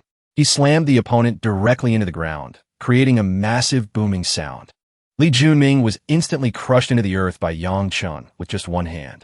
The impacted ground exploded, sending debris flying everywhere. Yang Chun sat on top of him, looking down. His eyes were incredibly vicious. The corners of his lips curled up into a terrifying smile. He said, "Is teaching you like this okay?" Li Hongwei, seeing his teammate overpowered, furiously drew his sword, intending to join the fight. He roared, "Do you want to die?" He then aimed straight for Yang Chun, rushing in at top speed to stab him. But before he could make it halfway, his flying sword tip was blocked by another sword crossing its path. The collision produced a piercing metallic clang. Jian Wuk had dashed in with extreme agility to stop Li Hongwei from interfering. He said decisively, "While he's fighting, don't disturb him." Li Hongwei's face went black as he looked at the person in front of him.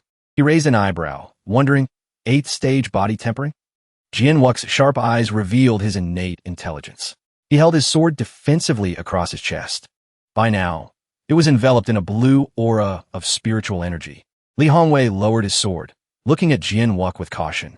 He said, "I didn't expect a small place like this to have such a young 8th stage body tempering cultivator." Jian Wuk also lowered his sword. Then, he slowly rested his sword back on his shoulder. But his eyes never dropped their guard against the opponent. He told the man that there were many things he wouldn't expect. On Yang Chen's side, it seemed things were finished. The person he had crushed into the ground hadn't moved for a while. Seeing this, he stepped off the body. He even lectured, "Remember to speak politely next time." Then, Yang Chen stood up, ignoring the unconscious Li Junming lying on the ground, not knowing if he was alive or dead. He turned to Tian Lingxi and Jian Wuk, telling them to leave. As the three were about to walk away, Li Hongwei behind them, furious and unwilling to accept this, gripped his sword and shouted, "Wait!" Yang Chun and Jian Wuk stopped and glanced back slightly. Li Hongwei's face was full of indignation. He shouted again, "You beat up people from the Golden Eagle clan, and you plan to just leave like this?" Yang Chun turned around slightly to look at Li Hongwei. He asked what exactly the guy wanted. Emboldened, Li Hongwei yelled, pointing his sword at the three of them. He said, "Leave your names. You have to pay a price for what you've done." Yang Chen didn't waste words. One hand on his hip, he called out decisively, "Little K."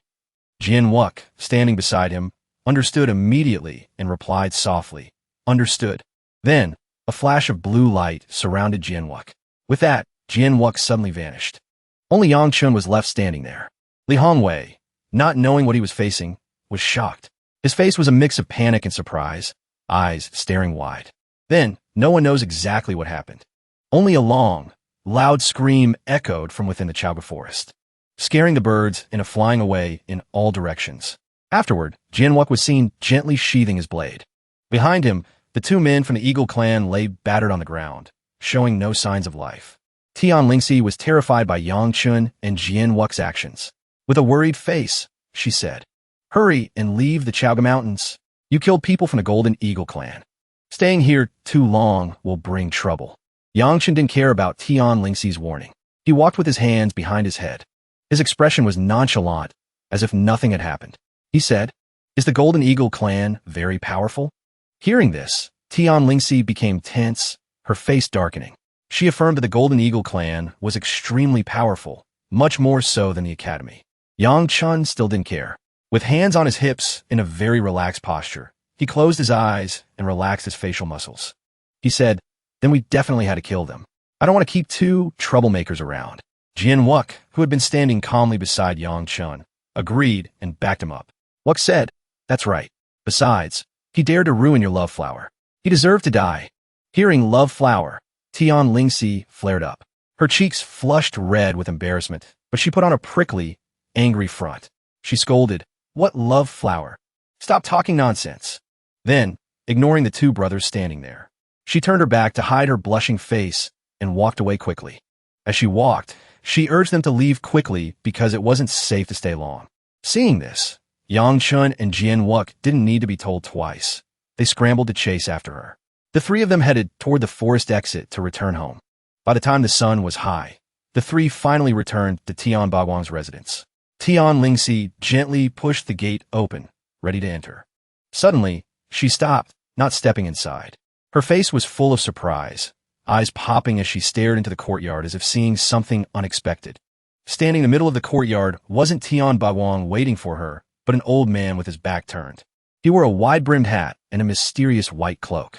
Yang Chun, noticing Tian Lingxi's strange reaction, stepped up beside her, placed a hand on her shoulder, and looked inside. He also went pale at the stranger, not knowing the situation, thinking the Golden Eagle clan had found them so quickly. The aura was incredibly strong. The old man suddenly turned around. His stern eyes and long beard gave him an imposing presence. He said, "Young miss, I have come to pick you up." At that moment, Tian Bagwang, who was sitting nearby drinking tea, spoke up. He said, "The time hasn't come yet. You on leave." His words immediately displeased the old man. The old man looked at Tian Bagwang without showing a hint of fear or respect, launching into a tirade. He said, "It's only a matter of days. Look at what the young miss has learned in these 3 years. Someone with her proud talent is only at the 7th stage of body tempering. And you call this raising her well?" Being scolded, Tian Bagwang frowned and glanced at the old man. He said coldly, "Scram, come back on the 1st of the new year." The old man agreed. He said he would stay in Chaoga City for a few more days. Then he stomped his foot, leaped into the air, and flew away. Yang Chun rushed over to his master to ask what was happening. His face was a mix of confusion and panic, making him clumsy. He said, "Master, what exactly is going on? Who is that old man? And why does he want to take Lingxi away?" Tian Bagwang sat at the table, his face also extremely worried. Then he sighed heavily, lifting his teacup to drink slowly. He leisurely and helplessly explained to Yang Chun, "You would have found out about this sooner or later. It doesn't hurt to tell you now." Saying this, his face turned sorrowful. His eyes narrowed as if he had no strength left. He continued, "After the new year, Lingxi will have to return to the Duanmu Marquis estate, to return to her mother's side.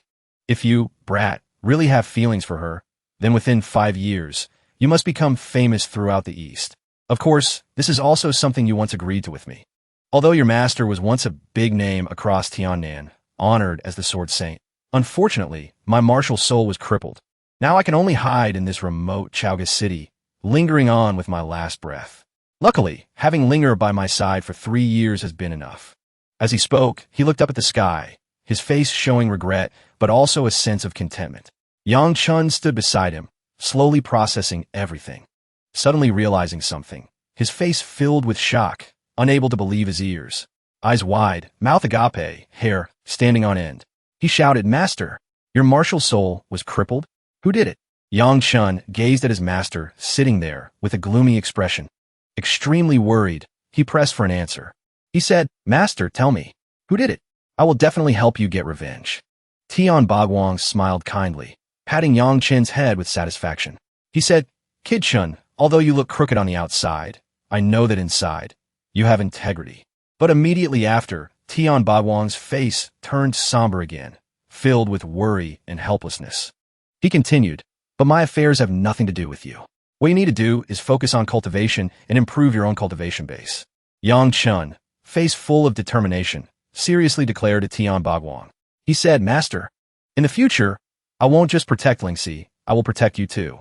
Tian Bagwang still didn't tell Yang Chun the identity of the person who crippled his martial soul. He advised Yang Chun that, although he believed in the boy, this world was much larger than he imagined. The current him was still far too lacking. Yang Chun refused to yield, insisting stubbornly. He retorted, "I will become stronger." After saying that, he didn't even say goodbye to Tian Bagwang. He turned and ran straight off. Tian Bagwang watched his disciples retreating back, getting further away, only able to feel helpless. He sighed about the brat, but then he stopped, thinking no more of it. Yang Chun ran resentfully to the stone table where Tian Lingxi was sitting.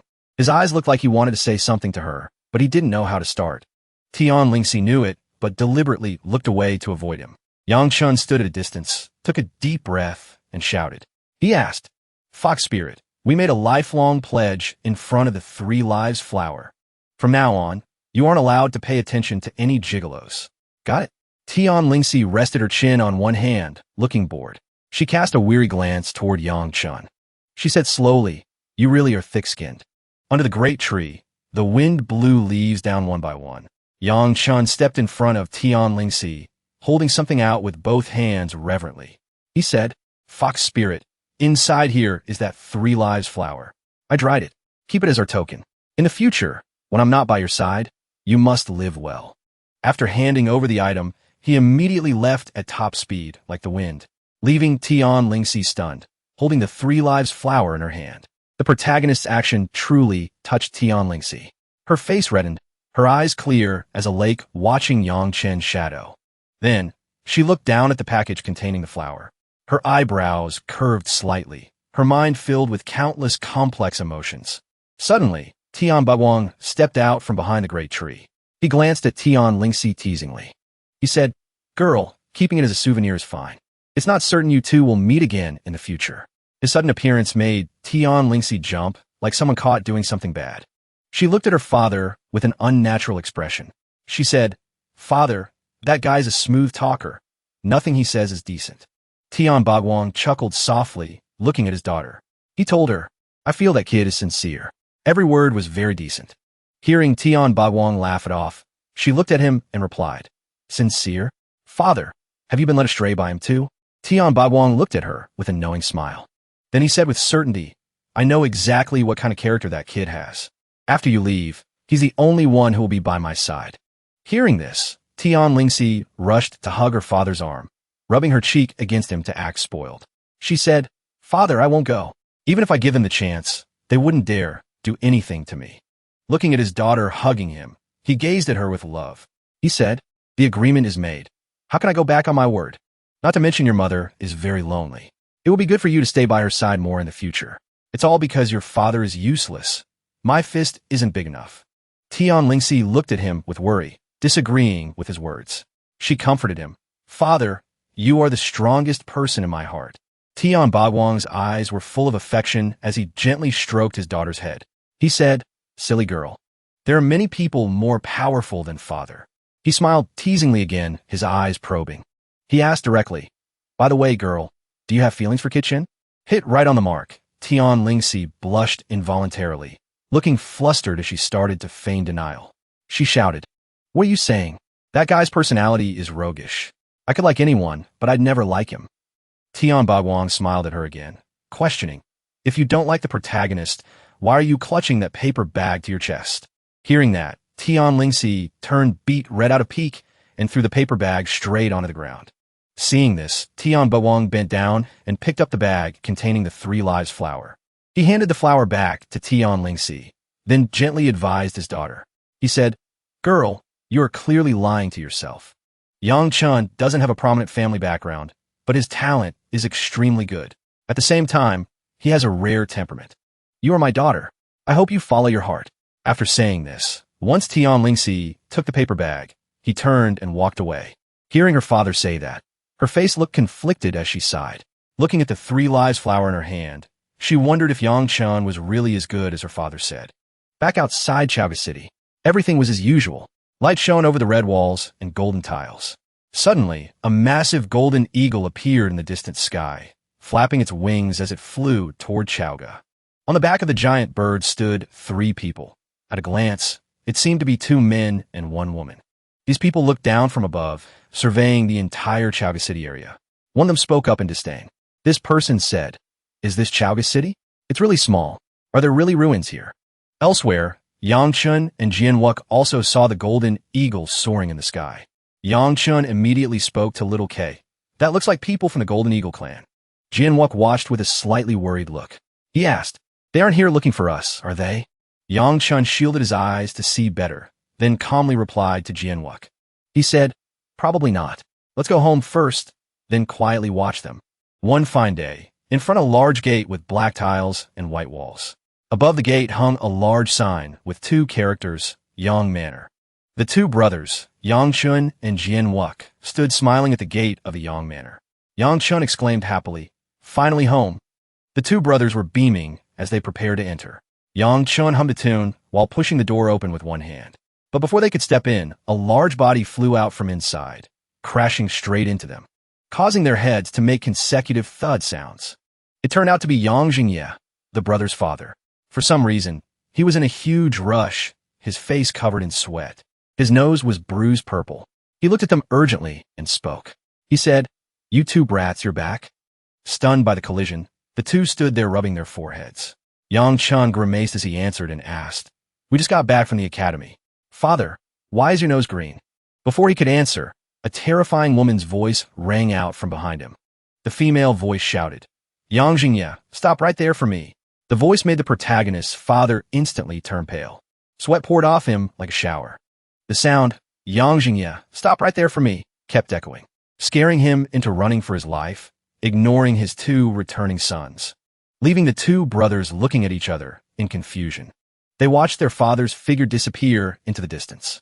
Then, a hand gently placed itself on the door. It emitted waves of chilling, murderous intent that made people wary. The door was pulled open. Revealed was a woman with a beautiful face, but who was incredibly angry. She had fiery red hair and a voluptuous figure. In her hand, she held a large wooden plank. This was Linghu Mayin, Yang Chen's mother. Seeing their mother furious, the two brothers didn't dare startle her. They could only smile awkwardly, then softly called, "Mother." Hearing her son's voice, Linghu Mayin realized their presence. She immediately reverted to her normal demeanor. She said, "Chen or little K, you two are back." Seeing his mother temporarily calm, Yang Chun dared to step forward. With an innocent face, he asked cautiously, "What's wrong with father? Did he make you angry again?" Hearing that, she didn't bother answering, just furrowed her brows and closed her eyes. She exhaled sharply, indicating it was nothing. Then, looking extremely worried, Linghu Mayin grabbed Yang Chen's shoulders tightly. She asked, "Chener, I heard you two got kicked out of the inner court? Did that guy Yuanmin bully you?" Yang Chun couldn't react for a moment, but then he smiled calmly and replied to her. He said, "Don't worry, mother. It's been resolved." Madame Linghu wasn't reassured, so she turned anxiously to look at Jianwuk. She asked Lil K, "Is your brother's matter really resolved?" Jianwuk smiled calmly at his mother and said, "It's resolved. The academy even compensated us with a lot of cultivation resources." A clear voice piped up asking, "Really resolved? The academy even compensated a lot of cultivation resources?" The speaker was an incredibly cute little girl with red pupils and hair in two braided pigtails. This little girl was Yang Mengyu, Yang Chen's younger sister. She ran out from inside and immediately hugged Yang Chen tight. He happily patted her head, asking, "Did you miss Big Brother?" The little girl looked up at her brother, her big round eyes sparkling and cheeks blushing, smiling as she replied. She said, "Big Brother, take me to Maxiang's study to buy novels, okay?" Madame Linghu, holding the large wooden plank, sternly ordered, "You are not allowed to go," startling Yang Mengyu into a daze. Her eyes went round, tears welling up, her mouth curving pitiably as she called, "Brother." Yang Chun grinned, rubbing her head to comfort her. "Little you be good. I have plenty. I'll bring them to you next time." Yang Mengyu stopped crying hearing that. She hugged him tight, pecked Yang Chen on the cheek, and praised, "Big Brother is the best." Outside, there was a continuous commotion. Finally, Patriarch Yang Jian appeared. He was Yang Chen's father. He was quite old, his hair and beard completely white. He stroked his beard as he walked straight out of the gate. Yang Chun and Jianwuk immediately clasped their hands and bowed in greeting as soon as they saw him, speaking in unison, "Father." He didn't say much, just turned and glanced at them, signaling the brothers to follow. The two brothers said nothing more, immediately obeying and following the young patriarch into the house. Inside the room, the young patriarch sat down, facing Yang Chun and Jianwuk. He spoke slowly. "It seems that in this year at the academy, both of you have learned your own lessons." Suddenly he opened his eyes, looking seriously at Yang Chun, stroking his beard while instructing him carefully. He said, "Chener, having high aspirations is fine, but being too arrogant is not. After the new year, there may be upheavals. I hope you will temper your prideful bones well." Yang Chun furrowed his brows slightly, his eyes calculating and worried. He replied, "Grandfather, I know." Then it was Jianwuk's turn. The young patriarch softly called little K's name. He bowed and replied, "Yes, father." He spoke slowly. "The extremes of cultivating the tyrant emperor heaven devil art are clear. With this method, as your cultivation rises, you must endure multiple times the pain. Remember well, absolutely do not fall into the devil abyss." Here, he glared to emphasize, making the atmosphere dangerous. He said, "There is one more point. Within 3 years, you must not reveal your martial soul, even if you must die." Jianwuk was stunned hearing this. Looking at his grandfather with a confused expression, he still replied, I remember, father. Night at the Yang Manor. Outside, under a starry sky, 2 lanterns were lit on either side of the sign, making it glow brightly. Inside the dining room, the Yang family dinner was unfolding very strangely. Every image was a contrast. At the table, Yang Chen's mother glared at his father with daggers in her eyes. His father ate while sweating profusely. He tried to pretend nothing was wrong, hurriedly eating the bowl of rice in his hand with difficulty. The Yang patriarch, meanwhile, was incredibly happy, beaming as he raised his wine cup. Come, everyone, let's drink. Congratulations to Chunner and Little K for breaking through to the 8th stage of body tempering. Everyone, a family of 6, clinked glasses in celebration. The reunion atmosphere was incredibly warm. Suddenly, there was a knock at the door. Madame Linghu looked at Yang Chun, asking him to go outside and see who it was. Yang Chun quickly went to the gate. He warily opened the door slowly to check. Surprisingly, the person outside was Tian Lingxi. She stood under the bright moonlight, her face slightly red, her demeanor a bit shy. She was wearing a jade-green dress embroidered with peach blossoms. Yang Chun was totally surprised to see Tian Lingxi. His eyes went wide, jaw dropping silently. The two just stood there staring, neither saying a word. Tian Lingxi smiled gently at him. She spoke to break the awkward silence. She said, What? Don't recognize your senior brother? Yang Chun put his hands on his hips, grinning at Tian Lingxi with a tone half joking, half serious.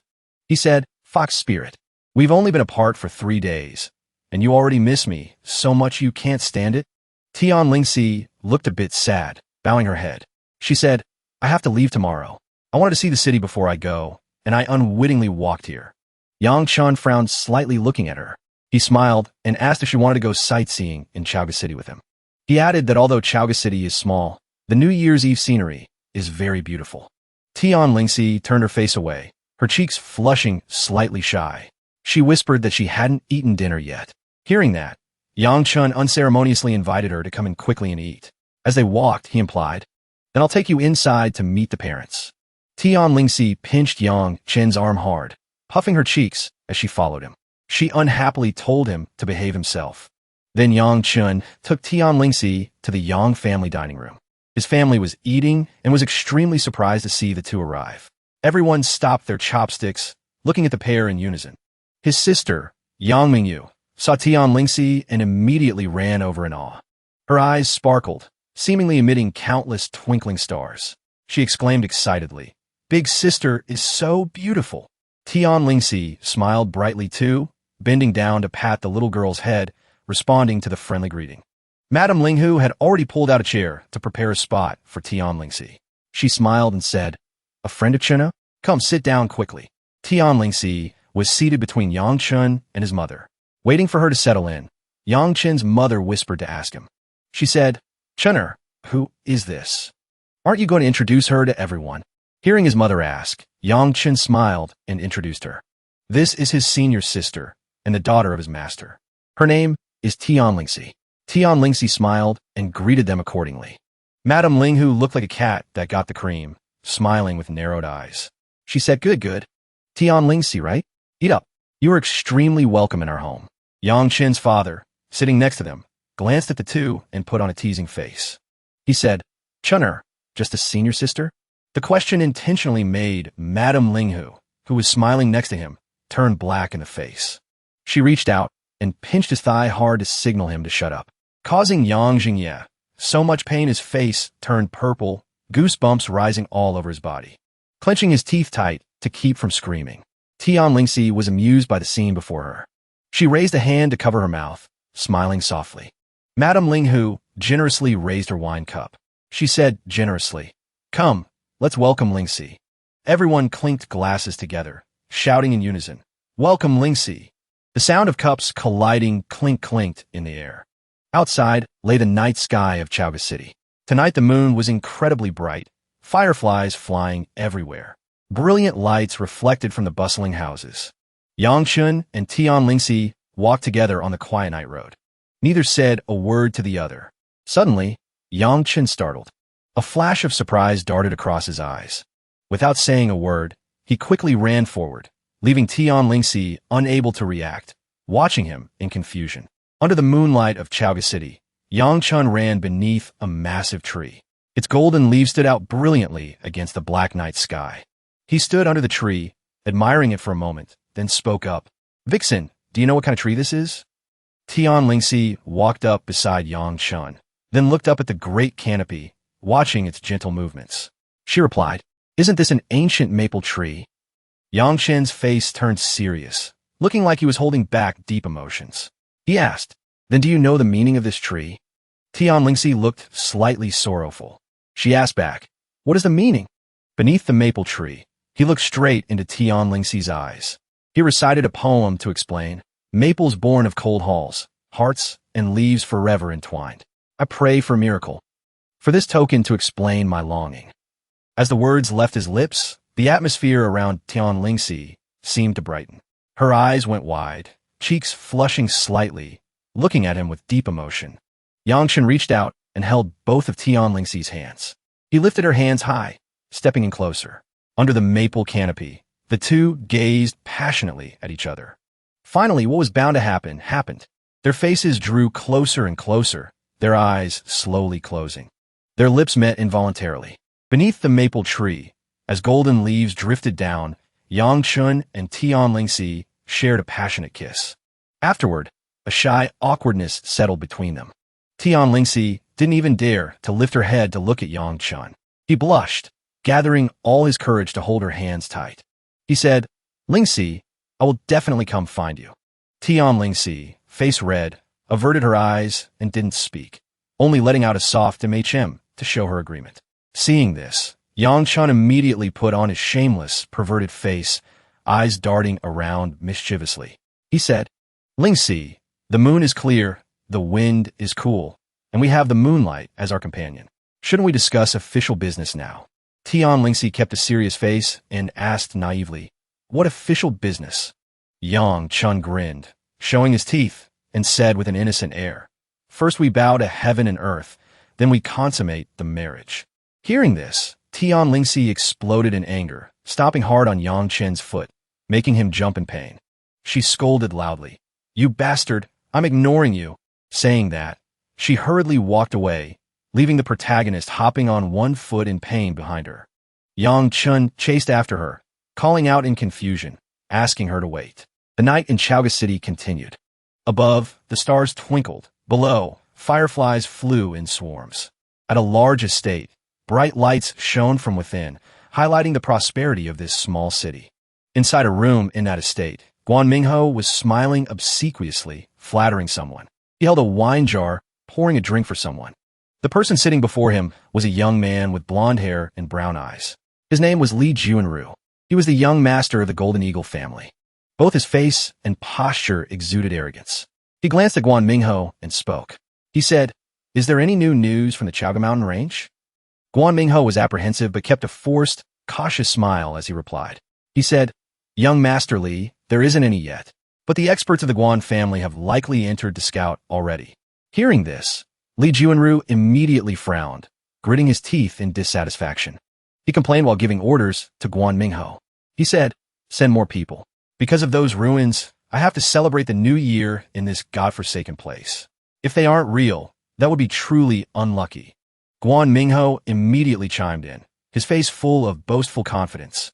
He said, Young Master Li, rest assured, the divine ruins are very likely real. My master is the White Tiger Pavilion Master of the Chaoga Martial Academy.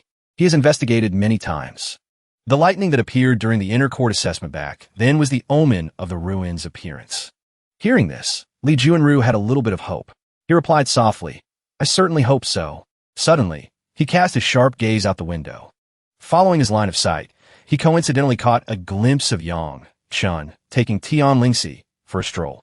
Tian Lingxi was walking ahead with puffed cheeks, sulking, while Yang Chun followed behind, scratching his head with an innocent smile, trying to coax her.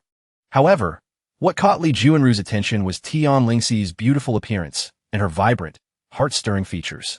In his eyes, she seemed to glow, outshining 100 flowers. Li Junru couldn't help but jump up, leaning out the window to watch. His eyes went wide, mouth agape in shock, his face flushing. He didn't expect such a beautiful woman to exist in this shabby place. Then he glanced at Guan Mingho and asked with a superior attitude, "Who are they?"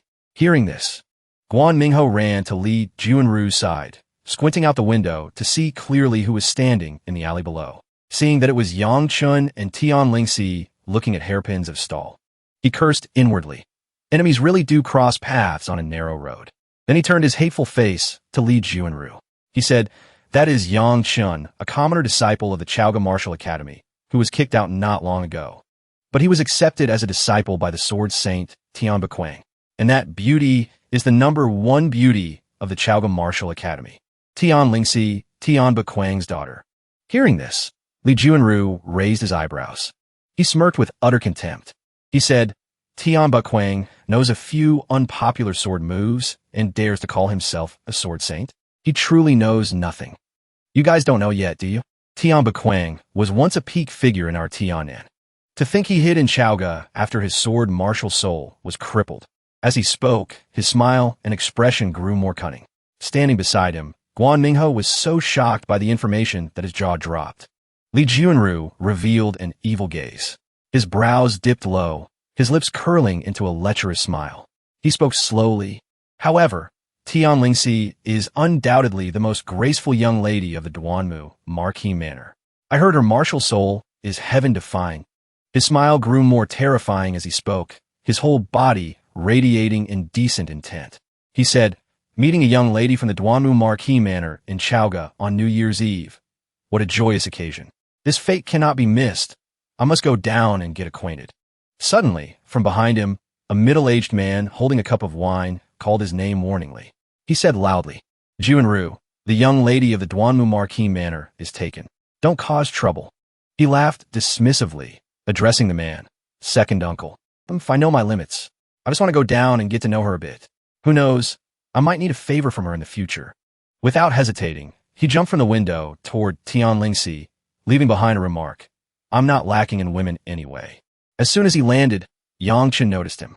His face showed surprise at this sudden arrival. Tian Lingxi was still focused on observing and admiring the hairpins on the table. He stood up, looking at the two with a pompous face. He opened his mouth and called out to them loudly. He said, "Lady Lingxi of the Duanmu Marquis Manor." Hearing someone call her name, Tian Lingxi turned around with an unfriendly expression. She asked, "Do we know each other?" Standing beside her, Yang Chen also began to look at him warily. Li Junru smiled falsely, his eyes crinkling with a brazen attitude as he introduced himself. He said, "Aren't we getting to know each other now? My surname is Li. My name is Li Junru. Surely you've heard of me." Tian Lingxi was extremely annoyed. Her face darkened as she cast a look of disgust at him, bluntly stating she had never heard of him.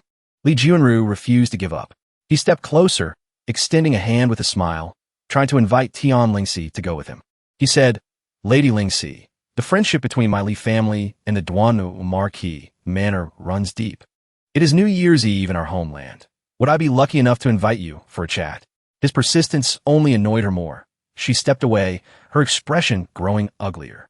Tian Lingxi didn't even look at him, lowering her eyelids as she rejected him. She said, "Sorry, I really don't know you." Then, ignoring Li Junru standing there, Tian Lingxi looked at Yang Chun, who had been holding back his temper, and signaled him. She said, "Junior brother, let's go." She grabbed Yang Chen's hand and dragged him away. Yang Chen's eyes were still glaring at Li Junru. He didn't do anything, just stood stiffly. He silently watched the two leave. His pupils shrank to the size of beans, his face filled with rage. On this side, Yang Chun was extremely indignant, grumbling to Tian Lingxi with a dark face. He said, "That's really the first time I've seen a brat so self-righteous. Looking at his fake attitude, I really wanted to punch him a few times." His attitude left her looking at him helplessly. She let out a long sigh, looking at Yang Chun with concern, and advised him. She said, "Little Chun, you definitely can't beat the person in front of you right now. Li Junru isn't anything good, but his cultivation reached the true martial realm long ago. Moreover, he is the young master of the Golden Eagle family. Even I dare not provoke him."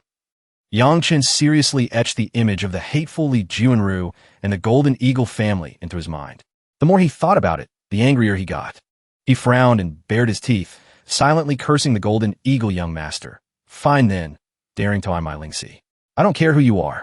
Yang Chun, walking behind, hurried to catch up to Tian Lingxi, looking at her with a slightly embarrassed expression.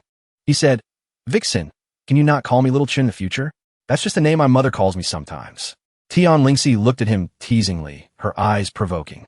She said, "Don't you think calling you Little Chun sounds very intimate? And who allowed you to suddenly call me Vixen?"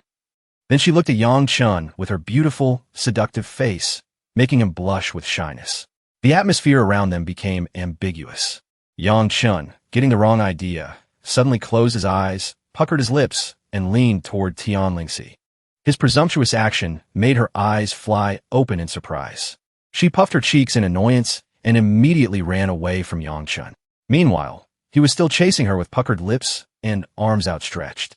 He chased after her, begging for just one more kiss. She ran while looking back, glaring at him. She scolded, "In your dreams." Yang Chun chased from behind with a drooling, craving face. And so, the two ran, one chasing the other, along the night road back to Chaoga City. The next morning, at Tian Bequang's residence, thick white snow still covered the tiles of the gate. As promised, an old man arrived to take Tian Lingxi back to Tianan. Both stepped onto the back of a large golden eagle. Then the bird flapped its wings and took to the sky. Tian Lingxi stood behind the old man, turning back to wave goodbye to the people below. With every flap of its wings, the golden eagle flew higher and further away. Yang Chun stood on the ground, watching longingly until he could see nothing more. He just stood there, expressionless and unmoving. Tian Bequang slowly approached from a distance. He came up beside the boy, smiled, and tried to comfort him. He said, "Little Chun, do you have the urge to chase after her? I blame my daughter for being too outstanding. She hooked your soul away." Yang Chun remained silent, not replying. Seeing this, he stopped joking and continued. "Little Chun, snap out of it. Tell me the truth. What did you do to my daughter last night?" Yang Chun put on a difficult expression and replied with a challenging tone, "The rice is already cooked." Tian Bequang wasn't one to be outdone. He immediately sneered with contempt and mocked him. He said, "Like I believe that." This made Yang Chen's face turn black. With a serious expression, he impatiently asked Tian Bequang, "When will they be able to reach Tianan?" Tian Bequang opened his tired eyes, looking like he hadn't slept for nights, and looked at the boy. He asked, "Go to Tianan for what?" Yang Chun froze at his master's question. His face went blank, a row of ellipses running through his mind. He opened his mouth to say the word go, but didn't know what else to say. Tian Bequang turned away. He closed his eyes and spoke coldly, splashing a bucket of cold water on Yang Chun. He said, "Go back. With your meager cultivation, it is far too early to think about going to Tianan." Saying that, he walked straight back to the wooden house, leaving the boy standing there, fists still clenched tight. Seeing his master leave, he looked up at the golden leaves falling in the air. With determined eyes, he silently vowed to quickly reach Tianan to find Tian Lingxi. A few mornings later, since the day Tian Lingxi left, at Tian Bequang's residence, the scene had become quieter. Inside the courtyard, Tian Bequang was leisurely enjoying tea under the tree. Meanwhile, Yang Chun was standing nearby, intently reading a martial arts book. Suddenly, a massive earthquake rumbled, making him lose his footing and stumble, nearly falling to the ground. Tian Bequang's expression didn't change a bit. He continued to sip his tea leisurely. Yang Chun, face full of panic, glanced at his master, eyes wide and mouth agape. He screamed, "Master, why is there an earthquake?" Tian Bequang looked up at the sky, observing the celestial phenomena for a while. His expression turned extremely grim. He said, "Big trouble is coming. Perhaps Chaoga City won't exist much longer." Hearing this, Yang Chun felt like he had been struck by lightning. Terrified and pale, he shouted, "What?" Tian Bequang looked at Yang Chun seriously. He asked if he remembered the incident with the divine ruins last time. The lightning phenomenon last time was just a sign of the divine ruins emerging. Yang Chun asked him in horror, "Can the emergence of the divine ruins destroy Chaoga?" Tian Bequang looked up at the sky solemnly. He said, "A divine ruin is a good thing. How could it destroy Chaoga? If Chaoga is destroyed, it will be caused by humans." The more he spoke, the worse his expression became.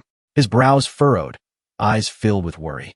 He continued, "Recently, many experts have entered the Chaoga mountain range, wanting to forcibly open the divine ruins. They don't know that only those with destiny can obtain the ruins. Forcing it like this will definitely cause a disaster." Hearing this, Yang Chen's face grew contemplative. He rubbed his chin in thought. He wondered if this was the dirty work of the Golden Eagle family. While he was thinking, Jianwuk suddenly rushed in from nowhere, pushing the gate open with a bang. Face full of panic, he shouted at Yang Chun. He said, "Brother, it looks like something big happened. Let's go home and check quickly." However, Yang Chun maintained a calm expression and refused to go home to check. He glanced at Jianwuk and recounted grandfather's advice.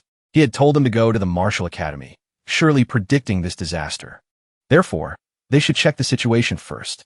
Tian Bequang kept a face mixed with worry and thought. He told the two brothers that years ago, he had gone into the deepest part of the Chaoga mountain range alone. He indeed discovered a sealed divine ruin. Inside, there was a mature divine beast. Hearing this, the two brothers were shocked, goosebumps rising all over their bodies. Staring at Tian Bequang, they shouted in unison, "A mature divine beast." Tian Bequang continued his story. His brows knitted closer together, wrinkles appearing around his eyes. He said, "The sealed divine ruin is guarded by an extremely terrifying divine beast. Inside, there is even a mature divine beast. Even a purple mansion realm great expert would struggle to fight it head-on. This earthquake, it must be because those bastards exploring the ruins angered the guardian divine beast, causing a catastrophe." Yang Chen became furious upon hearing this. Eyes full of dissatisfaction, he shouted at his master. He said, "The culprit is probably the Eagle family. Last year, when the three of us went to Chaoga Mountain to train, we met a group of Golden Eagle family experts." Hearing this, Tian Bequang's face turned black. Squinting and gritting his teeth, he said every word, "The Golden Eagle family. You people truly treat the lives of innocent civilians like grass.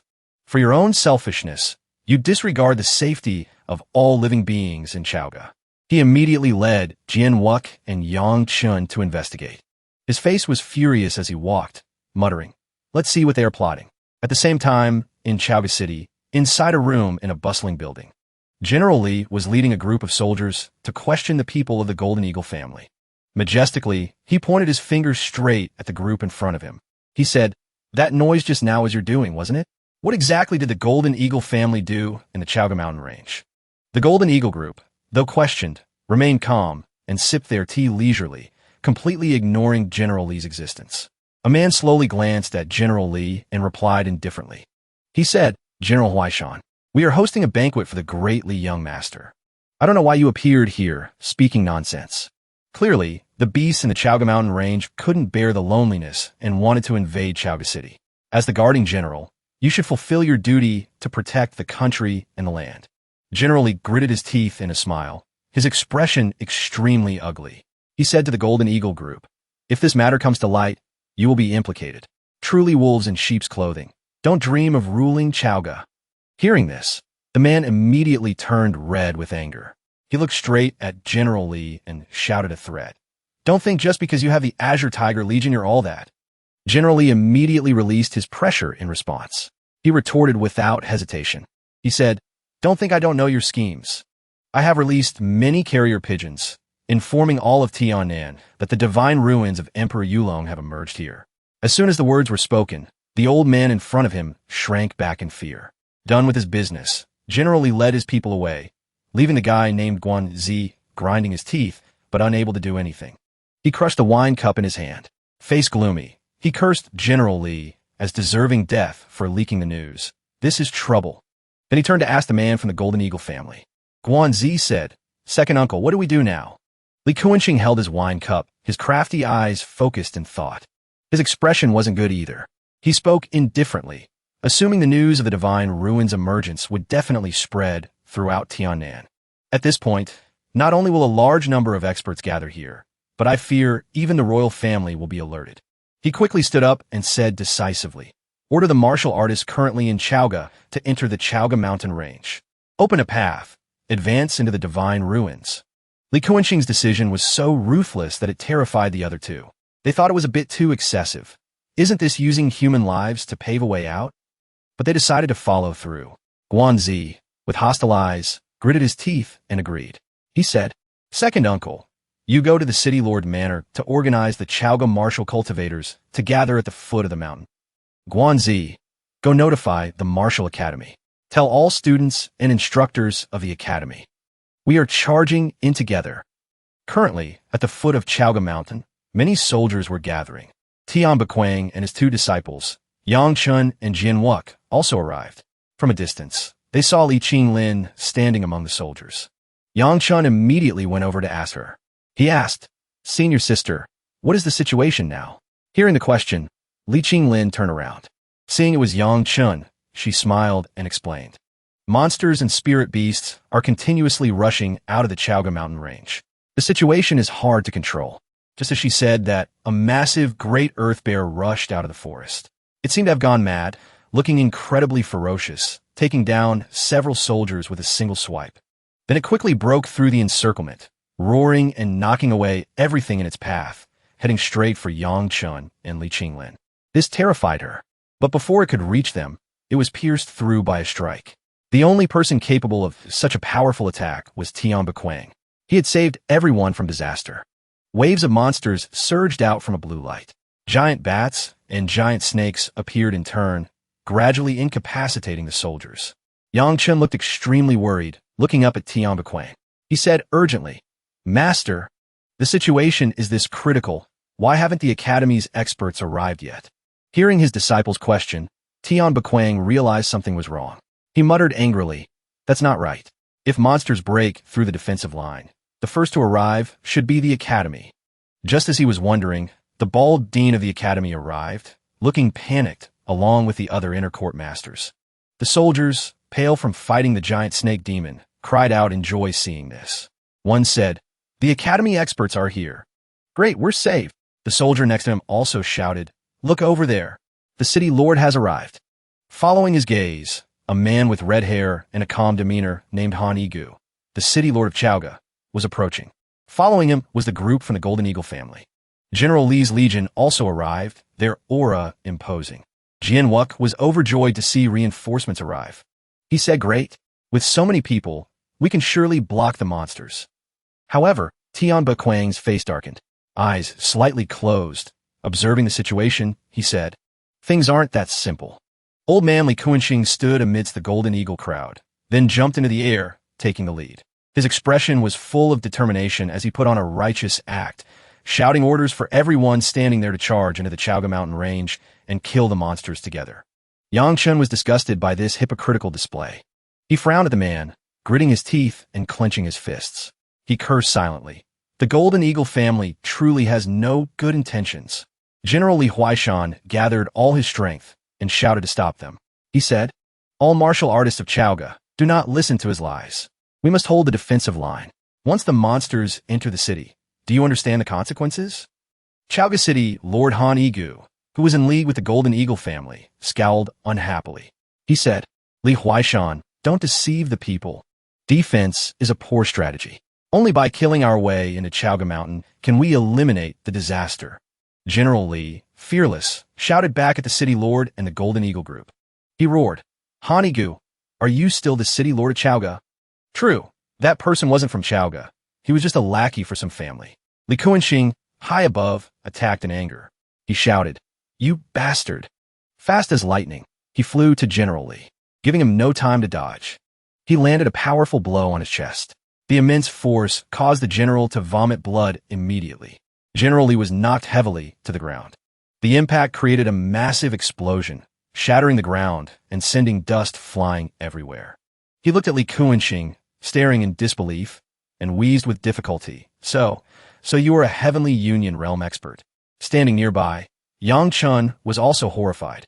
As if electrocuted, eyes wide and mouth agape, he shouted, "Heavenly Union realm?" He stood frozen from afar, watching Li Kuanxing beat General Li until he couldn't stand. He wondered, is actually at the Heavenly Union realm? The martial realms, I currently know, only have 5 stages. First is the body tempering realm, the most basic martial realm, mainly tempering the martial artist's body through long-term basic training. Next is the true martial realm, mainly cultivating true chi, enabling one to project chi outward and fly. Then comes the martial seed realm. The martial cultivator's dantian true chi condenses and can take form based on their cultivation technique. Currently, Li Kuanxing is not just a martial seed cultivator. Even in Tian Commandery City, he would be considered a mainstream expert. But looking at the strength, he truly stands at the peak. He is a Heavenly Union cultivator. The Heavenly Union realm requires comprehending the consciousness of heaven and earth. Yang Chun gritted his teeth and clenched his fists. Above the Heavenly Union realm, legend has it, is the Mansion Gathering realm. Within the 10,000 miles of the Eastern Mountains, it seems only the Eastern Scholar King has reached this level. Li Kuanxing looked stern, his eyes cold as he ordered again. Everyone enter the Chaoga Mountain range and kill all the monsters. Anyone who stands in the way will die. Faced with the overwhelming power of the man before him, even the Academy Dean dared not be disrespectful. Sweating, he addressed Li Kuanxing. Young Master Li, can I lead the students to stay and defend the Academy? The 4 pavilion masters and instructors will follow you into the mountain to kill monsters. Hearing this, Li Kuanxing glanced at him. Then he turned around, nodded slightly, and said to the dean, "Of course. I humbly thank Dean Yuan for the assistance." He then cast an emotionless gaze at General Li and asked coldly, "Li Huaishan, what about you?" General Li gasped for air, looking at Li Kuanxing with hatred. However, the power gap between them was too clear. So he helplessly compromised. He would take half of the Azure Tiger warriors into the mountain with them to kill monsters. The other half had to protect Chaoga City. Li Kuanxing didn't want any more delays, so he quickly agreed to General Li's arrangement. He smiled and said, "Agreed." Li Huaishan turned to his daughter, telling her to stay and lead half the Azure Tiger warriors to protect Chaoga. Li Qinglin cried out anxiously, "Father, please reconsider." On this side, Li Kuanxing was extremely arrogant, doing as he pleased. With a cunning smile, he waved his hand to signal everyone to enter the mountain and slaughter the beastly monsters. Meanwhile, Guan Minghe was following Li Juanru. Seeing Yang Chun standing with Tian Bequang, he chuckled to himself. He bowed and begged Li Juanru to allow him to bring Yang Chun into the mountain. Li Juanru looked at him and asked in confusion, "Who is Yang Chun?" Following Guan Minghe's gaze, Li Juanru also looked at Yang Chun. Being watched by 4 scheming eyes gave Yang Chun goosebumps. Li Juanru said, "I remember now. It turns out to be you." Tian Bequang knew they were plotting something and spoke up leisurely to prevent any consequences. He said, "You filthy lot, stay away from us." Standing next to him, Yang Chun put on a helpless face. Li Juanru, having been shut down, approached with a fake face and retorted unceremoniously. He said arrogantly, "Lord Sword Saint, such a rare opportunity. I think as a master, you shouldn't object to your disciple coming along for training, right?" Tian Bequang already disliked the Golden Eagle family, so he was immediately provoked. Violent spiritual energy radiated from him. His eyebrows raised, veins popping on his forehead. He glared at Li Juanru and asked in a low voice, "Are you trying to threaten me?" Yang Chun had never seen his master look so murderous before and was terrified. He quickly stepped forward and said, "Master, don't be angry." Just as young Master Li said, entering the mountain this time is indeed a rare training opportunity. How could I miss it? Tian Bequang pondered for a moment. He thought Yang Chun wasn't wrong. This might indeed be a rare opportunity for training. Moreover, the Divine Ruins had a guardian divine beast. He didn't believe the Golden Eagle family could take it. Thinking this, he relaxed and retracted his spiritual energy. He looked at the Golden Eagle group, smiling sarcastically. He said, "I also want to see with my own eyes the Golden Eagle family obtaining the Divine Ruins treasure." Back to Li Kuanxing. He stood in the air, waving his hands to command everyone. General Li Huaishan was ordered to lead the vanguard, while the rest followed into the mountain. General Li knew he was being used as a sacrifice and was furious. He watched Li Kuanxing grinding his teeth in hatred, uttering a single "you." Seeing Li Huaishan's uncooperative attitude, Li Kuanxing looked down from above, face dark. He raised an eyebrow, staring at him, and uttered a "hum." General Li Huaishan had no choice but to obediently lead his men step by step into Chaoga Mountain. And so, the Azure Tiger Legion took the lead. The Golden Eagle family and Yang Chun followed behind. Along the way into Chaoga Mountain, the Legion quickly encountered a wild boar monster. With its large tusks, it easily defeated a large number of troops. But true to the name of the Azure Tiger Legion, everyone still fought with all their might. Eventually, the wild boar monster was taken down, but the price paid was too high. Too many people had fallen just to defeat one monster. Yang Chun stood beside Tian Bequang, observing the situation with a worried face. He said, "Master, if this continues, those who haven't reached the Divine Ruins yet will mostly be dead." Tian Bequang frowned slightly and taught him, "They're the knife and the chopping block. I am the fish and the meat. This is the sorrow of the weak." "Kid, You must remember this well if you don't want to become fish and meat. If you want to control your own destiny, the only way is to put effort into cultivation. By nightfall on Chaoga Mountain, under the bright moonlight, everyone set up temporary camps, lighting fires to gather and rest. General Li Huaishan took the opportunity to approach where Li Juanru was sitting. He said angrily, "Young Master Li, the Azure Tiger Legion is facing serious problems. In the next battle, we absolutely cannot be the vanguard anymore."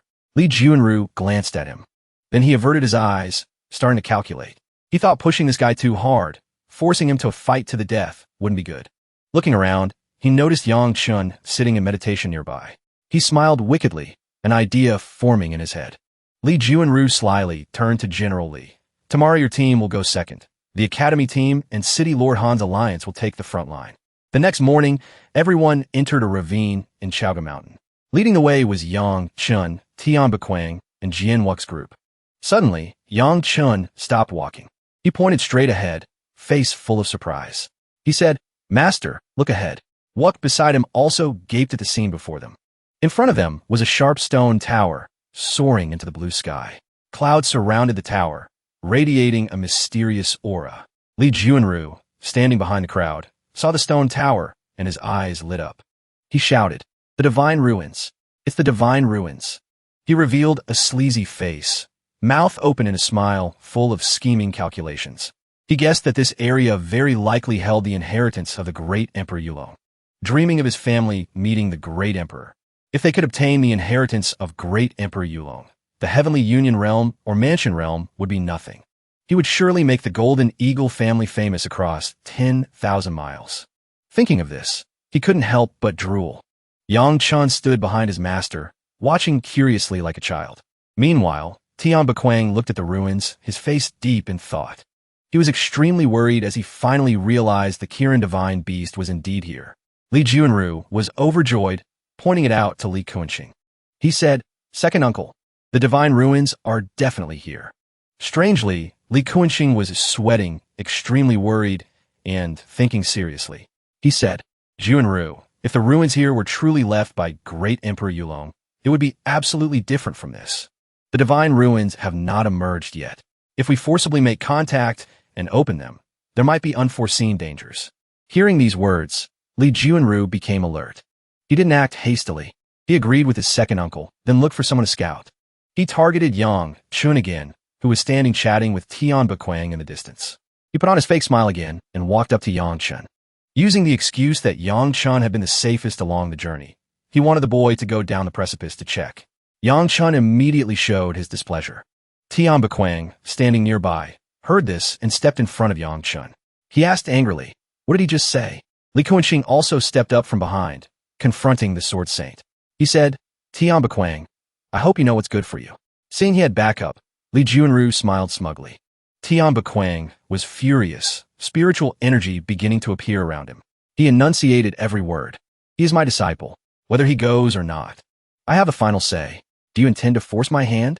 Li Kuanxing didn't back down, looking at Tian Bequang with disdain, mocking him. He said, "Force your hand. If you're still at your peak from years ago, those words might have some weight. But now, haven't you declined?" Neither of them backed down, both releasing terrifying spiritual energy, preparing for an earth-shattering battle. Seeing the situation going south, Yang Chun jumped in to intervene again. With a worried expression, he shouted, asking his master for permission to enter the ruins.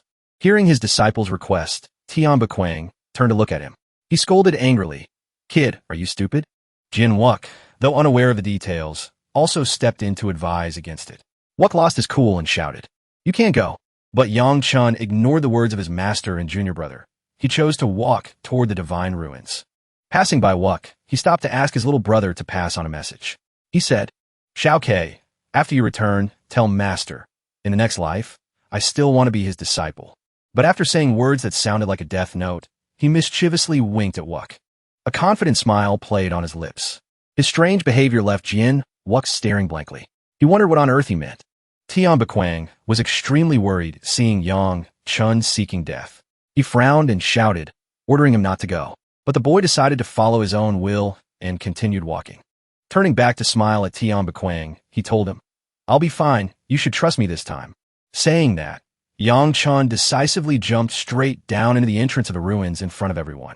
Tian Buquang cursed silently. Has this brat gone crazy? Yang Chun used the protruding rocks as steps, descending deeper step by step. Finally, he reached the bottom of the ruins. He landed in a half-kneeling posture, one hand supporting himself on the ground. His face was full of vigilance. Li Juanru and the Golden Eagle family above saw this and were extremely smug. He smiled with satisfaction, speaking slyly. He said, "No danger." Suddenly, the ground behind Yang Chun shook violently.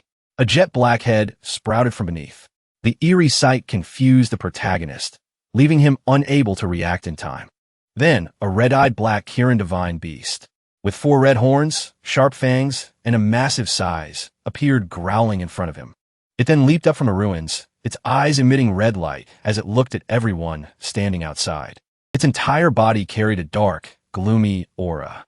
Those with insufficient cultivation who inhaled this aura vomited blood and died right there in excruciating pain. The Kirin was extremely angry, growling with a terrifying yet majestic presence. It spoke with a human voice. It said, "Daring to disturb this seat's sweet dream? Unforgivable. You all must die here." Yang Chun stood beneath its feet, his expression one of utter shock.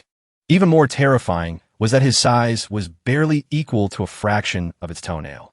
The Qilin showed no mercy, spewing a blast of black energy straight at Yang Chun, leaving him completely helpless, only able to raise his arms in a desperate attempt to block. Then, with brutal speed like a flash of light, it snapped its jaws full of fangs at him, intending to swallow him whole. The onlookers outside screamed in horror, pointing and shouting. He got swallowed. Yang Chun was eaten alive. Tian Baiwang and Jian Wuk were even more agitated, eyes wide and mouths agape in terror. One kept calling "Big Bro," the other shouting Yang Chen's name. Seeing his disciple perish, Tian Baiwang instantly erupted in a rage. He roared furiously. "Golden Eagle family, you forced my hand." Spiritual energy surged back like a flood. Amidst his fury, memories of Yang Chun flashed before his eyes. "Brat Chun, you don't know. Taking you as a disciple wasn't a coincidence. I saved you that night and discovered you were an all-attribute heavenly Doistiro, a terrifying talent. After that, I arranged for you to become my disciple. This selfish master pinned all hope on you, but now nothing is left." As he thought this, a sword formed of spiritual energy materialized above Tian Baiwang's head, growing stronger by the second. Li Kunhang was terrified. He recognized it as the intense soul light of the forced gathering martial soul. The condensed swords seemed to have their own consciousness, aiming straight for Li Kunhang. He immediately tried to flee, cursing as he ran. Does this guy have a death wish? Seeing this, a gleam of killing intent flashed in Tian Baiwang's eyes. The swords didn't just chase Li Kunhang. They also aggressively targeted Li Juanru, terrifying him. He turned to run, trying to save his life from the pursuing blades. But in a stroke of bad luck, he tripped over a rock, stalling his momentum. Seizing the chance, a sword pierced Li Juanru's left chest, causing him to grimace in pain and scream while coughing up blood. Meanwhile, Li Kunhang was struggling desperately to defend himself. He used his spiritual energy as a shield to prevent the swords from breaking through. Finding an opening, he formed hand seals and blasted all the blades away. The collision of the two spiritual forces created a deafening boom. Li Kunhang panted in exhaustion, sweat pouring down his forehead. He hadn't expected Tian Baiwang, despite his heavy injuries, to possess such power when fighting for his life. Back at the divine ruin, Jian Wuk, consumed by worry, had jumped down to search for Yang Chun, desperate to see if he had really been swallowed. He hid behind a rock, looking up at the Qilin, which was still growling and breathing out poison gas. His expression was tense as he carefully observed the situation. In the pitch-black darkness, a faint breath flared. Jian Wuk recognized it immediately and smiled with pure hope. He screamed internally, "My big bro is still alive." Yang Chun had been swallowed into the Qilin's belly, but he didn't die. Instead, he was suddenly teleported to a strange location. Yang Chun found himself standing at the foot of a powerfully flowing waterfall. Above him was a clear blue sky, bathed in radiant light. The strange scene left him jaw-dropped. He screamed internally, "Where the hell is this?" While he was confused, a booming voice suddenly spoke from above him. "Brat, I've finally waited for you." The familiar voice startled Yang Chun. It turned out to be the same voice that had called him from outside the cave. It was because of this voice that he agreed to investigate the stone pillar. He just hadn't expected to be swallowed whole by a Qilin. Yang Chun shook his head, feeling exasperated. Suddenly, he glanced toward the lush trees in the nearby forest. His face showed surprise, as if he had just discovered something. Clinging to a tree was a golden beetle. Yang Chun instantly felt dizzy, as if something had just entered his body. He clutched his head, his expression one of disbelief. He asked himself, what just happened? Why was I able to condense divine consciousness? In the darkness, a pearl shining like the sun appeared out of nowhere before Yang Chen's eyes. It spoke. First meeting, is this little gift to your liking? Startled out of his wits, Yang Chun shouted at the strange flying pearl, what are you? The pearl answered him. It said, this is my sea of consciousness. This landscape of mountains, forests, rivers, and lakes with no visible end is the sea of consciousness. Yang Chun was completely bewildered. He asked, is this really a sea of consciousness? It's way too big. The pearl glowed brilliantly again and continued speaking. Kid, I feel that you being afraid like this isn't good. The great devourer knows no fear. Otherwise, it can only bring fear to other life forms. Its words left Yang Chun stunned. He turned his innocent, naive face toward the pearl. He asked, what is a great devourer? The question made the pearl guilty, its shape distorting. Flustered and sweating, it stammered, what great devourer? Damn it, slip of the tongue. It quickly changed the subject, asking Yang Chun, who is left in the Yang family now? Yang Chun looked suspicious and shouted, Yang family? He thought to himself, what is this golden sunfruit thing? How does it know my surname is Yang? Before he could answer, it stopped him and started rambling on its own. Never mind, I won't ask. Probably not many left anyway. Do you like swords? Watching it talk to itself, he hesitated, then nodded and gave a MHM to show he did. It rejoiced, shining even brighter than before. It praised him, good if you like them. Then it affirmed, you definitely have to like swords. Next, I'll give you another fortune. Hearing he was getting a gift, Yang Chun looked forward to it eagerly. Then it took him to a place where everything was empty, with only the pearl flying back and forth in front of him. Yang Chun stood there blankly again, silently asking, where's the fortune? With a blink, he opened his eyes and looked up, only to see the giant black Qilin from before staring at him. It spoke, kid, go. Later, when your cultivation is strong, don't forget to bring some tribute to honor me. Hearing that, he snapped out of it and started processing the information in his head. He sat up, looked straight at the Qilin, and shouted, it was you. His face was still full of confusion, not knowing if it was all a dream or reality. Suddenly, he looked to the side. He saw Jianwuk standing with Tian Bagwang. His master was in terrible shape, leaning against the rock face. Yang Chun panicked. Ignoring everything else, he rushed to him. His face was a mix of horror and worry as he screamed, Master! Jianwuk was also crying miserably, looking at Yang Chun and shouting, Big brother! He got close to the old man, unable to hide his urgency. He looked at his master and asked rapidly, who hurt you like this? Tian Bagwang, hair disheveled, sat leaning against the wall. He checked his own body. With a mouth still stained with fresh blood, he comforted Yang Chun. Brat Chun, I'm fine. I can't die yet. Yang Chun knew at a glance who did it, and he gritted his teeth. His eyes filled with hatred as he cursed. Damn golden eagle family. He turned his head to look straight at the black Qilin, who had been watching the drama. With sincerity, he pleaded with the beast. He said, Senior Divine Beast, can I beg you to kill all those guys with the golden eagle pattern on their clothes? Without a word, the black Qilin heard the request and immediately let out a heaven-shaking roar. Then it leaped out of the ruin to hunt down the golden eagle group. Both Tian Bagwang and Jianwuk were caught off guard, surprised that the divine beast actually listened to Yang Chun. Tian Bagwang struggled to stand up, looking at Yang Chun to instruct him. He said, Brat Chun, since the Qilin beast has taken a liking to you, you might have a chance to get the divine ruin's inheritance. Trying a bit. Yang Chun scratched his head, realizing. He muttered to himself, I should ask. Half an hour later, the black Qilin descended from the sky, landing with a massive thud that kicked up a storm of dust. It walked over to Yang Chun, looking high and mighty, head raised to the sky. It told him that it had slashed everyone with the golden eagle pattern on their clothes. They all harbored evil intentions and deserved to die. Yang Chun was overjoyed that revenge was taken and didn't forget to say, Thank you, Senior Divine Beast. At the same time, in the forest of Chaoga Mountain, Li Juanru, stabbed but not dead, had even managed to fool the Black Shielan.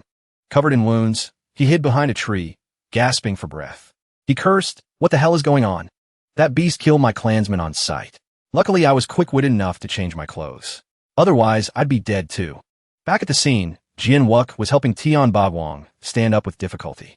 Yang Chun waved his hands, loudly praising the Black Shielan as an old god with power reaching the heavens. Surely it could heal his master, right? The Black Shielan looked down at the three of them majestically. It said keeping him alive wasn't hard, but his master's soul force had completely dissipated. To restore the martial soul, a supreme treasure containing a complete life soul was required. It didn't have one. Tian Bagwang looked up at the Black Shielan and replied with difficulty, "Just staying alive is good enough." Suddenly, a golden beam of light shot out from the Black Shielan's eyes. It struck Tian Bagwang directly in the head, making him scream in pain. His eyes went wide with terror. Standing at the foot of the stone pillar, the Black Shielan said, "Just let him sleep, and everything will be fine." Tian Bagwang was knocked unconscious, lying face down on the ground, scaring the wits out of Yang Chun and Jian Wook. The master's problem was settled. Yang Chun's eyes lit up again as he thought about the divine ruin's inheritance. He shamelessly approached the Black Shielan, eyes sparkling with hope. He asked, "Senior, inside the ancient tree, is there some great inheritance?" The Black Shielan seemed surprised by the question, acting as if it knew nothing. It said, "Inheritance? This is just a grave that allows no intruders." Then, it squinted and gave a weird smile at the tiny protagonist before it. It continued, "I originally wanted to chase you away, but you're too weak. Cultivate here for a while. When you're about to leave, I'll give you another gift." After speaking, it turned into a plume of black smoke and rushed straight at Yang Chun, causing him to stare wide-eyed, not knowing what was about to happen. But then nothing happened, leaving Yang Chun disappointed. He looked utterly skeptical about life, standing with hands on hips, cursing internally. Are these guys pranking me? Earlier it said it would give him a fortune. Now it says a gift. But absolutely nothing happened. Jian Wook walked over from the distance, looking extremely excited. He said, "Big bro, the spiritual energy here is incredibly dense. We can cultivate here." Yang Chun smiled smugly, sitting down to cultivate as he replied, "How could a place chosen by a divine beast be bad?" Just as he closed his eyes to focus on cultivation, he sensed something that made him frown and wonder what it was. Inside his dantian, apart from the fire and thunder crystallization stones, a sword martial soul wrapped in a black dragon suddenly appeared in the center. He hadn't expected it to be a sword martial soul. He had awakened a second martial soul. Entering the inner world of the sword martial soul, it emitted a massive, powerful energy. Immersed in the sword soul's world, Yang Chun arrived at a barren land. All around him were countless swords of strange shapes stuck in the ground. He glared around, realizing his consciousness had entered the black sword martial soul. The swords scattered across the ground began to exhibit strange phenomena. They emitted red energy, which then flew into the air and gathered together. Finally, it condensed into a grotesque red demon face in the sky. It screamed madly and fiercely, looking terrifying. Then it waved its hand, sending that energy flying toward Yang Chun. As soon as the energy touched him, a voice transmitted into his head, "I am truly awful." The 999th successor of the devouring sword martial soul, roaming unhindered across the 6 myriad worlds, killed countless swordsmen. The sudden voice made Yang Chun clutch his head in pain. The voice continued eerily. Among them, 33 died by the sword due to poor aptitude. Heaven guarding 13 swords, only comprehended up to the 9th sword. Regretful. Leaving the heaven guarding 13 swords solely for the true master of the 10,000th generation. The voice kept echoing, making Yang Chun's head feel like it would explode. Sweating profusely, his face twisted in agony. Luckily, the red energy finally dissipated. Yang Chun dropped his hands, panting heavily. Doubtful, he repeated the phrase, "Devouring sword martial soul." Regaining his composure, Yang Chun began to think more carefully about what he had just heard. He wondered, among the top 10 supreme ancient martial souls, the devouring sword martial soul ranks 8th? How is that possible? Beyond the 4 ranks of heaven, earth, mystic, and yellow, there are the top 10 supreme martial souls. The top 10 supreme martial souls come from the ancient era. Each carries immense power. Successor of the 10,000th generation. Did that information just say only the 10,000th successor is the true master. Thinking this, he widened his eyes in disbelief. He looked at his trembling hands. He continued walking toward a golden sword with a spiral blade. He thought, the most terrifying thing about the devouring sword martial soul is the hidden sword. Any swordsman with the talent of other sword martial souls, even if qualified, will be controlled by the devouring sword martial soul and die within the sword realm. From ancient times until now, only heaven knows how many swordsmen and heavenly Taoists have died in the sword realm. And the nature of these sword martial souls that died in the sword realm is all caused by the master of the devouring sword martial soul. As he thought, Yang Chun reached out to approach the sword. He recalled a notable exception. As long as the host's consciousness is strong enough, they can personally pull out the sword martial soul. With that, Yang Chun forcefully pulled the sword up from the ground with one hand. He looked at the sword in his hand, waiting to see which sword martial soul he had drawn. The scale-covered blade in his hand suddenly emitted spiritual power, pushing Yang Chun out of the dreamscape and back to reality. He opened his eyes and quickly circulated his energy to observe the sword soul.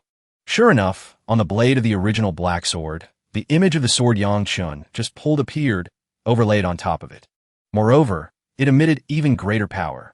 Seeing his achievement, the protagonist couldn't hide his pride and greed, practically drooling. While sitting in a daze, he was startled to see Tian Bagwang walking toward him. He approached, looked at Yang Chun curiously and asked, "What are you so happy about, brat? Did you get some benefit again?" Yang Chun grinned broadly at him, then indicated he wouldn't tell his master. Tian Bagwang's face instantly turned purple, looking helplessly at Yang Chun, speechless. The word "you" got stuck in his throat. Yang Chun stood up, hands on hips, laughing heartily at his master. He said proudly, "I truly feel very proud of you." The nonsensical statement confused Tian Bagwang. He looked at him with curiosity, asking why he said that. With zero shame, Yang Chun pointed a thumb at himself and shouted happily at Tian Bagwang. "Because you have a disciple with beastly power like me. No, a son-in-law, to be exact." These words made the other two freeze on the spot. Tian Bagwang's face went dark, smiling with utter contempt. Jian Wuk looked helpless, muttering to himself, "It seems Big Bro's face is getting thicker by the day." Tian Bagwang coldly delivered some shocking news to Yang Chun. He told him not to dream, because he did not approve of him and Lingxi. Yang Chun turned to stone, feeling like he'd been struck by lightning on a clear day. He shouted, "Master, a man must keep his word. Don't be a butterfly that lands and then flies away." Tian Bagwang looked at him menacingly and said, "Brat, you know about keeping one's word? Do you even know how to write the characters for keeping word?" Yang Chun made a pitiful face, whining that he was illiterate and begging his master to teach him. Tian Bagwang ignored him. He just looked away and announced he was hungry. The protagonist's face went blank. He stammered, "That's a bit." Internally he cursed. "Are you kidding? We're in the true martial sword emperor's territory. What beast would dare come near?" Then he glanced at Jian Wuk, shoving the responsibility onto him. Acting like a big brother, he ordered little K to go find some food. Jian Wuk was very obedient. He just let out two sounds of agreement and turned to find food for the three of them. 1 month later, in the area of the divine ruin, Yang Chun had made great progress in his cultivation. Above his head, while training, a sword constantly manifested and spun. Jian Wuk watched the protagonist train with admiration. He said, "Big Bro is almost at the peak of the true martial realm. So amazing." Tian Bagwang sat nearby, frantically gnawing on a roasted paw of a frenzied earth bear. He spoke up, "What's the use of reaching that? He still hasn't comprehended the first move of the soaring cloud sword art." Speaking of which, he got angry, waving his hand in protest as he looked at Yang Chun training. He scolded, "I really have a pig brain. How could I vaguely accept a disciple with no future like him? It's just the first move. How long has it been, tell me? How long? He hasn't even reached small success. Is he trying to anger me to death? And he wants to marry Lingxi? No chance." He threw the bone in his hand away roughly. His face was smeared with food scraps, completely losing the image of a sword saint. He chewed as he explained, "The soaring cloud sword art is a sage tier technique. If he struggles this much with it, what will he do with higher tier techniques later?" After saying that, he stood up to stretch, telling little K he would go look for food nearby and that the brothers should keep training. Jian Wuk looked at the pile of white bones on the ground with a panicked expression. He thought, "Didn't we just finish eating?" Suddenly, Jian Wuk noticed strange activity coming from Yang Chen's spot. He looked over to check. The entire atmosphere around Yang Chun was changing. The spiritual energy he emitted was so strong that nearby stones were swept up into the air. Another month later, Yang Chun opened his eyes. Red flames were still flickering around him. Tian Bagwang took a bite of a large chicken leg. Finally succeeded. The divine beast suddenly appeared from nowhere. Black smoke swirled beneath its feet. On its head was a strange little creature. Its eyes glowed red. It spoke majestically. "Kid, this place is no longer safe. You should return to the human world." With that, it pushed the small black creature toward Yang Chun. He hurriedly caught it. "This is a gift from me to you. Hope you treat it well." Saying that, the divine beast vanished into black smoke. The divine beast was gone, but Yang Chun was still stunned, looking at the small creature. He complained slightly. "Lord Divine Beast is so huge, yet he only gave me a small puppy." He had hoped for a divine artifact that could slaughter in all directions. This was too disappointing. Yang Chun held the small black creature, which looked like a chubby, clueless puppy with tiny wings disproportionate to its body. He sighed silently in his heart, accepting this small pet. Tian Bagwang rested his chin on his hand, scrutinizing the clueless creature in Yang Chun's arms. It really was just a normal bloodline dog. He feared it wouldn't even reach the true martial realm when fully grown. Yang Chun smiled innocently, saying this dog was very spiritual. It also looked at him happily and barked woof. But Tian Bagwang didn't think it was that simple. He looked at the small dog warily, feeling a terrifying power hidden within its body. Yang Chun lifted the small pet up. "You want to find a name for it?" Jian Wuk suggested the name Little Diamond. Yang Chun's face showed disgust upon hearing it. But the name Xiao Chun Dustball, which sounded related to him and was suggested by his master for the puppy, made him even more scornful. Yang Chun held the puppy up, wanted to call it Wong Kai. But Jian Wuk said the ladies in the city all called their dogs Wong Kai. That name wasn't special at all. Too vulgar. He suggested another name, Little Black. Yang Chun felt this name wasn't bad. He decided to call this small pet Little Black. But Little Black really didn't like this name. It barked twice in protest, only to get bonked on the head by Yang Chun, who scolded. "What are you barking for? From now on, you are Little Black." The puppy had a big bump on its head, eyes round and crying pitifully. The more it cried, the more ruthlessly Yang Chun knocked on its head. "What are you barking for? Quiet down." The divine beast in the background secretly watched this scene. So angry it wanted to slap him to death. When the three returned, they were stunned into silence. The scene was one of devastation and ruin, as if something terrible had just happened. Jian Wuk lost his composure. He urged Yang Chun to go check. Yang Chun snapped out of it. The three rushed back. Arriving, they saw only a pile of rubble. Yang Chun fell to his knees. Unable to accept it, he let out a scream. Just then, a voice called him. "Brat Chun." Yang Chun turned his head. It turned out to be Uncle Yu. He hurriedly ran to Uncle Yu, asking for news about his father and the others. Uncle Yu reported that his father had left early. He passed on a message to him. "When stars fall red from the 9 heavens, we shall meet again at Autumn Mountain." Yang Chun unconsciously repeated the sentence, not understanding. "Where is Autumn Mountain?" Jian Wuk reassured him.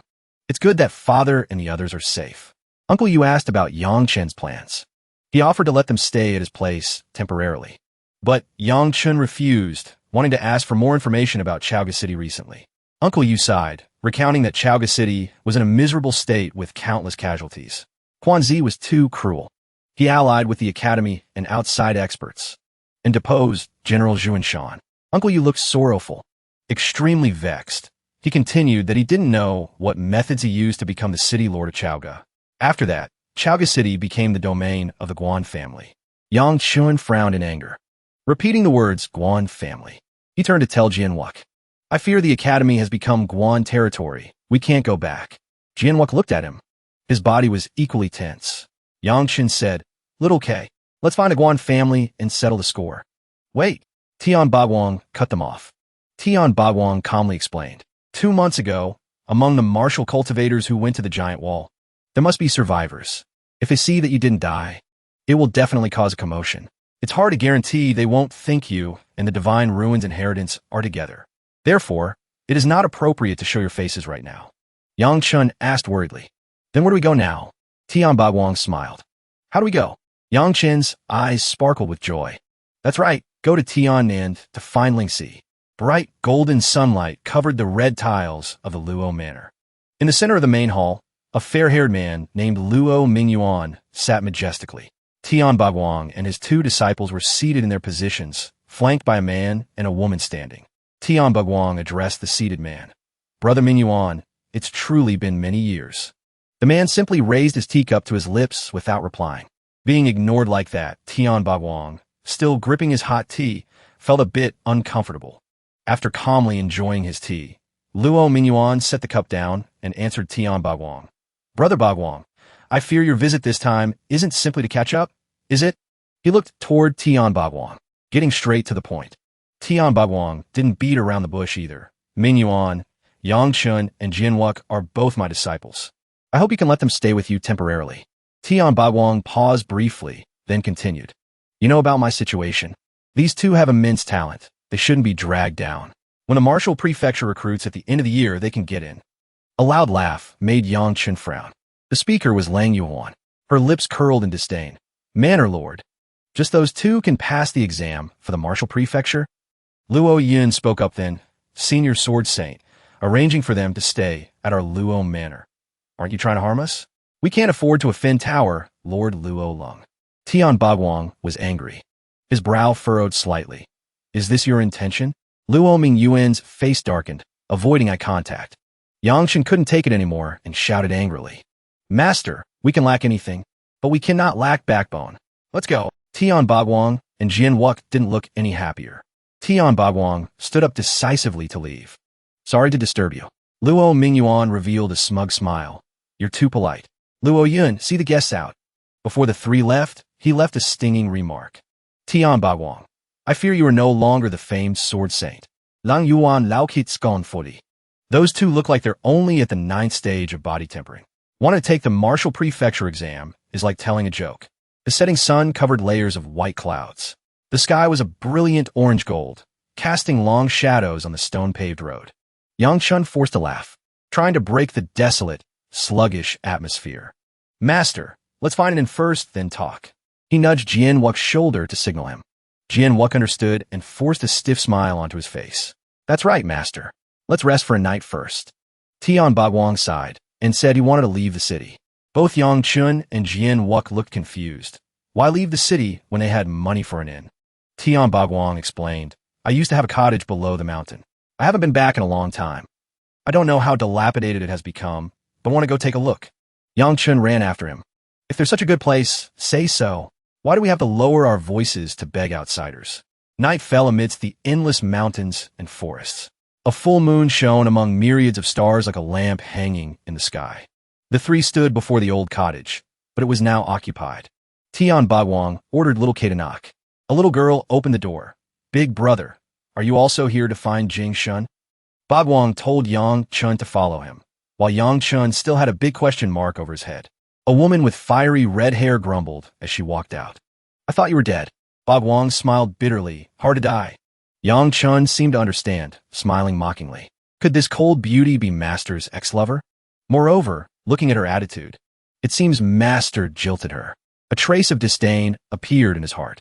Turns out Master is a scumbag. Yu Luo's face flashed with surprise. "You ended up like this? Even if your martial soul is crippled and cultivation gone, you couldn't be completely wasted. Did the Tower Lord make a move?" Tian Bagwang calmly explained. "I accidentally provoked a spirit beast. Making it back alive was already lucky." He lied to her. If she knew the truth, she would take a knife and slaughter the entire Golden Eagle family. Only then did Yu Luo notice the two people accompanying Bagwang.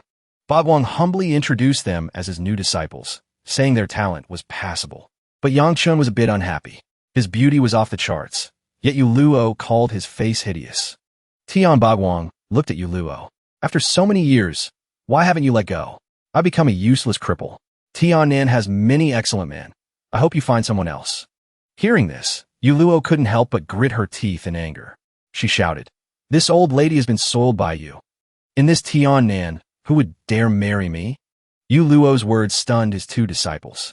They didn't expect their master to have such a dark side. They mentally labeled their master. Indeed, a scumbag. Tian Bagwang was too weary to explain. "Yu Luo, be reasonable." Yu Luo crossed her arms, frowning at Bagwang. "Me reason with you? Are you so old you become senile?" Tian Bagwang was 3 parts helpless, 7 parts resigned. If he couldn't talk, he wouldn't talk anymore. If there's nothing else, I won't disturb you anymore. Yu Luo was so angry she looked like a demoness. Tian Bagwang, if you dare leave today, I'll break your legs. The next day, Tian Bagwang sent Jian Wuck into town to scout. He gave him a pouch of money, instructing him to find a flying formation artifact heading to Tianan and buy 3 tickets. Hearing flying formation artifact, Yang Chen's eyes sparkled. He had never been on one before, so he was very excited. Tian Bagwang explained. Chaoga is 10,000 miles from the southern Heaven Commandery City. Without powerful mounts, they had to take a flying formation artifact. Jian Wuck took the money Master gave and went to do the task. A while later, he returned happily. Holding 3 small tickets, he shouted, Uncle Tian, a flight station just opened in the city. Tonight, there's a small-sized flying formation artifact flying to the southern Commandery City. Tian Bagwang took the 3 tickets. He decided they would depart secretly tonight, avoiding detection by Guan's people. The bright full moon hung in the quiet night sky. The 3 wore large-brimmed hats covering their faces as they arrived at the flight station. They saw a flying formation artifact the size of a hand. After being tossed into the sky, it emitted a brilliant golden light, and its size gradually expanded. Yang Chun was amazed. His eyes sparkled, mouth wide open. Holding Little Black in his arms, the dog's eyes were also round with wonder. He silently marveled that this was one of the applications of formation runes, hoping that one day he could also refine a formation artifact like this. The formation airship carried all 3 of them, soaring into the sky. Master, we're about to meet Lingxi. Why aren't you happy? Seeing his master remaining unhappy, Yang Chen couldn't help but ask. Tian Bagwang's face darkened, his eyes gazing into the void. Brat Chun, Tian can't compare to Chaoga. It's hard to survive. Moreover, wanting to meet Lingxi won't be easy. Yang Chun exclaimed in surprise. Huh. Could it be Master wronged the mistress and got kicked out of the house? Yang Chen's remark instantly angered Tian Bagwang. If his cultivation hadn't been crippled, he might have beaten the boy to death. Knowing he had accidentally angered his master, Yang Chen quickly changed the subject.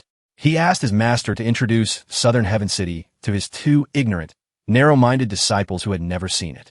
Tian Bagwang spoke again. Southern Heaven City, a very good place. Pausing for a moment, he continued. In Southern Heaven City, aristocratic families stand like forests. Among them, some worlds possess foundations that run thousands of years deep. Throughout history, genius martial cultivators have always appeared, and they are extremely vicious. They stop at nothing to fight for resources, just like the Golden Eagle family. He continued speaking. Yang Chun and Jian Wuck listened intently, not missing a single word. Therefore, for martial artists, having talent alone is not enough. You must have cultivation resources. You must have destiny and opportunity. Otherwise, it is very difficult to escape the traps set by these noble clans. You too must remember clearly. In the future, if you encounter an opportunity, you must seize it. 3 days later, the spirit vessel soared past the mountains and forests, finally arriving at Tianan City. Yang Chen couldn't help but shout in excitement, calling his master to come and look. But the 2 of them just closed their eyes and slept indifferently. Only Yang Chun stood by the window, as excited as a child. From high above, Tianan City appeared hidden amongst the clouds, with towering pagodas and massive lakes. There are also lush green meadows. The spirit vessel touched down on a field. Yang Chun ran out first, hugging Little Black, and innocently asked if this was Tianan City. In the clear azure sky, countless spirit bees soared, making his eyes sparkle like diamonds. He was so amazed he couldn't close his mouth. Tian Bequang had to drag him away, saying they needed to go somewhere first. Yang Chun, still buzzing with excitement, eyes shining, asked his master, "What kind of good place is it?" Bequang simply replied calmly, "Just follow me." They arrived at a massive 7-story citadel with endless, towering steps. Yang Chun craned his neck to see the top of the citadel. "Is Lingxi here?" Tian Bequang looked at his immature disciple, speechless. "Brat, what do you mean?" But Yang Chun just quietly gave him a thumbs up. He flashed a radiant smile. "Master, you're amazing. You hooked a girl here and even had a baby?" Hearing this, Tian Bequang was too angry to speak and just glared at him. Yang Chun cradled the sleeping Little Black in his arms. He asked his master in confusion, "Didn't you say I could just openly go in and find Lingxi? What kind of consequences could there be?" Tian Bequang explained calmly. "First of all, you can't even get in. Secondly, if you reveal your relationship with Lingxi, You might get beaten to death. Yang Chun looked terrified hearing this. He scratched his head.